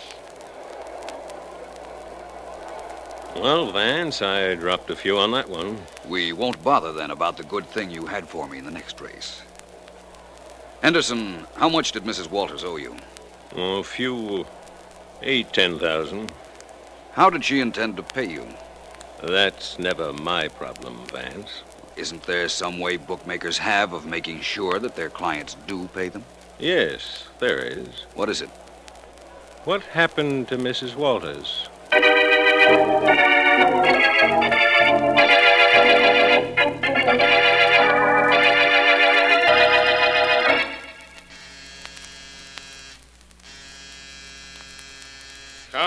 Coming. Hello. Oh, I don't think I know who you are, do I? You should. I'm Ellen Deering. I was Philo Vance's secretary. Remember me now, Mr. Walters? Oh, yes. Yes, of course I do. Well enough to ask me to come in? Don't bother. I don't need an invitation. I don't understand what you want with me. Don't you? Okay, then I'll tell you. I'm the only one that knows that you murdered your wife. Do you want to know how I know you murdered her? Why, I didn't kill her. I haven't even seen her since she left here yesterday morning. Oh, no? You told the police you'd been out to the gambling ship exactly a week ago, right? Well, of course that's right. They changed the position of that ship a couple of miles every night. Yet the time when you and Vance and Markham went out there, you gave exact directions on how to reach the Argus. Now, the only way you'd have known that is if you'd been there earlier. Well, that's now, right, don't get excited. Nobody realizes that little fact except me. And what do you want? Money. 10,000 will do. I don't have that kind of money. Well, then go get it. Here's my apartment address. Shall we say 9 o'clock tonight and $10,000 in cash?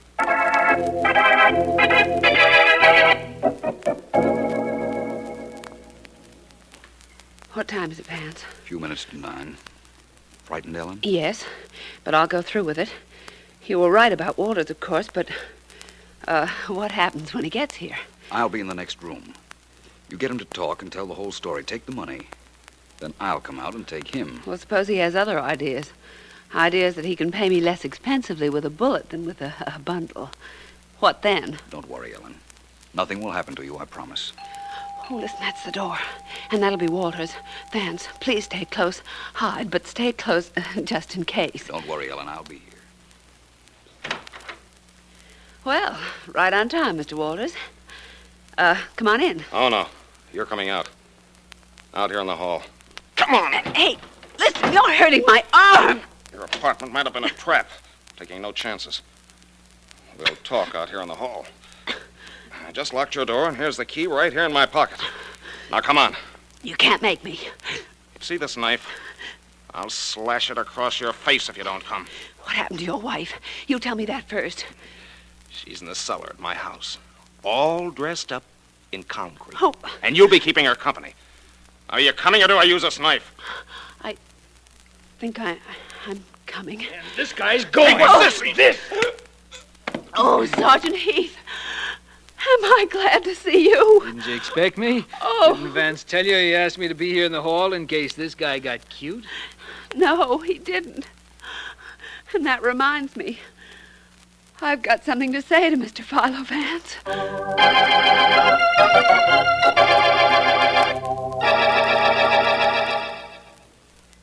You won't be able to see a thing for a moment, Vance, now that Heath has turned the lights out. I figured that out for myself, Markham.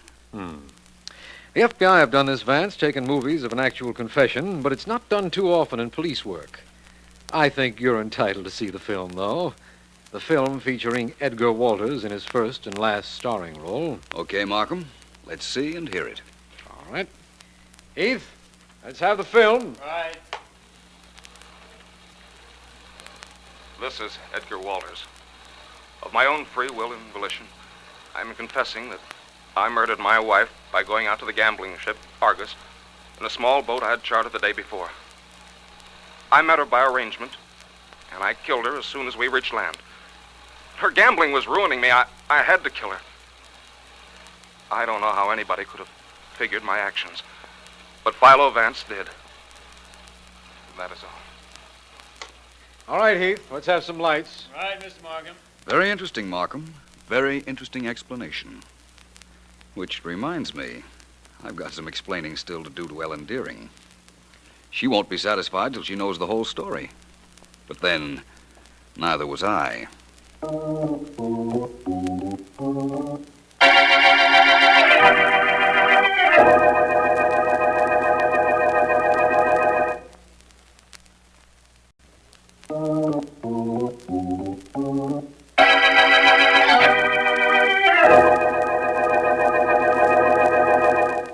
Well, Ellen, I know you've waited very patiently. So let's talk about the Argus murder case. It really had me puzzled for a while. I was quite certain that Mrs. Walters had been on board the Argus, but the denials of Lucky Saunders and Mr. and Mrs. Henderson threw me for a while. Why did they lie, Vance? They all had reason. Saunders would have made himself a wonderful suspect if he'd admitted that Mrs. Walters had been on board, and in addition, have given his gambling ship a bad reputation. A gambling ship, a bad reputation. Well, that sounds like a reason skunks don't eat scallions, but I'll buy it.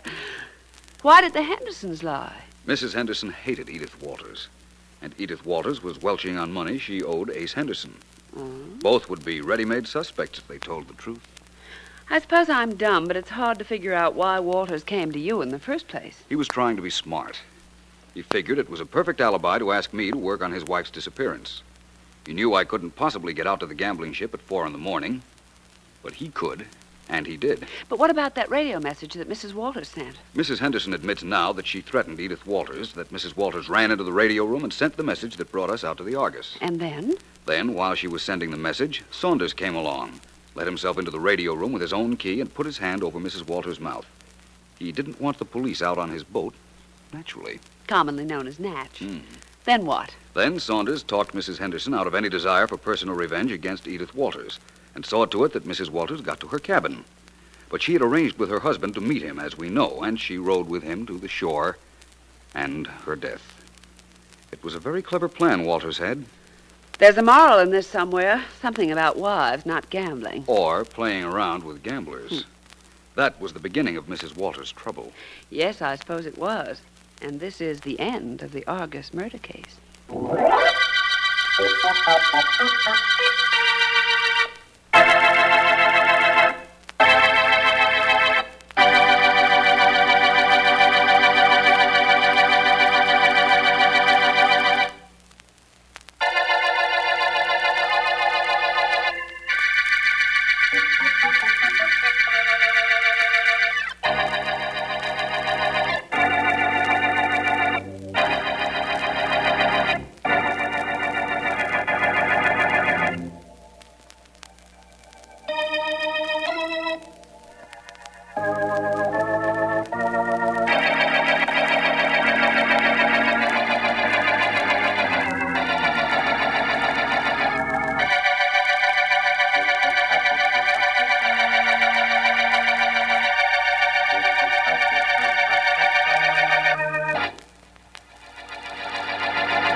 Les Damon was born March 31, 1908, in Providence, Rhode Island, in the United States, where he was given the name Lester Damon. Les was of medium height and build, with brown hair and blue eyes, and played football, baseball, and tennis in high school. While attending high school in Providence, Les was railroaded into playing a non-singing role in the school opera, and he enjoyed this so much that he stayed on in Providence for several years after, to play with the Albee Stock Company while he attended Brown University and the Rhode Island School of Design. After a short time in Stockbridge, Maine, he set out for the Old Vic Theater in England for the 1934-35 season. He then returned to the U.S., where his big break came in the role of Babyface Martin in Dead End. He also toured with a company starring as Curly in Of Mice and Men. The touring plays led him to Chicago, where he first tried his talents in radio. Most of the radio serials moved to New York in 1940, and so did Les. A year later, he had his first starring role when The Adventures of the Thin Man premiered on July 2, 1941. Les never missed a Thin Man performance until he joined the Army on February 15, 1944. While in the Army, Les was attached to the Armed Forces Radio Service, including a year in the China-Burma-India Theater, where he earned the Bronze Star. Les was discharged on March 21, 1946, and returned to his role as the Thin Man on May 6th after his second honeymoon with his actress wife, Ginger Jones. He is best remembered for his roles on television, including Rosie Rittenhouse in Kitty Foyle, 1960, James Jim Lowell in As the World Turns, 1956 through 1957, Bruce Banning in The Guiding Light, 1956 through 1960, Tilbury in Have Gun Will Travel, and Mr. Tebbets and Dr. Seifer in The Honeymooners. Les's radio work included Words at War in 1943 through 1944, Adventures of the Abbotts, 1945 through 1947, The Adventures of Christopher Wells, 1947 through 1948, Cavalcade of America, 1949 through 1953, The Falcon, 1950 through 1952, 21st Precinct, 1956, X-1, 1955 through 1957, and Suspense, 1962. Les Damon's TV and film career include Have Gun Will Travel in 1962, The Detectives starring Robert Taylor, also in 1962, The Dick Powell Show, 1962, Window on Main Street, 1961, The New Breed and Kitty Coyle in 1958, The Edge of Night in 1956 and again in 1957-1958, As the World Turns, 1956 through 1957, and The Guiding Light in 1956 through 1957. He appeared in episodes of the following series: Decoy, The Honeymooners, Robert Montgomery Presents, and The Jackie Gleason Show. Les Damon died at the UCLA Medical Center of a heart ailment on July 21, 1962, at the age of 53, leaving behind his wife Virginia, a daughter Lisa, and a sister, Mrs. Arthur Silva, of Providence, Rhode Island. He is buried at Beverly National Cemetery, Beverly, Bullington County, New Jersey. For the old-time radio researchers, I'm Bob Hicks, your announcer. From Hollywood, it's time now for Edmund O'Brien as... Johnny Dollar. I got $500 here for you. And all I have to do is guess the mystery voice. Is it Julius Caesar? This is Western Union, and there's a message with it. Building irregularities suspected, Manhattan, Nebraska. Proceed there immediately. Stay Cheyenne Hotel. Will advise. Regards, Paul McGraw, Chief Investigator, Great Chesapeake Fidelity and Insurance Guarantee. Okay, thanks. Sounds like you're in for some real fun, Mr. Dollar. I am? During the war, I was stationed near Manhattan, Nebraska. Good town? Good town. It made a Texas Army camp look like the promised land.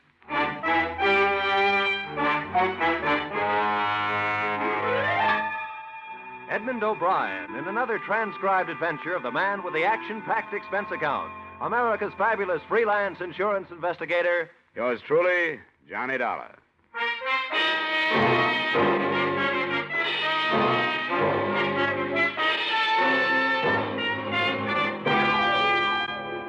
Expense account submitted by Special Investigator Johnny Dollar to Mr. Paul McGraw, Chief Investigator, Great Chesapeake Fidelity and Insurance Guarantee, Hartford, Connecticut. The following is an account of expenditures incurred during investigation conducted on behalf of your company, or the story of the Big Red Schoolhouse.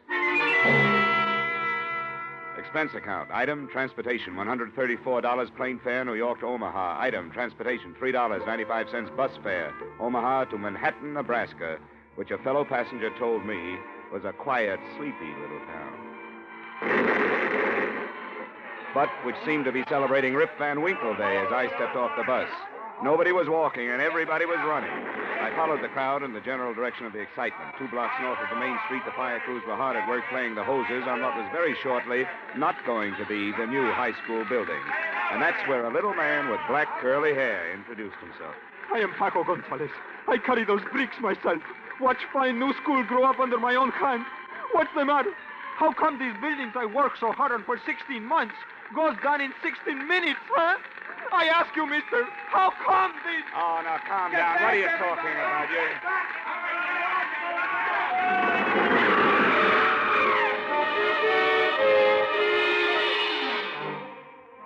Like everyone else in Manhattan, Nebraska, I spent the next 3 hours working with the emergency fire and disaster squads. And by 8 o'clock that night, we seemed to have it under control. I finally dragged myself over to the Cheyenne Hotel.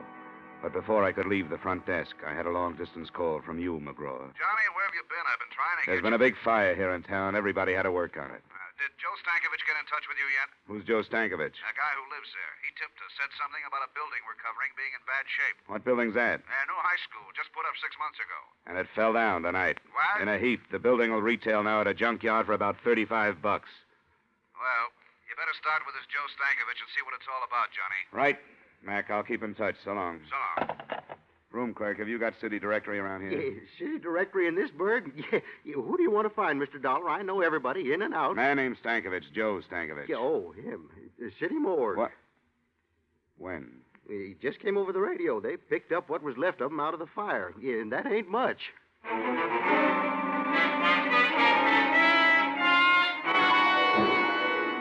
Joe Stankovich had no survivors and no close friends. He lived in the basement of the school and kept to himself. That was all I found out about him after asking questions around town for an hour or so. About 11 o'clock, I started back for the hotel. Turning a corner by an alley, 2 men in dark clothes were holding a third man in a tweed suit. The fourth man was giving him everything. Hey! Hey! When I came up, the 3 men scattered like burglars. The man they were beating pitched forward, and I caught him before he fell. You need some help, mister. Everybody needs help. But let me tell you who I am before you help me. Maybe you won't want to. All right, who are you? Bill Garrett. Yeah? You don't live here, do you? No, I just got in town this morning. I was the architect on that school. Well, don't you understand, Samaritan? Don't you see? Those 3 men were a group of citizens. Their kids could have been in that school when it caught fire and collapsed. And I'm afraid they feel that I don't design especially strong buildings. His office address was in his billfold.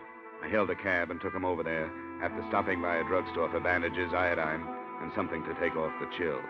While I was patching him up, I remembered how he'd stood there without a sound while they did that to him.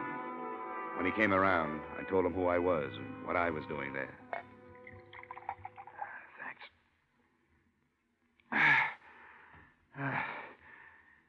You represent a powerful company, Mr. Dollar. But you're wasting time. You'll learn nothing from anyone in this town. I kind of thought you might tell me something, Garrett. Yeah, of course. I could tell you every delicious scandal that's happened here for the past 30 years. Every exquisite depravity and violation of the sanctity of human intelligence. Oh, no, I mean about the school building. Well, I can tell you there wasn't any reason for those boilers to be fired today. That there wasn't any reason for them to blow up. But they did. Any idea why? Lots of ideas. And all of them bad, Dollar. Real bad. Okay, tell me. Look, I was raised here. I went to college over in Lincoln. And one day I came back an architect. I was going to make the whole place over. Nice buildings, nice streets, everything. And you saw what happened. The school was my first big project. Yeah? I drew it 4 years ago, revised it a year later. And the city hired you? Better than that. I was so good, the day they broke ground on that school, I left for Paris to study at the Sorbonne. And you weren't in town while it was being constructed? I was out learning how to build even better things. I got back in town 4 days ago. I went over to see my building. Well, here's a laugh for you. They used my outside drawing, that's all. Looked like they made up the rest of it as they went along. I went over to see the building contractor to ask him about it. Double talk. He told me to keep my mouth shut if I ever expected to do any more work for the city. This building contractor, what's his name? He has a perfect name, Dollar. A fine, sunburned man with lots of good teeth and not an ounce of fat on his broad frame. Big Jim Madden. Where can I find him?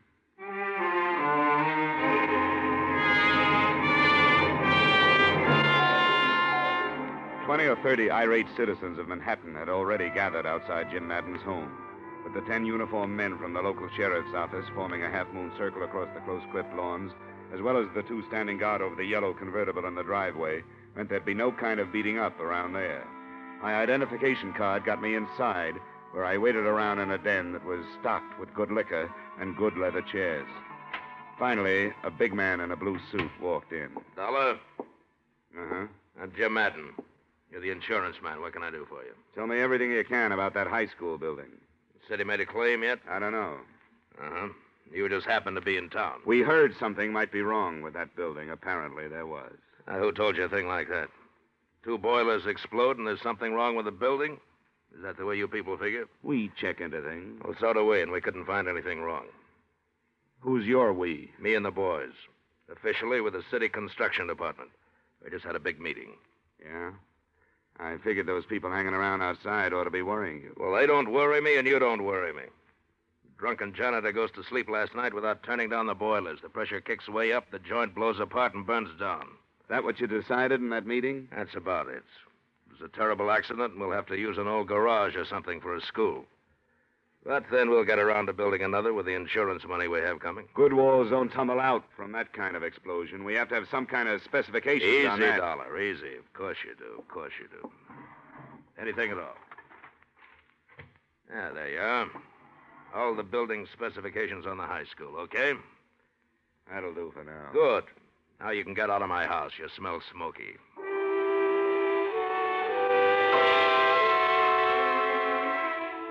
There were 50 pages of specifications on that building materials used in the construction of the school. They looked all right. They also looked as if they could have been forgeries. I tried to get hold of Bill Garrett, but he didn't answer his phone. Then I noticed an inspection receipt at the back of the folder. It was signed by the local building inspector, a man named Mike DeGuerra. You stay up late, whoever you are, but come on in anyway. The woman standing in the doorway was tall and blonde and smoking a longer than you can buy cigarette that went with the black filmy thing she was wearing. You say your name's Johnny Dollar and you want to talk to Mike, huh? I'm Vivian DeGuerre, and Mike isn't home just now, but you can wait for him and talk to me. I'm not bad company. Would a drink help? Help what? Whatever's wrong with you. You look tired. It might, but I'd rather not. I just came by to talk to your husband. You said that. What do you want to talk to him about? Business? At 1 in the morning? Look, you probably missed your dinner tonight, and you've been getting all your nourishment out of a bottle. And you're kind of afraid Mike will walk in? No, Mike DeGuerre won't walk in. He's already walked out. And you're feeling kind of sorry for yourself. Why, I didn't... A man, if he lives in a place, is an ashtray or a picture or yesterday's sports section lying around the front room. There's nothing like that in this room. And if I walked over to that closet 10 to 1, I wouldn't find any of his clothes. Come on, tell me. When did he lamb out of town? Stop, you're hurting my arm. Come on, when? 3 months ago. Get out of here. Why? Where is he? Find him and ask him. You're the detective.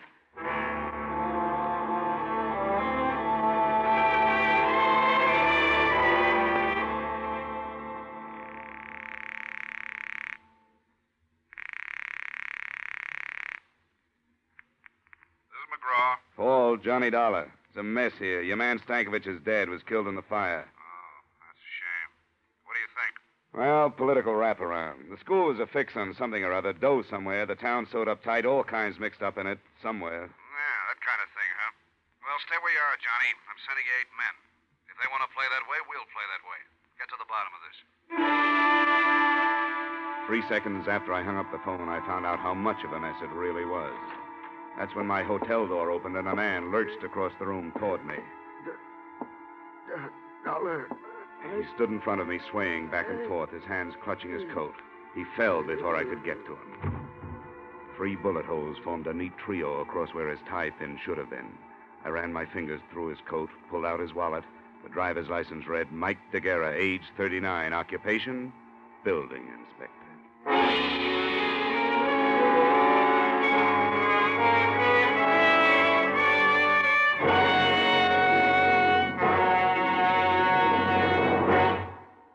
In just a moment, we will return to the second act of yours truly, Johnny Dollar. But first, the king of the cowboys, Gene Autry, will be riding the CBS range again this Saturday night. And Gene will be singing 2 of your favorites, Funny Little Bunny and Home on the Range. This Saturday, CBS also will take you on another trip with Vaughn Monroe's Caravan. You can hear them both every Saturday night on most of these same CBS stations. Vaughn Monroe and Gene Autry. Now, with our star, Edmund O'Brien, we return to the second act of yours truly, Johnny Dollar.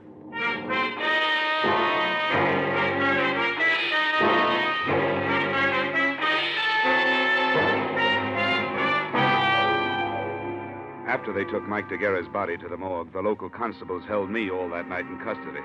Several Cheyenne hotel employees, finding nothing better to do for excitement, finally showed up to certify that DeGuerre had come into the hotel already shot up.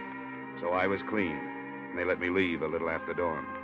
When I got back to my room, Paul McGraw's contingent of operatives had already arrived. There was Ralph Haycraft from Continental, Carl Royal, Chip Hannigan, who handled the St. Louis diamond heist, Patty Phillips from Detroit, Rocky Andresano, reliable Jerry Cotte, Tip Miller, Rod Cornile, and a guy who saved my life once in Denver, K.G. Peterson. Johnny, how are you? Hi, fine. Hey, how's everybody, huh? Chip, Patty, Ralph, good to see you. Chesapeake's certainly spreading the dough around. What's the scoop, Johnny? This is a big one. It's going to take all of us. Now, if you'll sit down, I'll go over it for you. All right, here's the story. Chesapeake insured a high school building here about 6 months ago. Yesterday, it fell on its face. 1, it was not built to specifications, or 2, somebody blew it down, or both.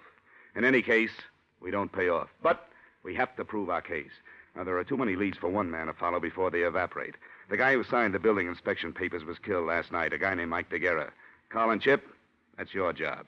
Find out everything about him, his bank account, his friends, his troubles, his wife, everything. Oh, his wife, yeah, she's living at 113 South Street. You'd find a girl on Mount Everest, Johnny. Well, she's not my type, honestly. Rob and Tip, your man is the building contractor, Big Jim Madden. He's cocky, belligerent, but I think you guys can handle him. Run him down. Bank accounts, purchase orders, what kind of money he spends, so on. Patty and Ralph, find out everything about Stankovich, the janitor who was found in the ruins.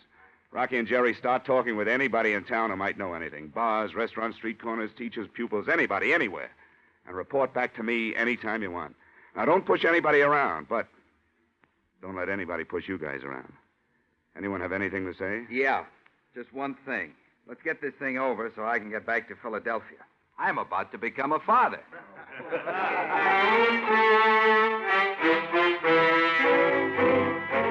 I thought I'd sit back a while and see what kind of birds were flushed up from the dusty meadows of Manhattan, Nebraska. An hour later, my first bird winged in. But it wasn't at all what I expected. It was a tall, gray-haired man, His Honor, Mayor Randall. Mr. Dollar, I've seen the men you brought into town today, and I wanted to talk with you about them. Fine. What about in particular? The events of the past 24 hours in this town have been deplorable and grossly injurious to the public welfare.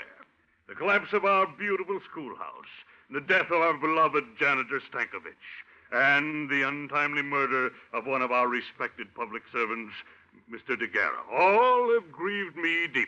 None of which were caused by any of my investigators, Mr. Mayor. Oh, my purpose here is not a belligerent one, Mr. Dollar. On the contrary, I came seeking assistance. We are a small community with a rudimentary police force, not equipped for major criminal investigations. I want these matters brought to a head and cleared up. And I came to offer a complete cooperation between you and our municipal government. I never turned down cooperation, Mayor, and I'll accept yours. You can begin by telling me everything you know about the schoolhouse. Oh, certainly. It was commissioned 2 years ago, designed by William Garrett, built by James Madden 6 months ago. The unfortunate Mr. DeGuerra inspected it and called it up to snuff. On the basis of his official inspection, your company insured it. I had no idea until yesterday that it was an unsafe building. Was DeGuerra reliable? I know nothing about his personal life, Mr. Dollar, but in his job he was competent and above reproach. He couldn't have been competent if he approved an unsafe building. Yes, I wondered about that myself, but I'm not prepared at the moment with an answer. Where are the purchase orders for the materials used in that building? Purchase orders? Yeah. Purchase orders. I can't seem to recall. Well, they were undoubtedly destroyed along with other useless paper matters that were accumulated from the construction work. Material purchase orders are never useless when the building falls down afterwards.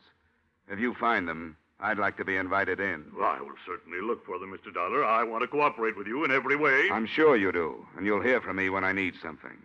Thank you, Mayor, and good day. Oh, by the way, the city council will, of course, have to file an immediate claim with your company. We take the bitter with the sweet. I pondered his statement for a while and got nowhere. There are mayors and mayors, and this one was of the old school, full of cliches and overblown rhetoric and nothing else. In a little while, calls began coming in from the men. Chip reported that during the building construction, Mike DeGuerra had made 4 deposits of $5,000 each in the bank. His salary was $7,500 a year. I thought another talk with Mrs. DeGuerra was in order and made for her house. She answered the door with tears in her eyes, a black lace handkerchief, and a black dress. It was tight, satin, and low cut. Not exactly Emily Post for mourning, but it was black. Oh, Mr. Dollar, I'm glad you came. I'm so unhappy and lost. I can see. May I come in? Why not? Is there anything special you want, Mr. Dollar? I'm sorry to cut in on your hour of bereavement, Mrs. DeGuerra, but under the circumstances, I know.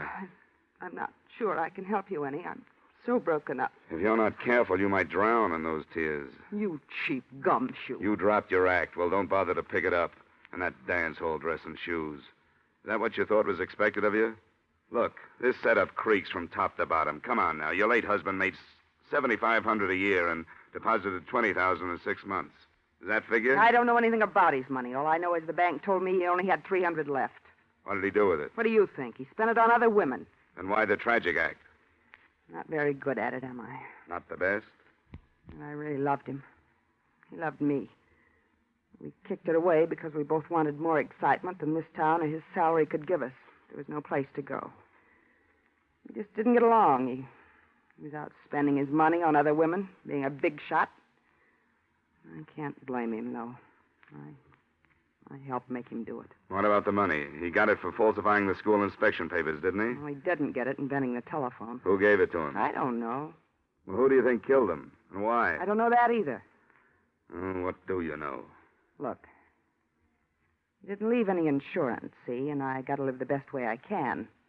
If I stay in this town, I got to keep friends. If I don't want to keep them, I got no choice but to move, and that takes money. I wonder what could possibly be on your mind. The company you represent handles insurance, doesn't it? 263 different kinds. Are you particular what kind of premiums you collect? We pay off on a lot of things. Just what kind of insurance were you thinking about, madam? $2,000 endowment. Got your pen? No. But my word's good at the cashier's cage. What do you got? I'm trusting you. Mike got that $20,000 from the Universal Rock Company for, quote, services rendered, unquote. You know who owns the rock company? Big Jim Madden? Close enough, Big Jim's brother. Last night, when Mike showed up in town, he was gunning for trouble. Why? He said they were going to make a patsy out of him. He wasn't going to take the rap for anybody. That's what he said. I think he ran out of money and came back to make a touch in exchange for disappearing again. And Madden shot him. I didn't say that because I don't know. How do I get my insurance? Yeah, if what you say is true. I'll have to check first. I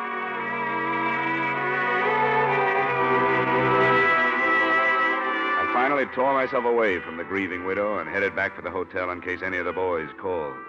On my way down Main Street, getting the worst end of the local stairs, someone with a wrinkled coat and bourbon on his breath stepped out of a doorway and stopped me. Bill Garrett, the architect. Dollar? Yeah, Garrett, what is it? I finally got up courage enough to do something decent. Decent for me, anyway. For anybody else, it would be too low to talk about. What was it? Well, I'm not much of a lawyer, but they say there's a statute in the books that says a private citizen may commit a crime to prevent a greater crime from being committed and still go free. Is that right? Most states have it. I suppose Nebraska does, too. Well, I committed a crime. I'm a Fagin, that's what I am. So long, Garrett. I'm busy. Oh, now, Johnny, wait a minute. Now, just written on the head of a pin, it goes this way. I had a secretary in the mayor's office steal something from his private file. Here. The purchase orders for our humble contribution to ageless architecture, the Little Red Schoolhouse. Signed by no other spotless member of our model community than James G. Madden.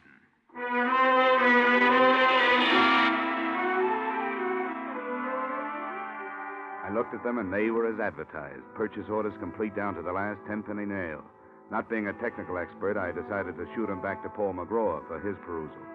I sent them from the local post office, insured, registered airmail, and special delivery. Then I walked up the steps of the city hall for a chat with His Honor. Good afternoon, Dollar. My door is open to you anytime. Glad you feel that way, and I hope you still do when I finish. You finish what, Dollar? Calling you a liar? Now, see here. Save the B-picture dialogue for your next campaign. I thought you told me the purchase orders on the schoolhouse were destroyed. Well, to my knowledge, they were. Look in your personal file. Folder marked Madden. Personal. Hold. I don't know what you mean. Go on, look. No, don't bother. Because all you'll find is an empty space. Oh. You ought to see your face, Mayor. I... Well, Mayor, they were in there, but somebody stole them and gave them to me. Yeah. I sent them to my company for examination, and I'm sure somebody's going to be in a jackpot when the material purchased doesn't come up to the specifications of the building. Dollar, this is outrageous. Indeed it is.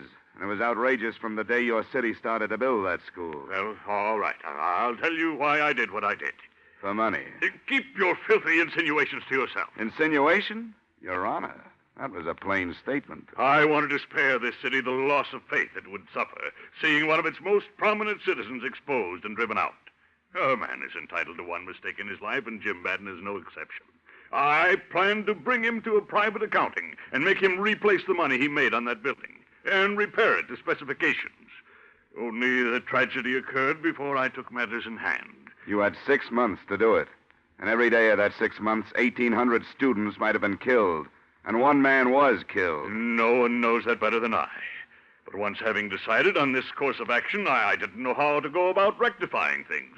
My intentions were good, but they went astray in the interests of humanity and brotherhood. Mayor Randall, you are as full of wind as a Chicago street.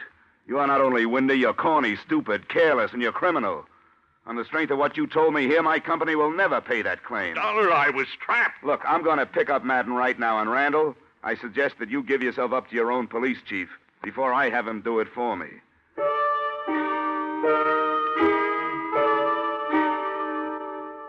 I raced back to my hotel to organize my men and pick up Madden. When I came in, the phone was ringing. It was Rocky Androsano saying he had 2 witnesses to DeGuerra's shooting.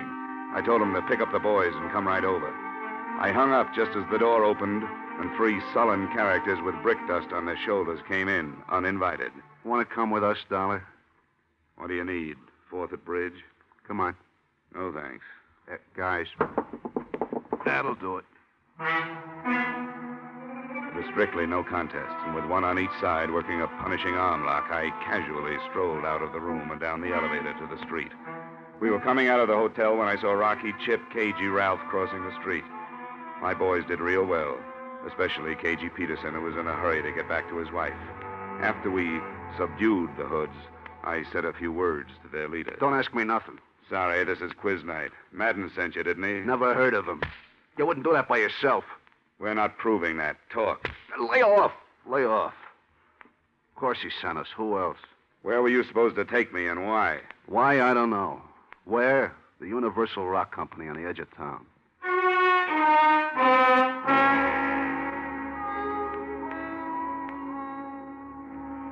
It was a huge, dusty building next to some intricate rock-crushing machinery. Parked in front of it were 3 cars. A yellow convertible, such as a well-to-do contractor might drive, a long black sedan, such as a city official might have, and a small sedan, such as anybody might have. We covered all the exits, and KG Peterson and I went up the front way. We were halfway up to the offices when we pounded up to the landing just as Big Jim Madden staggered out of an open office and fell twisting on the stairs. Through the open door, I saw a flash of black skirt and a hand holding a gun that started jumping. Give me that. It's empty. Dollar. It's all right, Mayor. I'll get an ambulance out here as soon as I can.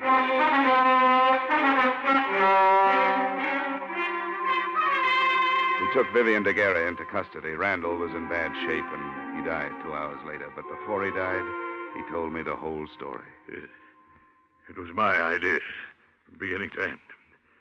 Madden didn't want to do it, but I told him if he didn't, he'd never get another contract from this city. We were able to split $100,000 with the cheap supplies we used in that building. Well, when I showed up Madden, he was afraid he was going to take the rap alone, huh? He was afraid he'd end up like Mike DeGuerra. That right? Yes, I had to have DeGuerra killed. He wanted more money. And you kept the purchase orders so you could make Madden do what you wanted him to do. When he found out that your company had them, he was going to turn both of us in. I talked him out of it. Yeah, with a gun. He's dead. He's better that way. Why is it there's always a falling out among thieves?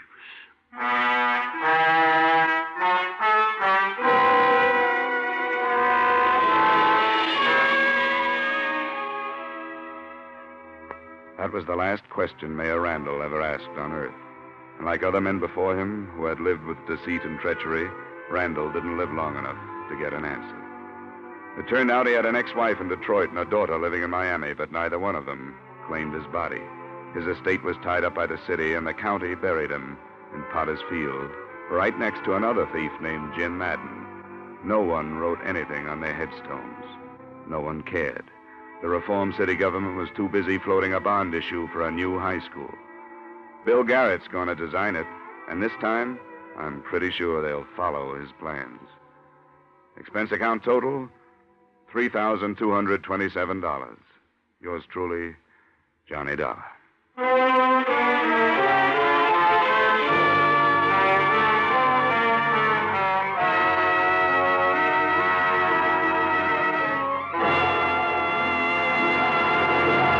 Yours truly, Johnny Dollar, stars Edmund O'Brien in the title role and was written by E. Jack Newman and John Michael Hayes, with music composed and conducted by Leith Stevens. Edmund O'Brien can currently be seen starring in Harry M. Popkin's United Artists production, DOA. Featured in our cast were Victor Perrin, Elliott Reed, Hy Averback, Clayton Post, Bill Conrad, Virginia Gregg, and Willer Waterman. Yours truly, Johnny Dollar, is produced and directed by Jaime Del Valle.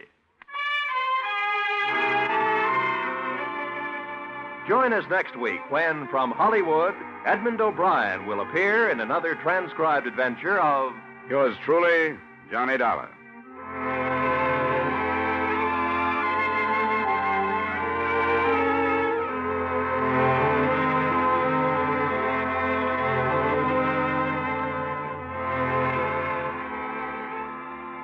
You can bet your life it's fun. It's a laugh a minute. You can bet your life it's full of surprises. It's radio's craziest quiz show, and you bet your life it'll be one of your favorites when you join Groucho Marx every Wednesday over most of these same CBS stations for You Bet Your Life. Now stay tuned for the adventures of Philip Marlowe, which follows immediately over most of these same stations. This is CBS, the Columbia Broadcasting System.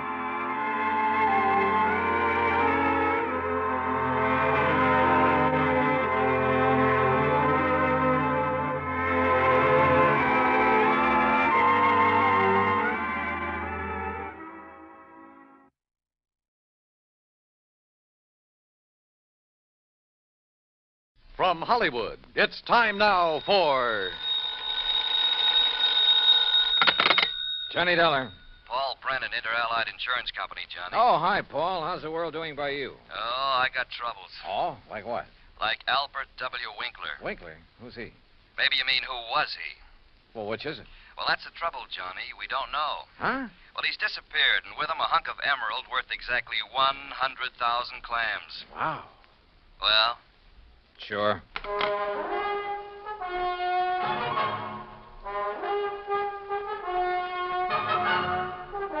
Bob Bailey in the exciting adventures of the man with the action-packed expense account. America's fabulous freelance insurance investigator. Yours truly, Johnny Dollar.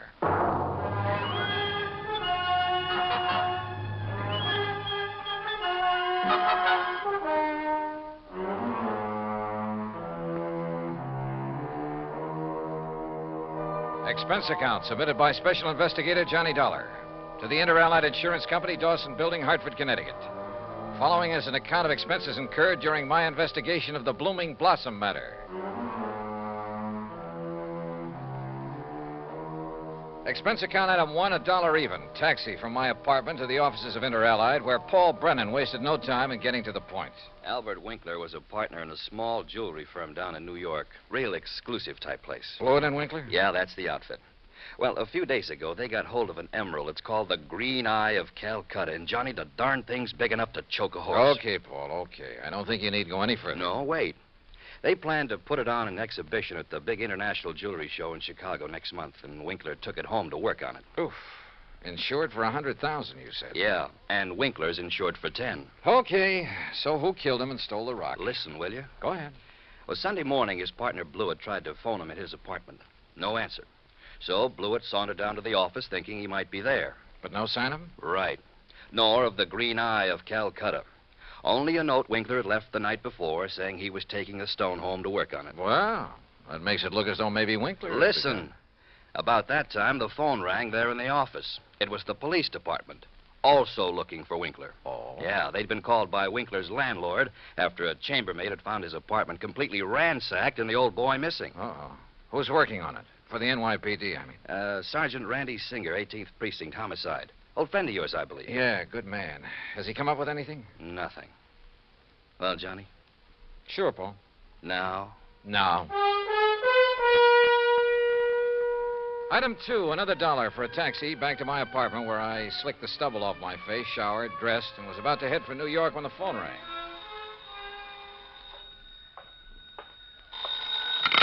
Johnny Dollar. Johnny Dollar? That's right. Oh, good. Well, who's that? Oh, yes, of course, Mr. Dollar. Huh? I must talk with you, sir. It's important, very important. Well, who are you? Me? Well, this is Wilbert Kenworthy Blossom. Yes, and I must see you right away. Well, what's this all about, Mr. Blossom, did you say? Oh, why, that's right. How did you know that? Oh, is this some kind of a gag? Certainly is not. And to think that now I'll be working with you on a... Oh, it's wonderful, just wonderful. What are you talking about? Why, you, don't you see? I follow every single one of your cases, sir. Either in the newspapers or on the radio. Oh, I'm your biggest fan.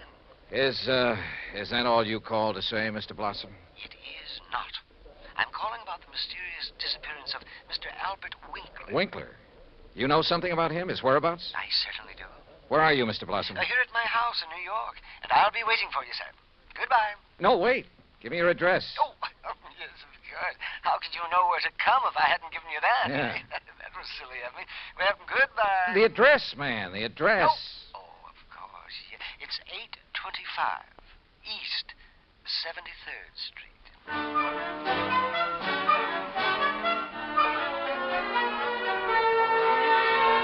Item 3, $9.20, transportation and incidentals to New York City and 825 East 73rd Street. It turned out to be one of New York's famous old brownstone houses, well preserved and reeking of an era long past, when the city's wealthy and elite had built row on row of these monuments to a now forgotten financial aristocracy. Oh, come in, Mr. Dollar. Come in. I'm Wilbert Kenworthy Blossom, and I cannot tell you how thrilled I am to be working with you on this. I don't know how to describe it, but I'll try. The inside of Blossom's home was unbelievable.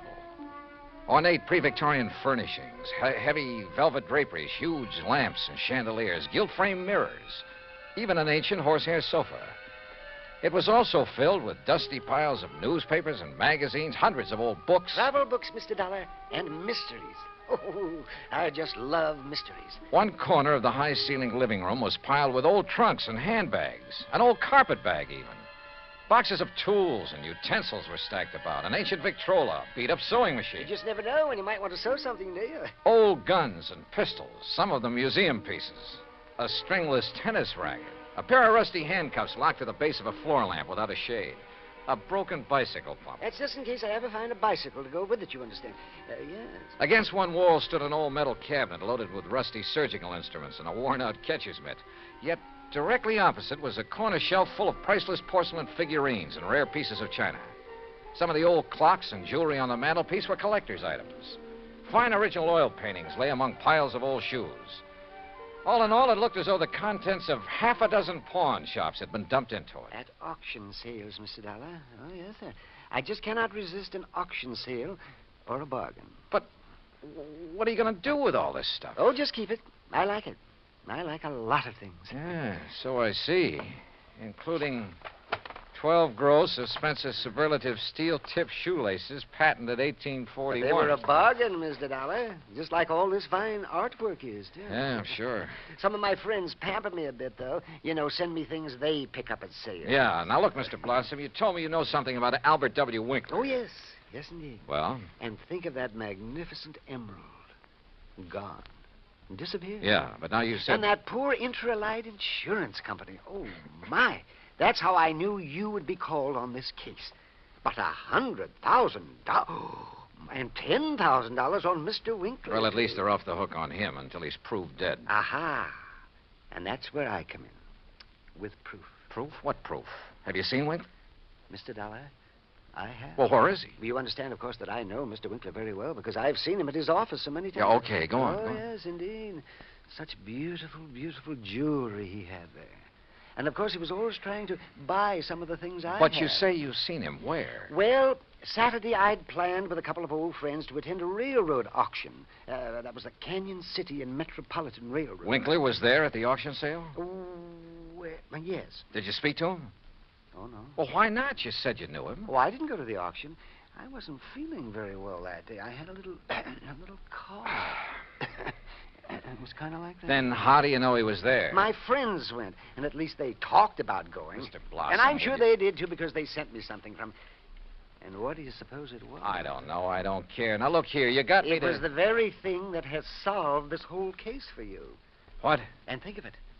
This dull, drab, dreary life of mine has suddenly become... Why, it's almost like a mystery story, isn't it?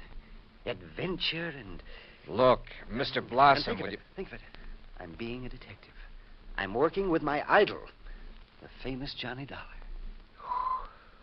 Oh, George. Mr. Blossom, what did they send you? What's that? Oh, yes, of course. Here it is, sir. It's right here between the erector set and the golf clubs. This old trunk? That's right. Oh, great Scott, you think you do. But at first, of course, I thought of calling the police. But knowing all about you... Mr. Blossom, let me see that. Excuse me. There are a lot of crumpled newspapers on top. Yeah, I see. As old as the trunk. Good Lord. It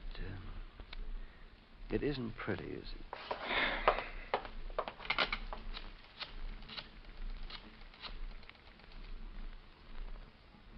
Sergeant Randy Singer, homicide. Randy, Johnny Dollar, get somebody over to 825 East 73rd Street right away, will you? Body of Albert Winkler.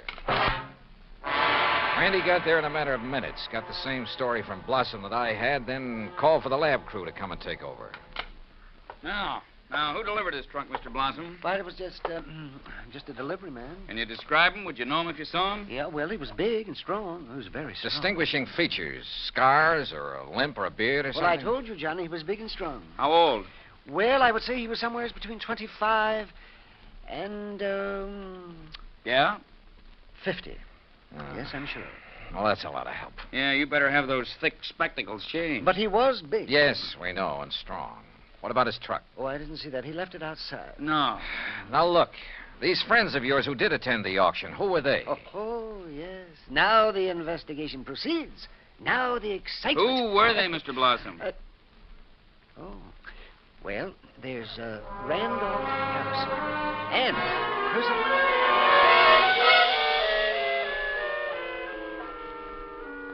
Randy Singer took down the names of Blossom's 3 auction-minded friends. The lab crew arrived. Randy took off to dig up Blossom's friends, and I took a cab. That's item 480 cents to the apartment of Elwood Blewett, Winkler's partner in the jewelry business. Blewett lived alone in a modest but tastefully furnished 5 or 6 rooms on East 52nd Street. Of course, Mr. Dollar. I'll be glad to help you all I can. Albert's death has been a terrible blow. Yes. Well, tell me this, please. Yes? Did Mr. Winkler make a habit of taking valuable pieces of jewelry to his residence? Yes, Albert often took pieces home with him to work on them, clean, polish, and so on. Wasn't that a rather dangerous practice? Frankly, I always thought so, but he felt there was far more chance of being robbed if he were alone at the office than at his flat, where he wouldn't be expected to have anything of great value. Well, who has seen the Green Eye of Calcutta besides you and Mr. Winkler? I'm not sure. Of course, almost anyone would have been able to recognize it. Because of the publicity and pictures when you brought it over here. Yes. Come to think of it, Blossom indicated he'd been much impressed with it. Wilbert Blossom? Yeah. You know him? He's been in the office many times. He and Albert were always bickering over pieces that either of Bickering? us... Well, it was really something of a joke. Albert always wanted some of Blossom's heirloom pieces, and Blossom wanted some of the finer things we had. Did he ever buy? Never. He always wanted us to put them up at auction or at a bargain price. Hardly our way of doing things, needless to say. When did you last see Blossom? Why, last Friday. I was busy with an important client, and from the back room where Albert worked, I remember hearing Blossom insist that Albert show him the emerald. What did he? I don't know. The silly argument got so noisy that I closed the door on them. Oh, now wait. Certainly you aren't thinking that perhaps Wilbert Blossom... I'm not quite certain what I'm thinking, Mr. Blewett. Item 5, 10 cents, phone call to Randy Singer. No, not a thing, Johnny. One of the 3 names on Blossom's list is in Europe. The other 2 did go to the railroad auction, but purchased nothing. Randy, do a couple of things for me, will you? Like what? Phone whoever is stationed at Winkler's place that I want to look it over. Sure, everything is just as it was, including the poker that was used to kill him. Also, I want a copy of the picture of the trunk your lab boys took and the list of Blossom's friends. I'll have them waiting for you. And post a man at Blossom's place. Keep an eye on him. Yes, right away. Johnny, have you learned something? No, just, just for his protection, say. I'll talk to you later. Yeah, but...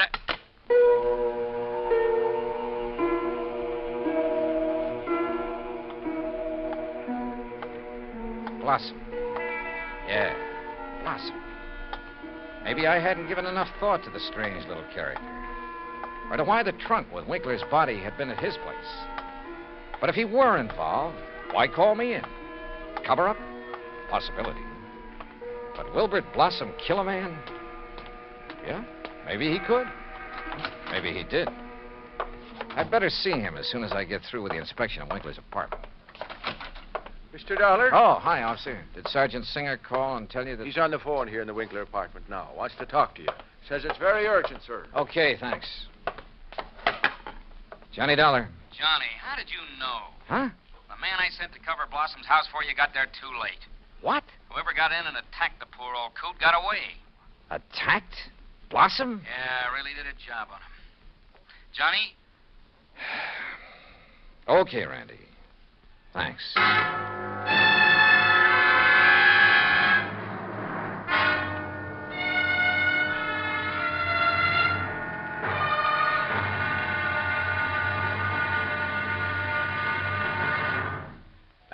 of yours truly, Johnny Dollar, in just a moment. Democracy. As everyone knows, democracy means many things. Self-rule of the people, a higher standard of living, freedom of speech, press and religion, rights and privileges, liberty. But the most vital promise of democracy is mankind's right to dignity. For it is through the dignity of man that democracy has given mankind its greatest legacy of freedom. Now, Act Two of yours truly, Johnny Dollar, and the Blooming Blossom Matter.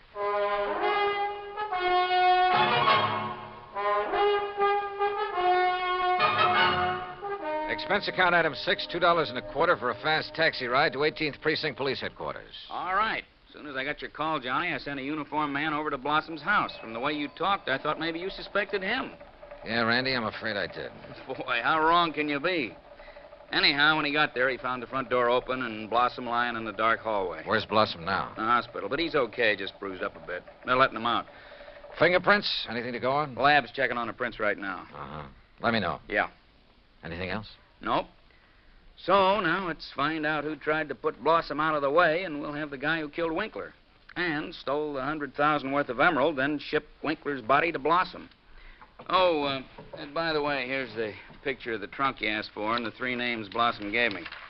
Harrison, Norton, and Scatterday. What are you going to do with them? Randy, suppose the man who attacked Blossom is the one who did all the rest.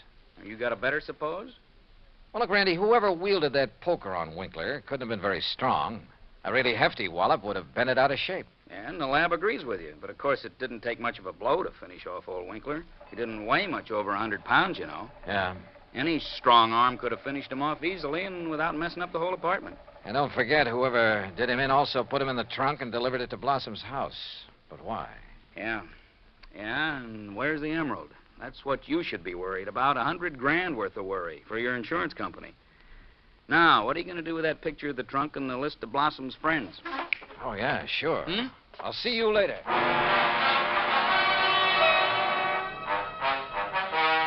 Item 7, $5.50 for a taxi to the warehouse of the Canyon City and Metropolitan Railroad over in Jersey.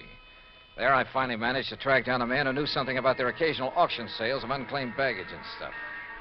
Insurance investigator, huh? That's right, Mr. McKinney. One of those boys with a fancy expense account, eh? Well, that's a matter of opinion.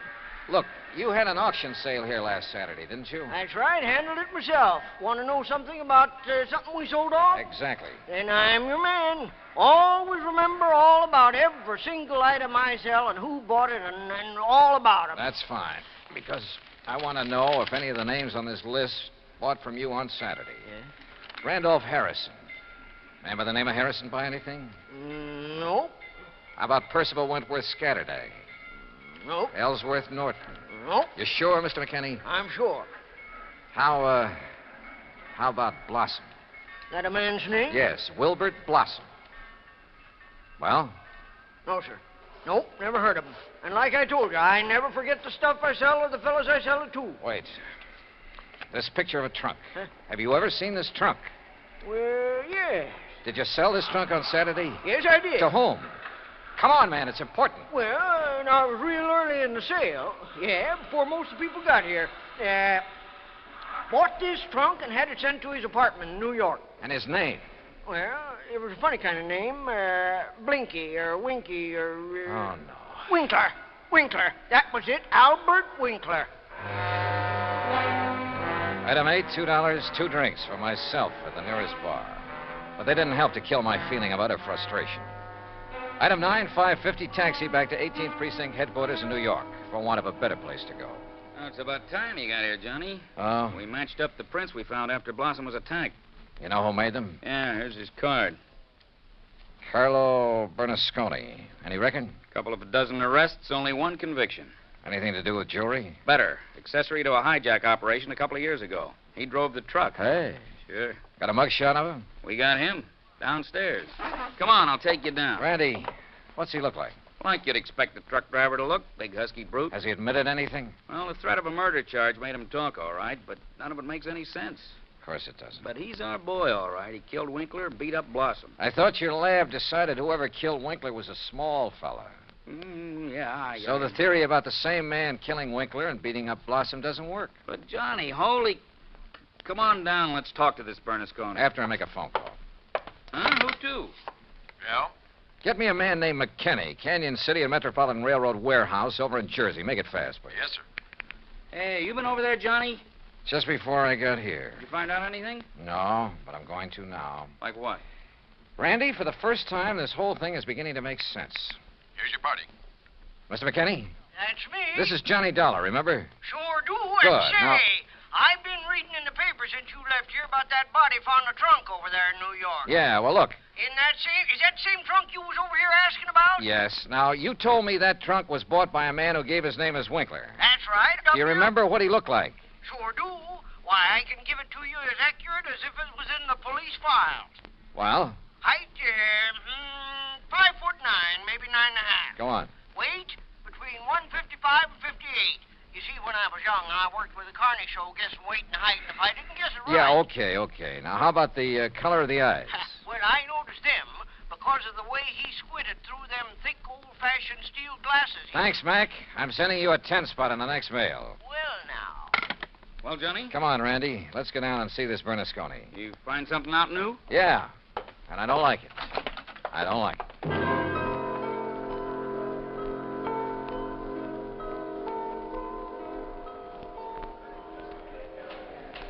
Now, look, Bernasconi, you're in plenty of trouble for the assault on Blossom.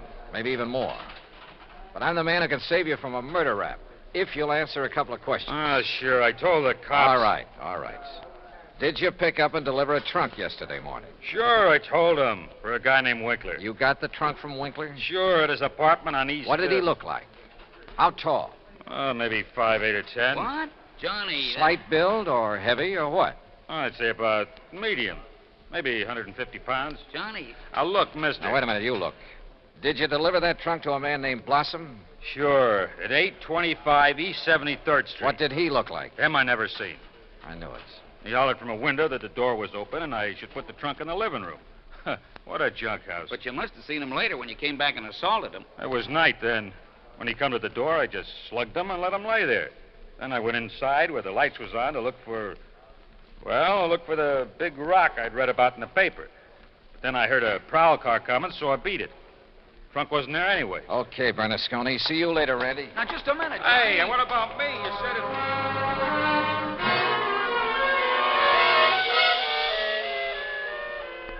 Item 10, 90 cents, taxi to Wilbert Blossom's old brownstone house on East 73rd.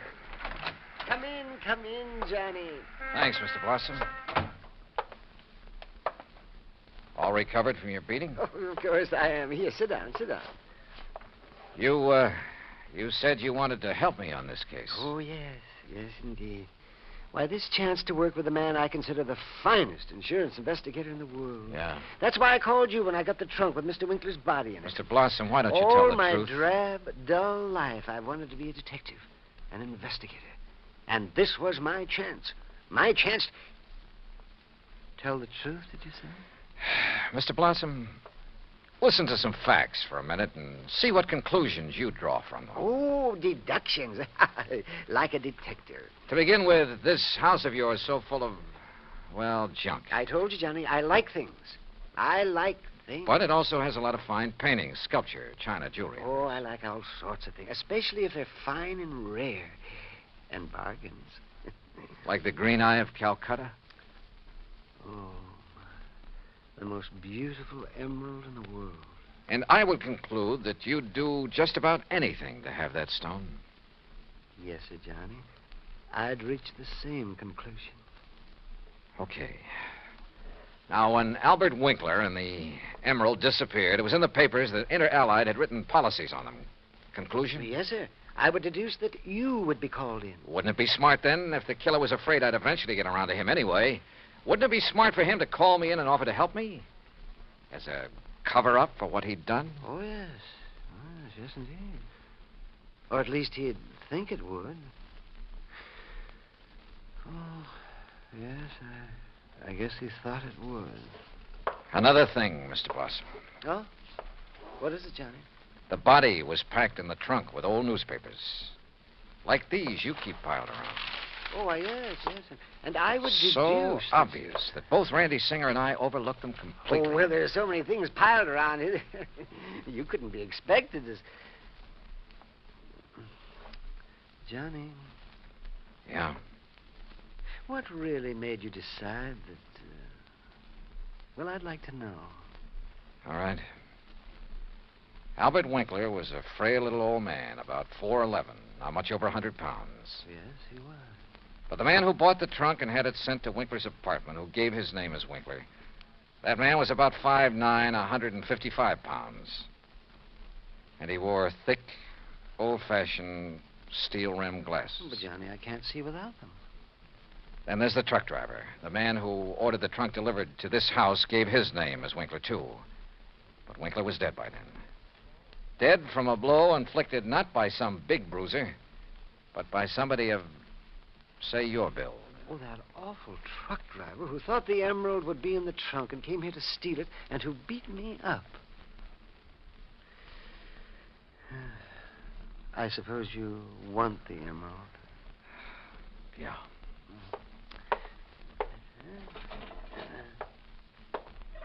Here, Johnny, I kept it in this old coffee pot that I picked up at an auction sale. Real bargain, too.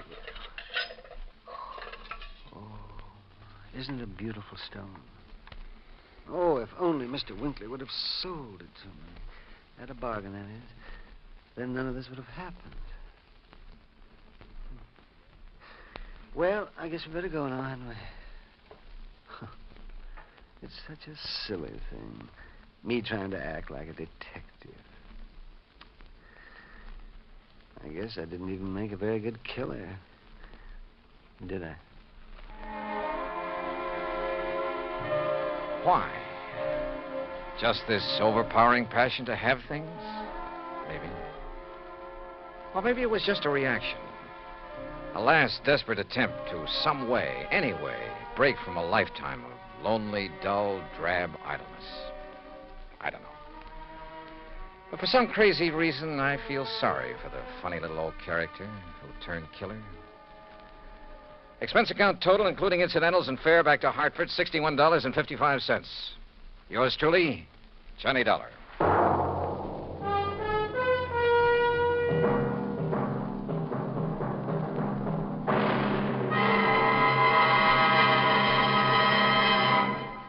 Now, here is our star to tell you about next week's story. Next week, a case so simple, so easy, so obvious, that it proves almost impossible to solve. Join us, won't you? Yours truly, Johnny Dollar.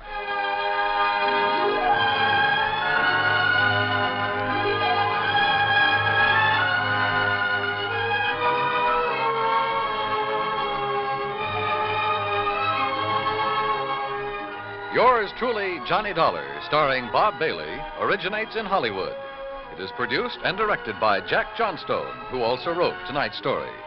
Heard in our cast were Howard McNear, Herb Ellis, Herb Vigran, Junius Matthews, Herb Butterfield, Frank Gersel, and Johnny Jacobs.